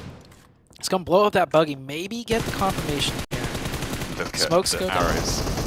The arrows from HVVP, they're turning that way. And over up on the northeast side, Alpha 7 are clashing with 1 million at the moment. They're falling short of the mark. 2 players falling in Alpha 7, getting torn asunder here. Nova will be finally eliminated as Order falls to... I didn't quite catch who was able to pick that one up. Oh, it was an Orm shot coming through from Fireflux. Yeah. Alpha 7 on 2. Soulcase spotted. Matic picks it up. This is looking really good for HVP. Like I said, if they have to move north, they have these ridges to work with. That puts them in a great advantage over everyone on the high ground. Alpha 7 not done and dusted yet. I thought they were done for, but they're turning it right back onto 1 million. It's actually Revo and his partner Carrillo. 2v4 situation here, John? They are moving through like a hot knife through butter on this north side. Only 1 player stands in their way now. Can they keep it going? HVVP on the south side similarly moving strong. Senke, the last for 1 million, still standing. As the flush comes through, Alpha 7 getting that flush. Nade over towards Ketch, just short of the vehicle. HVVP swing down south. On the side of the Alpha 7 fight, they did get traded back, so now it's down to 1v1. I think they're going to go for a revive on that northeastern side. HVVP right now just sitting pretty. Down to 3, but they have a lot of control, and no one's taking shots at them, and they know everyone else is busy fighting. That is Catch out to the play zone. We still got a solo out of Damwon Gaming Forest right there, just laying low, and this fight is still continuing to slug on. Revo finds the re-knock, and now it's just Marshall playing backstop for 1 million. Can look for this flush, but the shots might come through from Marshall. We saw him be a sneaky solo player before over on Sanhok, but yeah, here they go. Oh, I thought they were going to break out wide, go for the wide swing. They know he's there. They catch an ankle, look for the shots. Carrillo taken low, actually has to hit the deck. Revo has the goods though, and will come up good with them. Alpha 7 stay alive with 2, but HVVP in the meantime have moved across the terrain. They are up and on the hillside. This is a perfect chance for Evos, the third party. If Alpha 7 could get a knock onto HVVP, I feel like HVVP is kind of exposing themselves down the middle. No, actually, that ridge line and slope is so steep. It's actually a great spot for them to just be in. When is Evos going to make a play, or are they just going to wait for these 2 to fight first? Tixie Matic open to the side swipe from Evos, but they're not going to land the spray. Alpha 7 will have to move south first. The next circle, of course, will just close right to the center. And at the moment, HVVP have the best angle on it. They're looking for openings right now. I think Evos had a chance right there, but missed 1 too many shots. Now HVVP is well aware of the angle that they need to be safe from. Alpha 7 doing a great job, just working their way in from the north. I thought they were done for, but they pull out a 2v4 against the side of 1 million. This is Alpha 7 looking to try and chase down Nova's position in second. Of course, with Nova going down earlier, they will have that in their sights, and if they can take down HVVP early, maybe even move a little bit further forwards. They've managed to rack up quite an impressive elimination count. If HVVP go down now, they definitely have the points profit total, but the circle will close, and they are right on the edge of it. Center controlled. HVVP launched that nade. Shots ringing out towards Evos as well, but Alpha 7 bearing the brunt of everybody's damage. Meku spotted by Carrillo, but he will not be able to bring it back. And again, Matic and Tixie on that ridgeline will be able to stay alive. Carrillo finally dispatched, and now it's a 2 versus 2 coming through for HVVP and EVOS. Tight fight. It looks like it's going to be a 2v1 as Tixie goes down. Meku's got the MK14 though, but they're going to get the revive. It's going to be a 1v3. It's not looking good for HVVP from this downhill angle. But they have the center of the zone, and it is closing. It's going to force them there. Does he not see Microboy? I don't think he caught it. Will spot him now, though. Takes a nice little lick and a second as well. Has the time to heal, as there's no chance that they can go for these reses. With the zone pushing in, it's going to go in for the nades. No, he doesn't have any left in the back pocket. Tixie flushed out. No information more. Meku sees the run forwards, sees the dash, has managed to get the heal off, has the sim sticking up, but has the health disadvantage around the side. HVVP claim it, and finally they find the chicken dinner. They don't even need it. Hard. They're super chill. They're like, yeah, whatever. Just another day in the office. They're like, yeah. Seems about right. Seems about right. That's entitlement right there. Yeah. No, honestly though, with the style of their play, they don't need chicken dinners. They just pick up so many elimination points every game. The chicken dinner that they just got, yeah, it's a great boost in points. 15 points. That is huge. But like mentally for them, they're just like, hey, we got a chicken and a lot of eliminations this time. It's kind of nice. Good job, guys.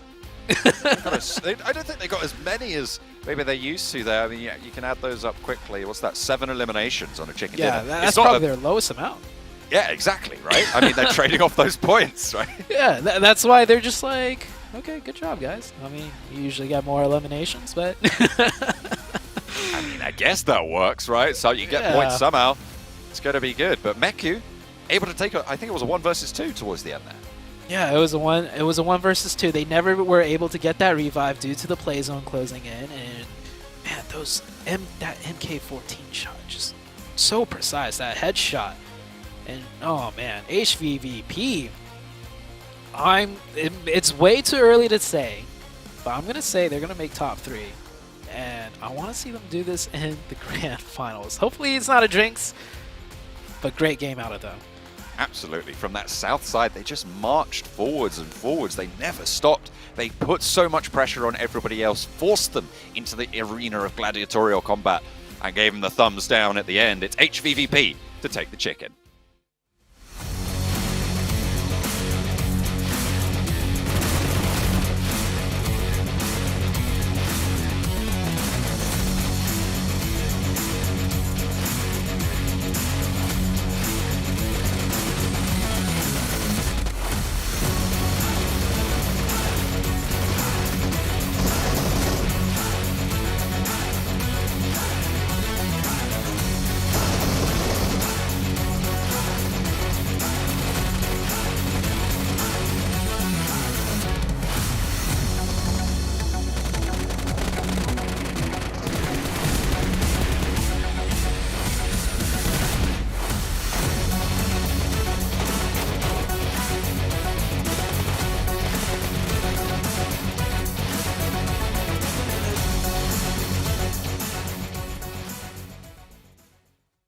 HVVP with the second chicken dinner here on the first day of the PUBG Mobile Global Championships Group Green.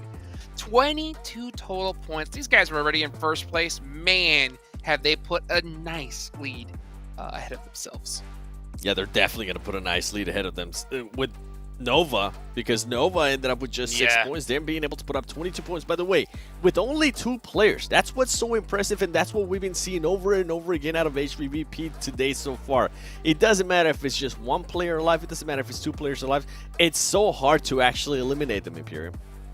It is, and arguably, look, all of these games that we played today, I don't think we've seen so much of a complete performance bar, maybe the godlike stalwart chicken dinner, right?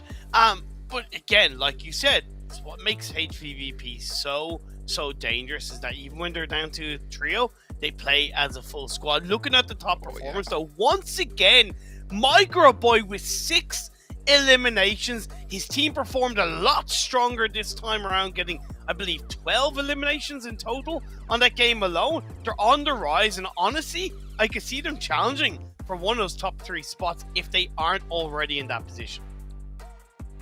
Microboy, the legend himself, dude, just coming in strong. That's what we like to see. We got one match left today. Aaron Gale, all right? How long is Power surviving in this one? I knew that was coming. I don't. They're not gonna hot drop, no, but they can't. This is the point where I would, not to sound too harsh, but I would say it's really silly. Like really silly to hot drop. I don't know. Really silly. Hey, have you ever heard of the saying, third time's a charm?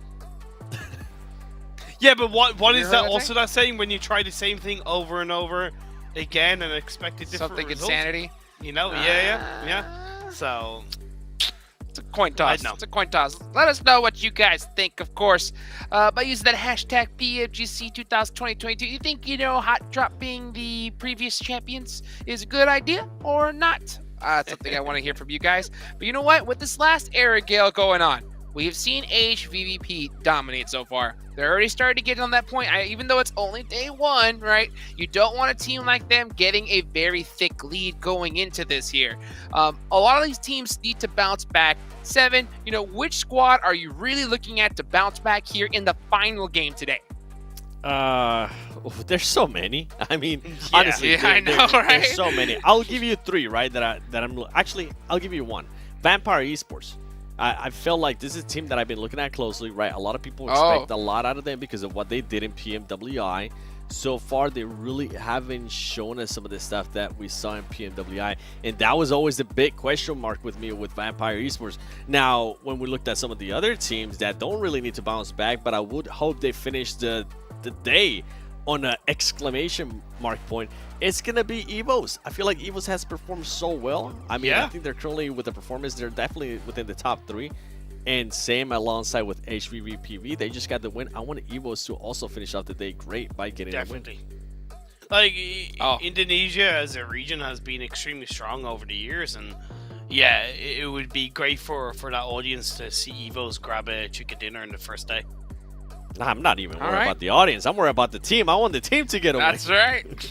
Let's go. Come on, make it happen here. One last match. You have to rally. And this is what I so love about seeing these LANs. You get to see the players. You get to see what they look like. The anger, the frustration after a bad game, the joy of a good game. And, for HVVP, after a good game of chicken dinner, it's just like this.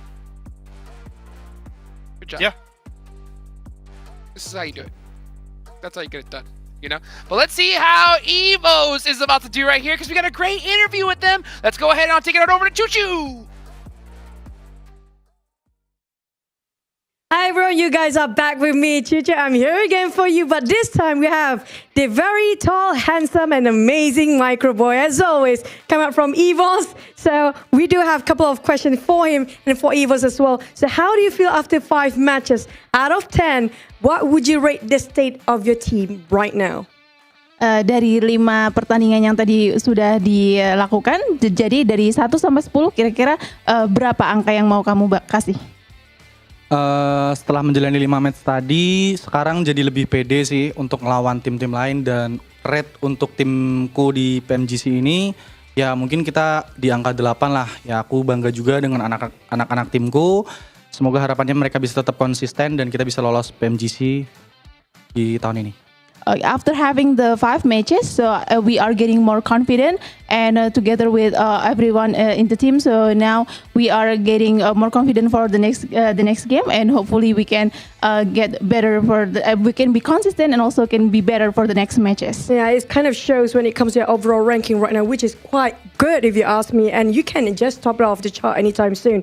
So you were very close, very close to win the previous match, but HVVP were just tiny bit stronger. In which area do you think you need to improve in case to get that chicken dinner just now?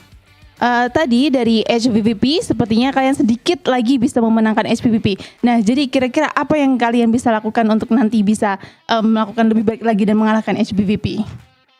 Yang bakal kita lakuin di next match ya seperti biasa, kita tetap ikutin arahan coach dan main seperti biasanya dengan enjoy, dan harapannya kita bisa membalas kekalahan kita melawan HVVP nanti. So what we are going to do next, so we are going to follow like the guides given by the coach, and also we are going to work together so to be better, and then so hopefully we can do it really well for the next matches. Hopefully that's going to happen soon. But for last one, you have anything to say, especially for your rivals HVVP or even your supporters out there? Ada yang ingin disampaikan nggak untuk HVVP atau untuk pendukung kalian semua di luar sana? Buat HVVP, tunggu aja pembalasan kita. Dan buat fans, terutama EVOS fans, semoga kalian tetap mendukung kita di ajang PMGC kali ini. Semoga kita bisa memberikan yang terbaik dan lolos bersama AE di Grand Final Indonesia nanti. So for HVVP, just wait for our battle. So we're gonna beat you, and also for all the supporters. So please wish us all the best so that we can go to the grand final later on.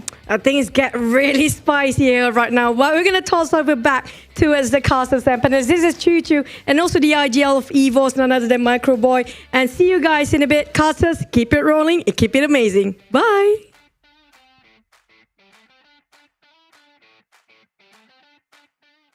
You said bye, we say hi. We are back, and you know what? It's time to say hello to our best solo performers. And of course, it's none other than the legend Microboy. We just saw him talk to us right here. And by the way, this is from whenever a player dies on your team and you're able to play by yourself. And Microboy put up 12 points as a solo 7.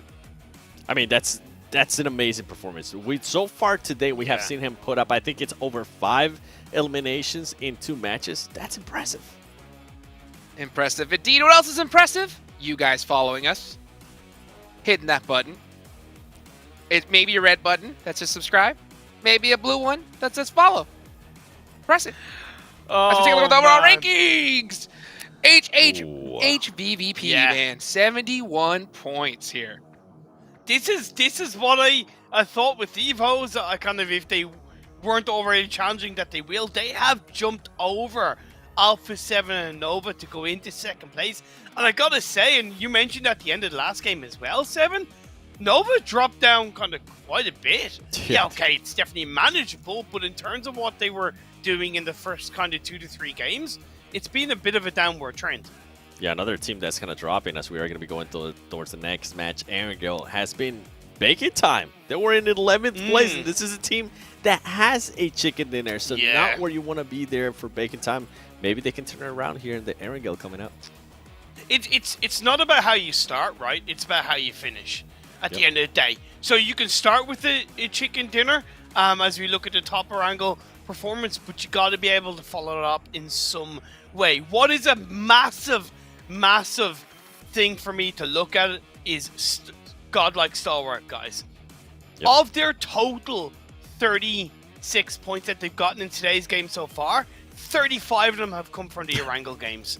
That is massive, and arguably not in a good way. Yeah. At least right now they're performing in the map that we do play the most, right? So that's kind of going their way, but everything else, not the stats that you want to have. Hey, teams to watch. 7 with the really tough pick of HVVP right there. EVOS as well, and Nova. Hey, I gotta admit, those are some really serious big boy players to watch here, 7. Yeah, and I mean with HVVP, I actually picked that before they won the last match, and I transferred it to EVOS. And now I want EVOS to actually be able to get a chicken dinner, because these teams have just been performing so well that if they can get that just out of the way in day 1, you love to see it. And then with Nova, with the performance that we saw, with the overall that we saw, you're starting to see a bit of a gap there. Not something you want to see at the end of the day. Hopefully they can pick it up. I went for 3 teams. Yeah, I went for kind of the other direction, where I wanted to kind of give a little bit of a highlight of the teams that realistically haven't performed that well, or enough that obviously they're in their current position. Power, yeah, they've suffered their own fault due to hot dropping. That's up to fix or not fix. For U-Do Alliance, there's just a little bit of higgledy-piggledy play from them. They show tiny sparkles of brilliance, but not enough as a full team, not enough in the longevity of the game. And yeah, for Bacon Time, they got to get back up to find a crispiness. Yep. Well, higgledy dirt, it's time to go to our casters. We're coming over here. We'll hopefully look at a little less higgledy-piggledy and more straight and narrow as we head into our final game of the day. We haven't gone crazy just yet. We'll save that for day 4 of this week of Group Red, or Group Green even, sorry. Group Red was last week. That was a whole other ball game. Can you imagine, John, the last day of this group? Just like it's like these teams, okay, so like the hardest hitting teams, if they're not in that top 3, they're gonna do whatever they can. We saw in the first week, LGD, targeted a team to try and break into the top 3. Can you imagine this group when you have so many heavy hitters and only 3 can be in the top 3? How hard they're gonna go all out on the last day to like get themselves there. Yeah, I think we could see sparks start to fly, but we've yet to see that top really emerge. At the moment, we're looking at 5 teams who are really in that top pack, and the spread on those is 21 points. I mean, first down to 5th is 21 points difference. 71 to 50 points is the difference there, but we're looking at 1 million, Nova, Alpha 7, EVOS, and HVVP as those 5 teams at the moment in that front-running pack. But we've not even played a quarter of the games yet, so there's definitely time to change that completely. Definitely not. We still got a lot of games, like you said, and also I just want to throw this out there. Nova is in 4th place overall, but that's with 2 very bad Erangel games where they only got 4 points, right? And Erangel, in my opinion, is their best map. So if it were not for the hot drops, right, maybe tomorrow, they won't be as contested. We might see Nova start doing, Nova things on Erangel, which is their strongest map. So that's something to think about. They're in 4th place overall with 2 bad games on their best map. Gatka is absolutely available on this drop. It looks like we are going to see both Power and Nova heading out that direction already. I feel like we might be seeing this again. I feel like we have another hot drop on the cards. I'm wondering if this is a little bit of a we're not going to make an adjustment on the fly call. Like we're going to stick to our guns here and just try and go for it and not readjust. Because we're going to wait for the day to end to try and change that. But it looks like maybe Power are drawing a little bit short of Gatka this time. Yeah, they have. It is very difficult to stretch all the way to Gatka, and maybe after losing 2 hot drops in a row in a very disastrous manner, they might have decided to just give it up. Like sure, if the plane path flew right over Gatka, we might have seen a hot drop. But this, in a way, is kind of like showing them, like, all right, we don't have to take Gatka. We could drop somewhere else, and they'll probably have a better game than statistically, right? Unless if they get eliminated immediately by a different team, they'll do better than they have dropping against Nova for this match. So that might just play into things coming up to tomorrow and the rest of the days where the hot drop will no longer happen. What I'm interested in now is, do Nova try and move further north? We're going to see Nova's rotations unleashed, right, in this early game, because we're 2.5 minutes in and they're not fighting. So they have those opportunities to make decisions. Yeah. They might be in a collision course right now, though, as, I'm seeing that on the minimap. Hopefully the camera will pan over before the fight starts happening. Okay. So they're diverting. Yeah, it looks like they got close, and now they're subverting. Yeah. It's Nova's just doing a little bit of a split loot, and Power doing the same, just basically mirroring each other, not necessarily clashing, though. And, yeah, there's that Power. Those 2 Power players that are turning back to the way that they came from. Looks like Power is struggling to figure out where to go, though. I thought they would just grab the buggy or maybe they're looking for more vehicles because all they have is just 1 buggy. I mean, it would make sense. It's likely that you're going to want to head somewhere like South George, maybe even breaching over towards North George on this sort of a circle. Yeah, I think they just only managed to find the 1 buggy, so they were looking for another vehicle, not able to find it. They're going to be hurting for loot and vehicles for the rest of the game. As for everyone else, it looks like everyone dropped where they wanted to. HVVP with a long rotation into North George Pool, which is their primary looting location on Erangel. And seems like this is going to be a calm game, finally, after 4 straight games of non-stop action, John, we're going to have a game where there is no fighting for the first minute. You said it now. You said it now. All the teams are going to start fighting in about 30 seconds. Guaranteed, 100%. Oh, very, very wide split on the north side from 1 million, leaving 2 over to Gameshki, 2 near Severny. Actually, someone in a boat on the north side of Severny. Oh, so they're going for a real big rotation there to come in on the north side of the circle. Fireflux went on the western coast up towards South George, so they leapfrog ahead of Nova to get there. But Nova looked like they want to draw short, play in the Everest Foothills compounds. I don't think there's a lot of loot, honestly, with this Nova split. Maybe they're going to spread out a little bit more after they loot those bigger compounds and pick up some more utility and items. But Nova is a team that always loots, like, scrap compounds, I'd say, and they make the best of it, and it works for them. This first circle being kind of centered just a little bit to the west of Pachinki, so nothing definitive yet. I mean, it could even go north. There is a portion of the North Erangel Island in play. So I think everyone's just going to bide their time here. No real engagements that's going to happen. No power positions that any teams want to fight for right now in the very first zone, as there's still a lot of question marks as to where this could end up going to. At the moment, Yudu Alliance playing in ruins, probably one of the strongest positions right now, but it's going to be difficult to leave if it moves away from there. It's likely that they will stay in the next circle, though, from that very, very central position. I think it is literally slap bang middle on that castle ruin, just to the southwest of that central island that sits in the middle of the river. Man, I'm not used to this. We're going to have to actually talk Nothing's about happening. things. What's going on? Because there's no action. And this is, usually it works the opposite way around, right? Like, first game starts out slow and it ramps up. Now this is the complete opposite. We've gone from hot in the water to just ice cold. And teams are just playing it slow now. Looks like Nova is making somewhat of a rotation. That might actually be their full-out rotation, as not much more to loot in the Gatka area. I mean, it would be about a minute prior to now when Nova might have finished that engagement with power in the previous games, right? And then they're coming through and looking where to go, but they've already been on the road for this entire time, so they've managed to get a lot more position. Looking at the damage proportion, I think this is fairly expected. Tixi topping the tables, 2.7k right now for HVVP. They have been on the warpath really, really significantly. Kitsune hasn't had as much impact on those damage tables. Ooh, Paraboy.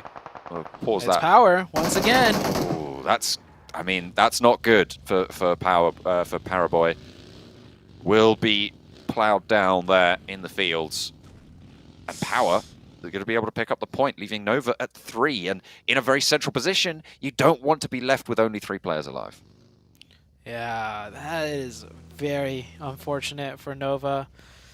I can't imagine how many Nova fans, especially over the side in China right now, just absolutely hate Power's guts. Like, can you imagine? Because Nova's got a die-hard fandom. Like, die-hard. Oh, yeah. Fandom, yeah. So it's like, this team, Power, is causing Nova so much issues right now, and even though Nova are down to 3, at least they secure a very strong position in center of circle. But like we mentioned before, John, we have no idea where this circle is going to head to still. It is still the very first circle, and there is still a lot of strong positions that could easily impact the rest of the game if it just goes south, west, east, or even north. I feel like if it does hard shift, no matter which direction, it's going to be really, really hard. Sometimes you get hard shifts that are sort of kind of okay because people kind of knew already that it was going to finish in that sort of area. But we'll have to wait and see. We are waiting on tenterhooks for that one. EVOS, Desk said they wanted to see the chicken dinner come out from this squad. Right now they're playing out in the blue, I think. Yeah, they're on the southwest side, just passing by Quarry right now. Yeah. They're right underneath the picture-in-pictures, which is why you can't see them. But they are going to be swinging on in on that western side. And there's the south shift. So that is going to isolate the south side of the river. That's a big shift. It cuts out, you know, the Everest. It cuts out the North Island. We know it's not going to be somewhere far in the east anymore. And this area of the map's probably one of the most commonly played Erangel zone endings. I know this is only Circle 2, but immediately this circle compared to the other Erangel games, well, I mean, we did have a military base, but like everyone kind of knows what's up now. Like which positions to take, what we can do from each position starting in Circle 2 already, and they kind of have a good idea of how to play the rest of the game out.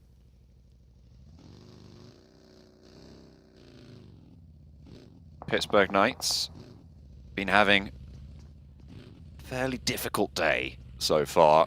Currently in 12th position. They have picked up an elimination so far on the game, finding a player from... Actually, who have they found a player from? I can only spot Nova, who've lost a player. Stalwarts, actually. Oh, yeah, there they are. Of course. Sneaking little bar, getting away from me. Yeah, Godlike Stalwart. I mean, you know, why not? Man, Star Wars is... What do you think it is? Star Wars just having a couple of bad games, now the nerves are getting to them, and they're just, like, losing players haphazardly?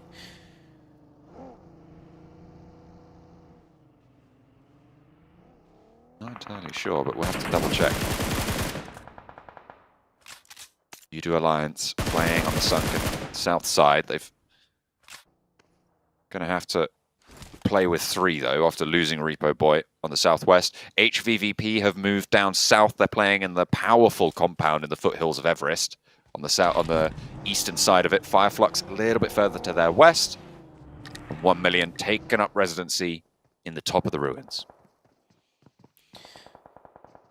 Everyone posturing up now. A lot of strong positions to be taken, and I think they're all taken, honestly. Everybody's in a good spot. It just comes down to how they play it out in the subsequent circle shift. We have power here. I think this is one of the positions that Nova wanted, which was why Paraboy, you know, drove so close to that position. And I've seen in the PEL, Nova plays that position quite a lot, and they're quite comfortable with it.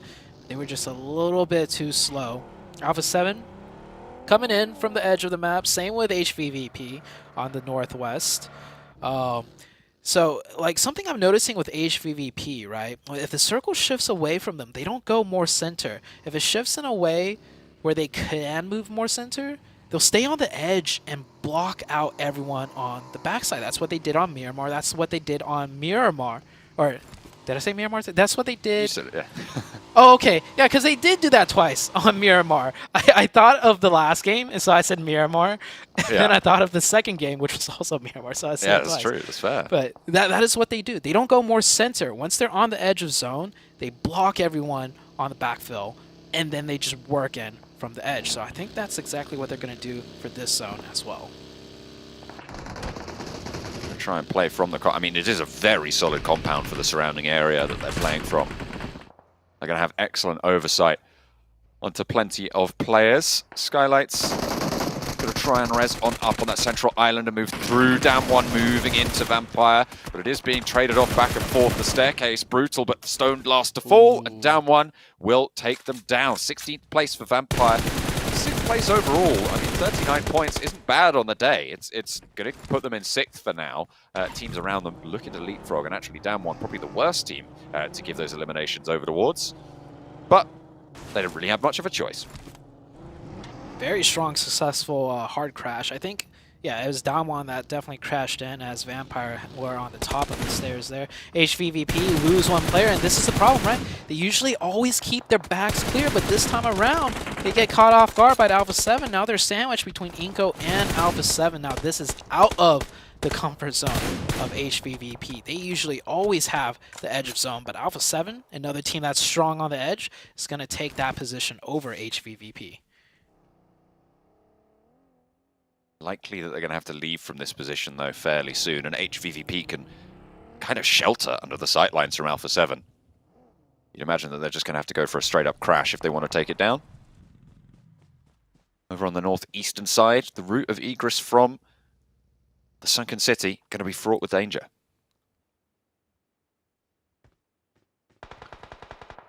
Bacon time. Holding out U2 Alliance. Bacon time also in a strong position, even though it's on the edge. They have those giant mountains just to their south that could give them a lot of sightlines and options to play with. But first they need to deal with Udo Alliance. We see 2 players here. The third player of Udo actually still in the ruins area.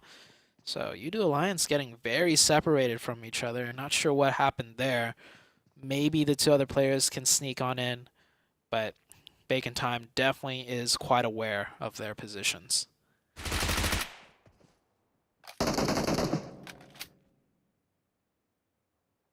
Shots over the top, 1 million. Bombarded on the north side. Suppressed, under siege. The next circle could prove to be troublesome. Hard southwest shift, wow, over towards EVOS. I mean, this is their chance now. Yeah, that's a huge circle shift. You know, I was saying earlier at the beginning of the day, you know, with the circle sizing differences, the shifts won't be as bad, but I think that's the biggest hard shift we've seen yet. As Bacon Time, yep, Udo Alliance forced to make the push. Bacon Time right now with the man advantage, but 1 player goes down, and actually with the support from way deep in ruins actually comes into play. But it's still down to the 2 members here to finish off the 2v2. Ooh, burned down from Bacon Time. Forced to retreat down the stairs. Udo Alliance, I mean, they're holding off.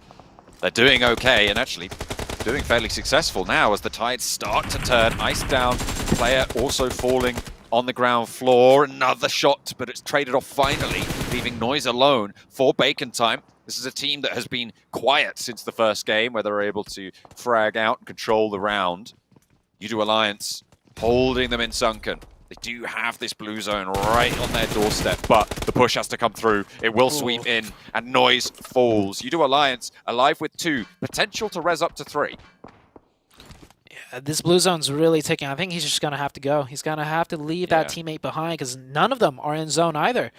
This area of the map, by the way, all the hard cover is pretty much more or less taken, and you have the field finished. We have Chopsticks in play, and that giant hayfield pretty much covers the majority of the map. Going to be a lot of open ground, and the fact that Fireflux have sequestered themselves in the middle could be quite valuable already. Alpha 7 moving down. HVVP yet to make that lead in. Power playing in a strong position, actually. A little bit closer to Gatka. And the Chopsticks providing sanctuary for EVOS. A lot of teams fighting right now for the control on this eastern side. That hillside is partially in zone, so we see Star Wars right there trying to take control of it. Nova right now forced to give that spot up. They're trying to reconvene to rotate somewhere. They're not in zone here. USG also not in zone. 1 million on the northeast and ruins so many teams still not yet in zone. So it is a mad dash, a fight to get the edge control on this eastern side.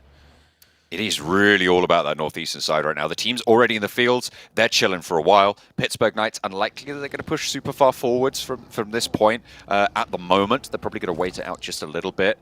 Maybe try and crash later on when there's a little bit more chaos to try and capitalize. But that northeastern side has about 5 teams looking to get in.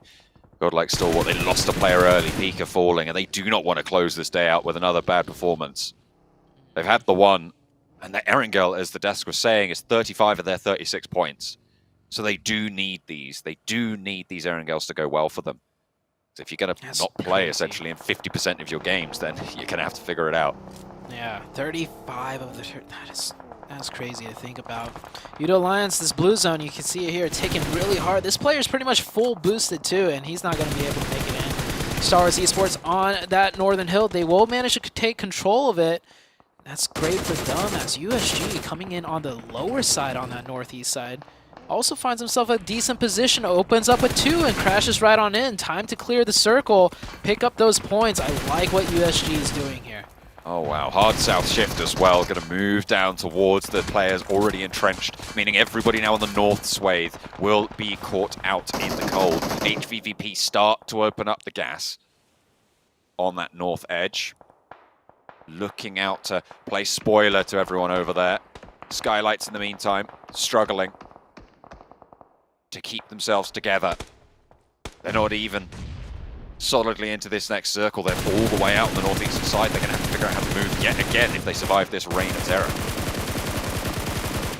Long range shots coming out for STE. Inco looking to pick up some points onto the Donuts USG team, Star Wars Esports. trying to answer right back with some points. That could be a good nade if it connects. That player won't be able to get revived either, as Mafioso in the elimination feeds gets the snipe right onto HVVP. And Order, is he the last up again? I think he is. Yeah, Order once again, the last player remaining alive for the side of Nova. Still going, but if you're going to slip out of the top 3, this is the way to do it, right? Like, you just keep going with solo performances, and not even the top solo performer at that. In come Inko on the big crash. 2 players lit up immediately, but they do trade it 1-for-1. And a player V22K finally looking for more solace again, trading off the numbers, and it's going back and forth between the squads.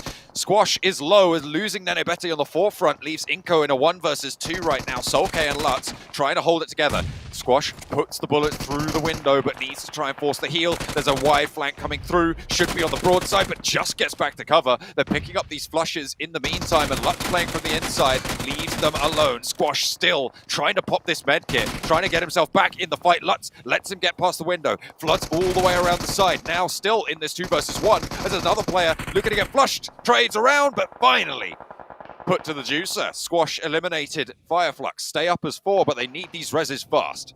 Yeah, luckily for them, no one third party that, no one was able to crash in, because every team is just fighting on the outskirts of that building. Nova did get taken out by Alpha 7. Now Alpha 7 coming in from the western side as a 4-man team. They're looking very strong here in this position. And what a valiant try and effort with that crash out of Inko. But yeah, it did not go their way. That medkit took forever to pop off, and they managed to get it. All the meanwhile, Power has been sitting there chilling. They've racked up 5 elimination points for themselves.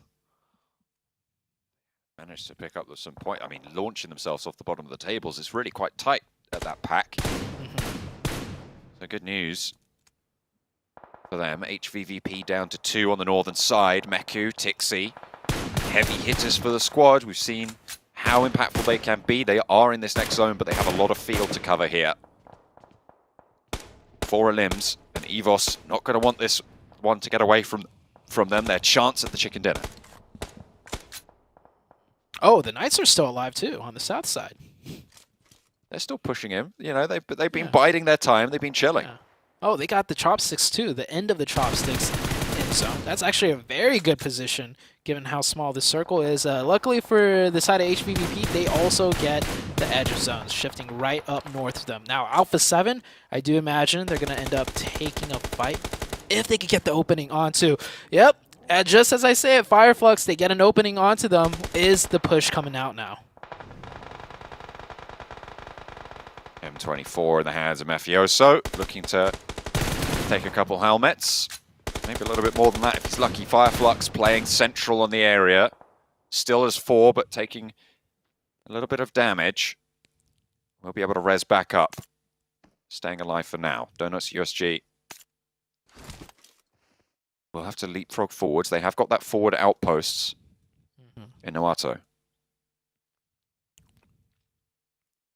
And it's down to Evos and Alpha 7 now to make the next move.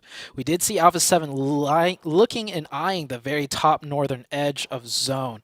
They're either going to take this and sweep to the north, or they have to take the full committed fight against Fireflux. But Fireflux does have 4, so even for Alpha 7, that's going to be a tough fight because they're going to have to crash into a very hunkered down and defensed up position out of Fireflux. Sprays onto the vehicle for power. And these buildings very, very valuable. All 4 of them alive. Naoto. Donuts USG takes heavy damage, but stays behind the cover, gets back in. Wants to pop some healing. Coops spotted out by Evos there on the southwest side, and it's going to move away from them. We'll have to leave the chopstick finally. The Alpha 7 tried to do a sneak play to get closer, but that did not work. And now Spec also knocked. I think the Knights are okay though. They're just, trying to play a little bit louder, peeking their heads up and over the chopsticks to find some damage. And here's Alpha 7 play now. They are going to go ahead and still continue with that push. It's a 3v4 as more and more Alpha 7 players get taken out. Teams out in the open field starting to get cut down, scythed through by the sightlines available. Tixi spotted Really solid spray there from top coming through. Surprising that he was able to manage to pull that one off. Should be Resable in the position for HVVP, but still a slowdown. It might allow God like Stalwart to get a little bit more of a better position on this north side. Knights hold strong. Still with 4 up. Evos forced out of their side of the chopstick will go down to 1 member. Redface, last one up. Power still looking good, picking up another point, up to 6 now with 4 people up with the strongest position and Compound left in the zone.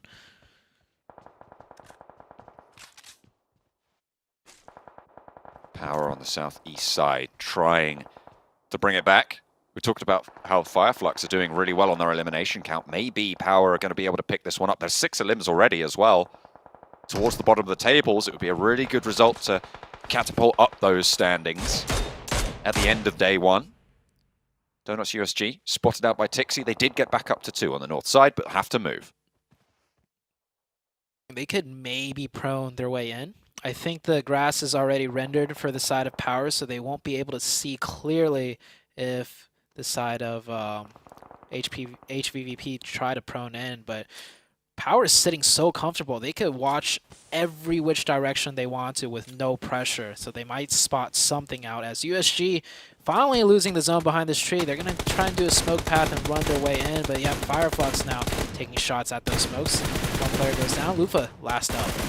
Hand off the meds, send it forwards. I mean, you're going to take the L there either way. Fortunately, will fall down. So 5 teams remain now. Fireflux at 4, Pittsburgh Knights and Power all at 4, all in that red zone, that elimination bracket. So a really solid result for all 3 of these teams. Oh, they managed to find a finish onto Fireflux. The Knights managed to take one down. That is a huge mistake when you're in Fireflux's position with so much cover. Getting knocked, sure, it's fine. But getting knocked and finished, that is a huge, huge loss for the side of Fireflux. They're up to 13 eliminations though, which is great. But when it comes down to the final 3 teams, you would want to have 4 because the other 2 teams, the Knights and Power, with 4 alive. I don't think anyone would have called this final circle, the 3 teams alive here. Fireflux, Pittsburgh Knights and Power, but here we are in that very timeline. Pittsburgh Knights and Power at 4, Fireflux on 3. I do think the Knights is in the worst spot though. They're not likely to get the next circle, and all eyes on them. If they have to leave that chopstick ditch, there is no cover. It's all flat ground. Their vehicles are inside the ditch. They're not going to be able to use anything.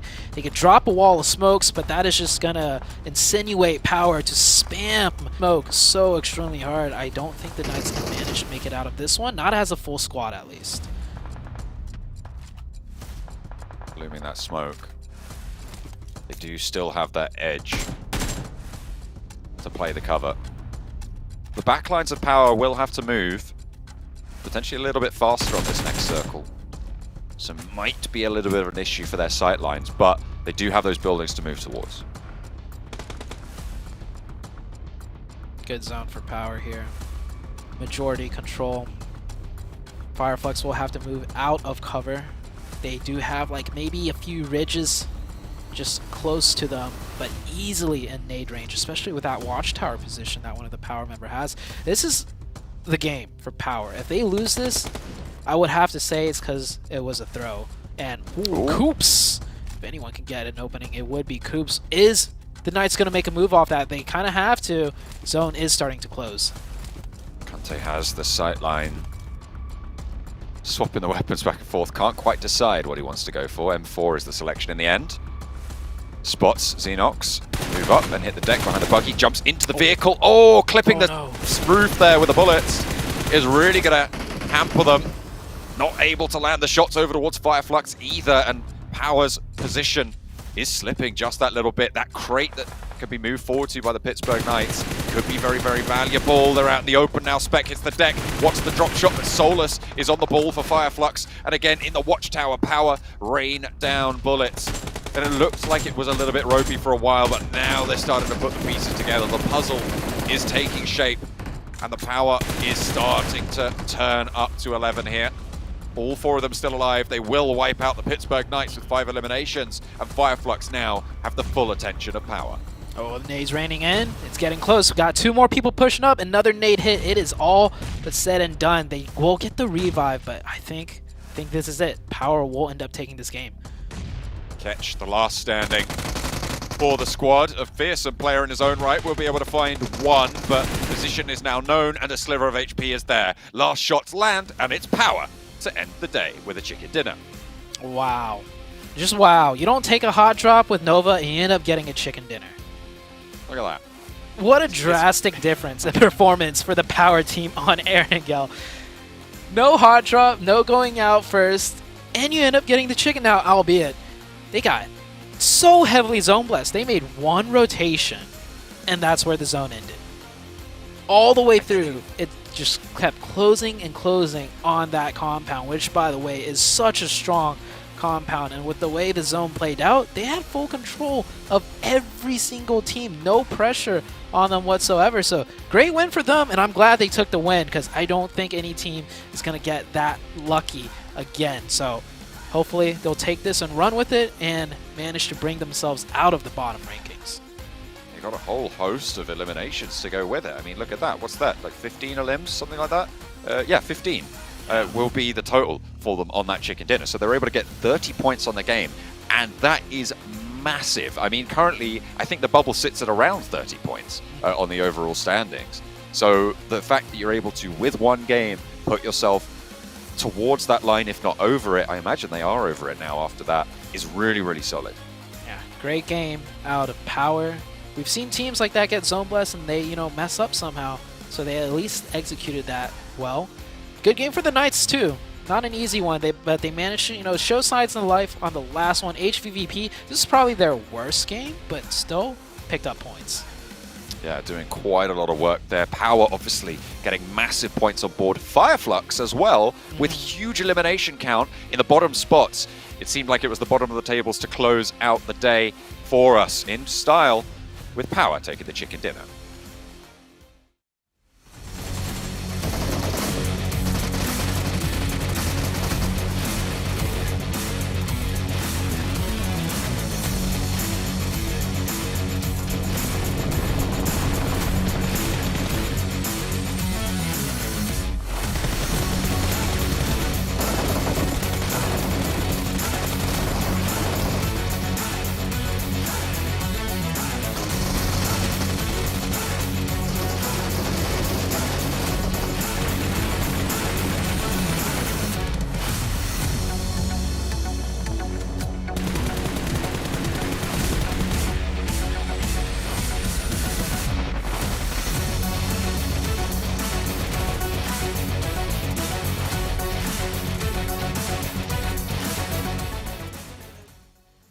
And the legendary Power Esports wins the last match of the day, and oh boy, did they need it.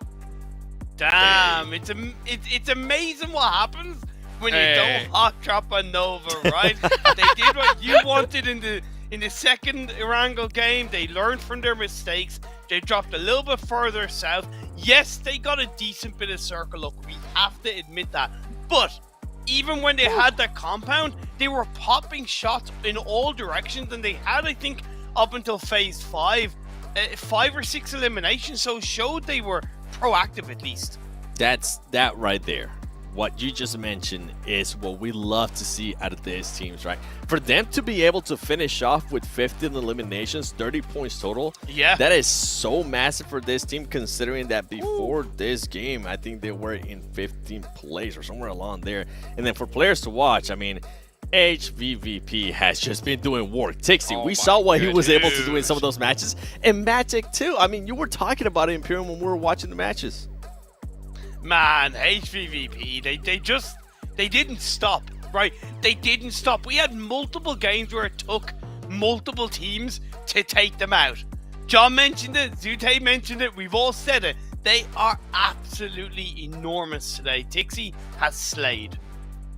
Take a look here at the overall rankings here at the end of day number 1. HVVP going to keep that lead right there, but I'm looking at number 7. Power Esports making a massive jump in just one game. That's what it takes. That is how you get it done. That's definitely how you get it done. By the way, they were actually in 16th place. Yeah. They were able to make that big of a jump, and that's currently what these teams needed to do, especially at the end of day one. You didn't want the gap to be building up too much. Powerway Sports sets themselves up perfectly right there. Then you have some of the other teams, right? I mean, HBVP, we saw how well they've been performing today. EVOS, as well. Amazing performance out of them, surprising performance too. And then we go here towards the second page, Imperium, and some of these teams, and I'm gonna call it out, Bacon Time. I did not expect them to be here in 14th place after what we saw at the start of the day. Couldn't agree with you more. It was a fantastic start, but you got to be able to follow it up. Like Fireflux, they're in the top half of the standings. They're currently in their survival stage. They got 2 great games in a row to finish off day one. Arguably, Pittsburgh Knights as well. They had a great second Orango game. They finished off extremely strong with 15 points. They're much closer to that survival stage. And right now, they look stronger than Bacon Time. As well as the fact that Vampire Esports, where have they been? Have they suddenly been hit by a load of garlic and steaks in their hearts? I don't know, but they need to show up tomorrow. Yeah, I think tomorrow's going to be a huge day for so many of these squads. I mean, there's the level of caliber here is just so ridiculous that you cannot allow these teams to get a lead on you. If you do, they are going to be taken over completely. Well, guys, it looks like that we have another amazing interview coming up right now with none other than HBVP. Let's send it on over to Choo Choo. Thank you so much for amazing casters and panelists. Now we're back with me here, Choo Choo, and we're going to interview the winners, or basically the kings of our day one, week 2 in the group of death of the green group. Having here with me is a very, very good looking guy. So we want to know, who is he? Can you introduce yourself, sir? Hi, my name is Kitsune. I'm from Team HVP and I'm IGL. You're the IGL. Very good looking IGL and hi. And also congratulations on finishing as the #1 spot here in the group of death. This is the hardest group by far. But did you expect yourself and the entire team to be at #1 spot here in day #1 of week 2? Yeah, I mean, we always expect like to do well, but almost every time in the tournaments we have like slow start, and like second, third day is always better, but like this time it will be a different story. And so yeah, didn't like feel that we won't be playing good, but it was expected that we will perform like real nice and play good games. It's a good thing. So, you know, you can smile a bit more because it's a good thing. And also, which team, after the entire day of really good grinding matches, you think that's the biggest threat for you? Which team will it be? I mean, Nova is Nova is the team that you have to keep an eye on. And I mean, yeah, like all other teams, we are pretty much okay with them. But yeah, Chinese teams are the teams we have to focus. You mean Nova? Nova? Yeah. Any specific person in Nova? I mean, they like team as a unit, not specific person. For us, some of us think otherwise, but okay. Also, what do you think that you can do better tomorrow? And do you think that you can maintain leading off the chart at #1 the entire week here? I mean, today we'll do what we do the best. We will analyze other teams and prepare for the next days. So yeah, I think that we will only like have more and more pace through the days, and we'll perform even like better next 3 days. Okay, but at least it feels good. #1 right now, you can agree. Of course. #1 right now for HBVP. So what else you want to say for the team trying to take down your crown tomorrow and all your fans out there? I mean, guys, be careful. We will try hard. For your fans? Nothing else? Yeah. For fans, guys, thank you. Thank you for like cheering for us. This was like hard season, and we will try to perform like better and better and take the championship this year. Oh, that's really bold, but I have confidence in him. And I think that's it for us. Thank you so much for Kitsune, the IGL of HVVP. And also we're going to sign it off today for now as we ended up our day 1, week 2, sorry. But we're going to toss it back to our casters and panelists because they are not done for the day. So get it back to the desk, guys.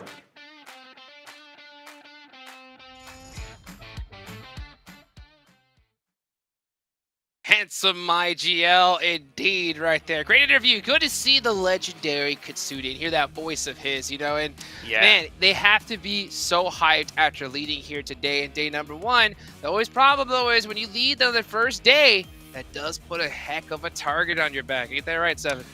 It is, but I mean, I loved what he was able to say there in the interview. They want to be able to win this season. Yes. They want to be able to continue on the performance that they've been having here. And I mean, if we go with consistency, so far today, yeah, they did have good performances. Tomorrow, though, even though this is crazy, I still want to see better consistency in regards to how they finish the games as well. Today, they had a 10th place finish and an 11th place finish. I feel like they can definitely improve on that and create a bit of a gap there to cushion themselves.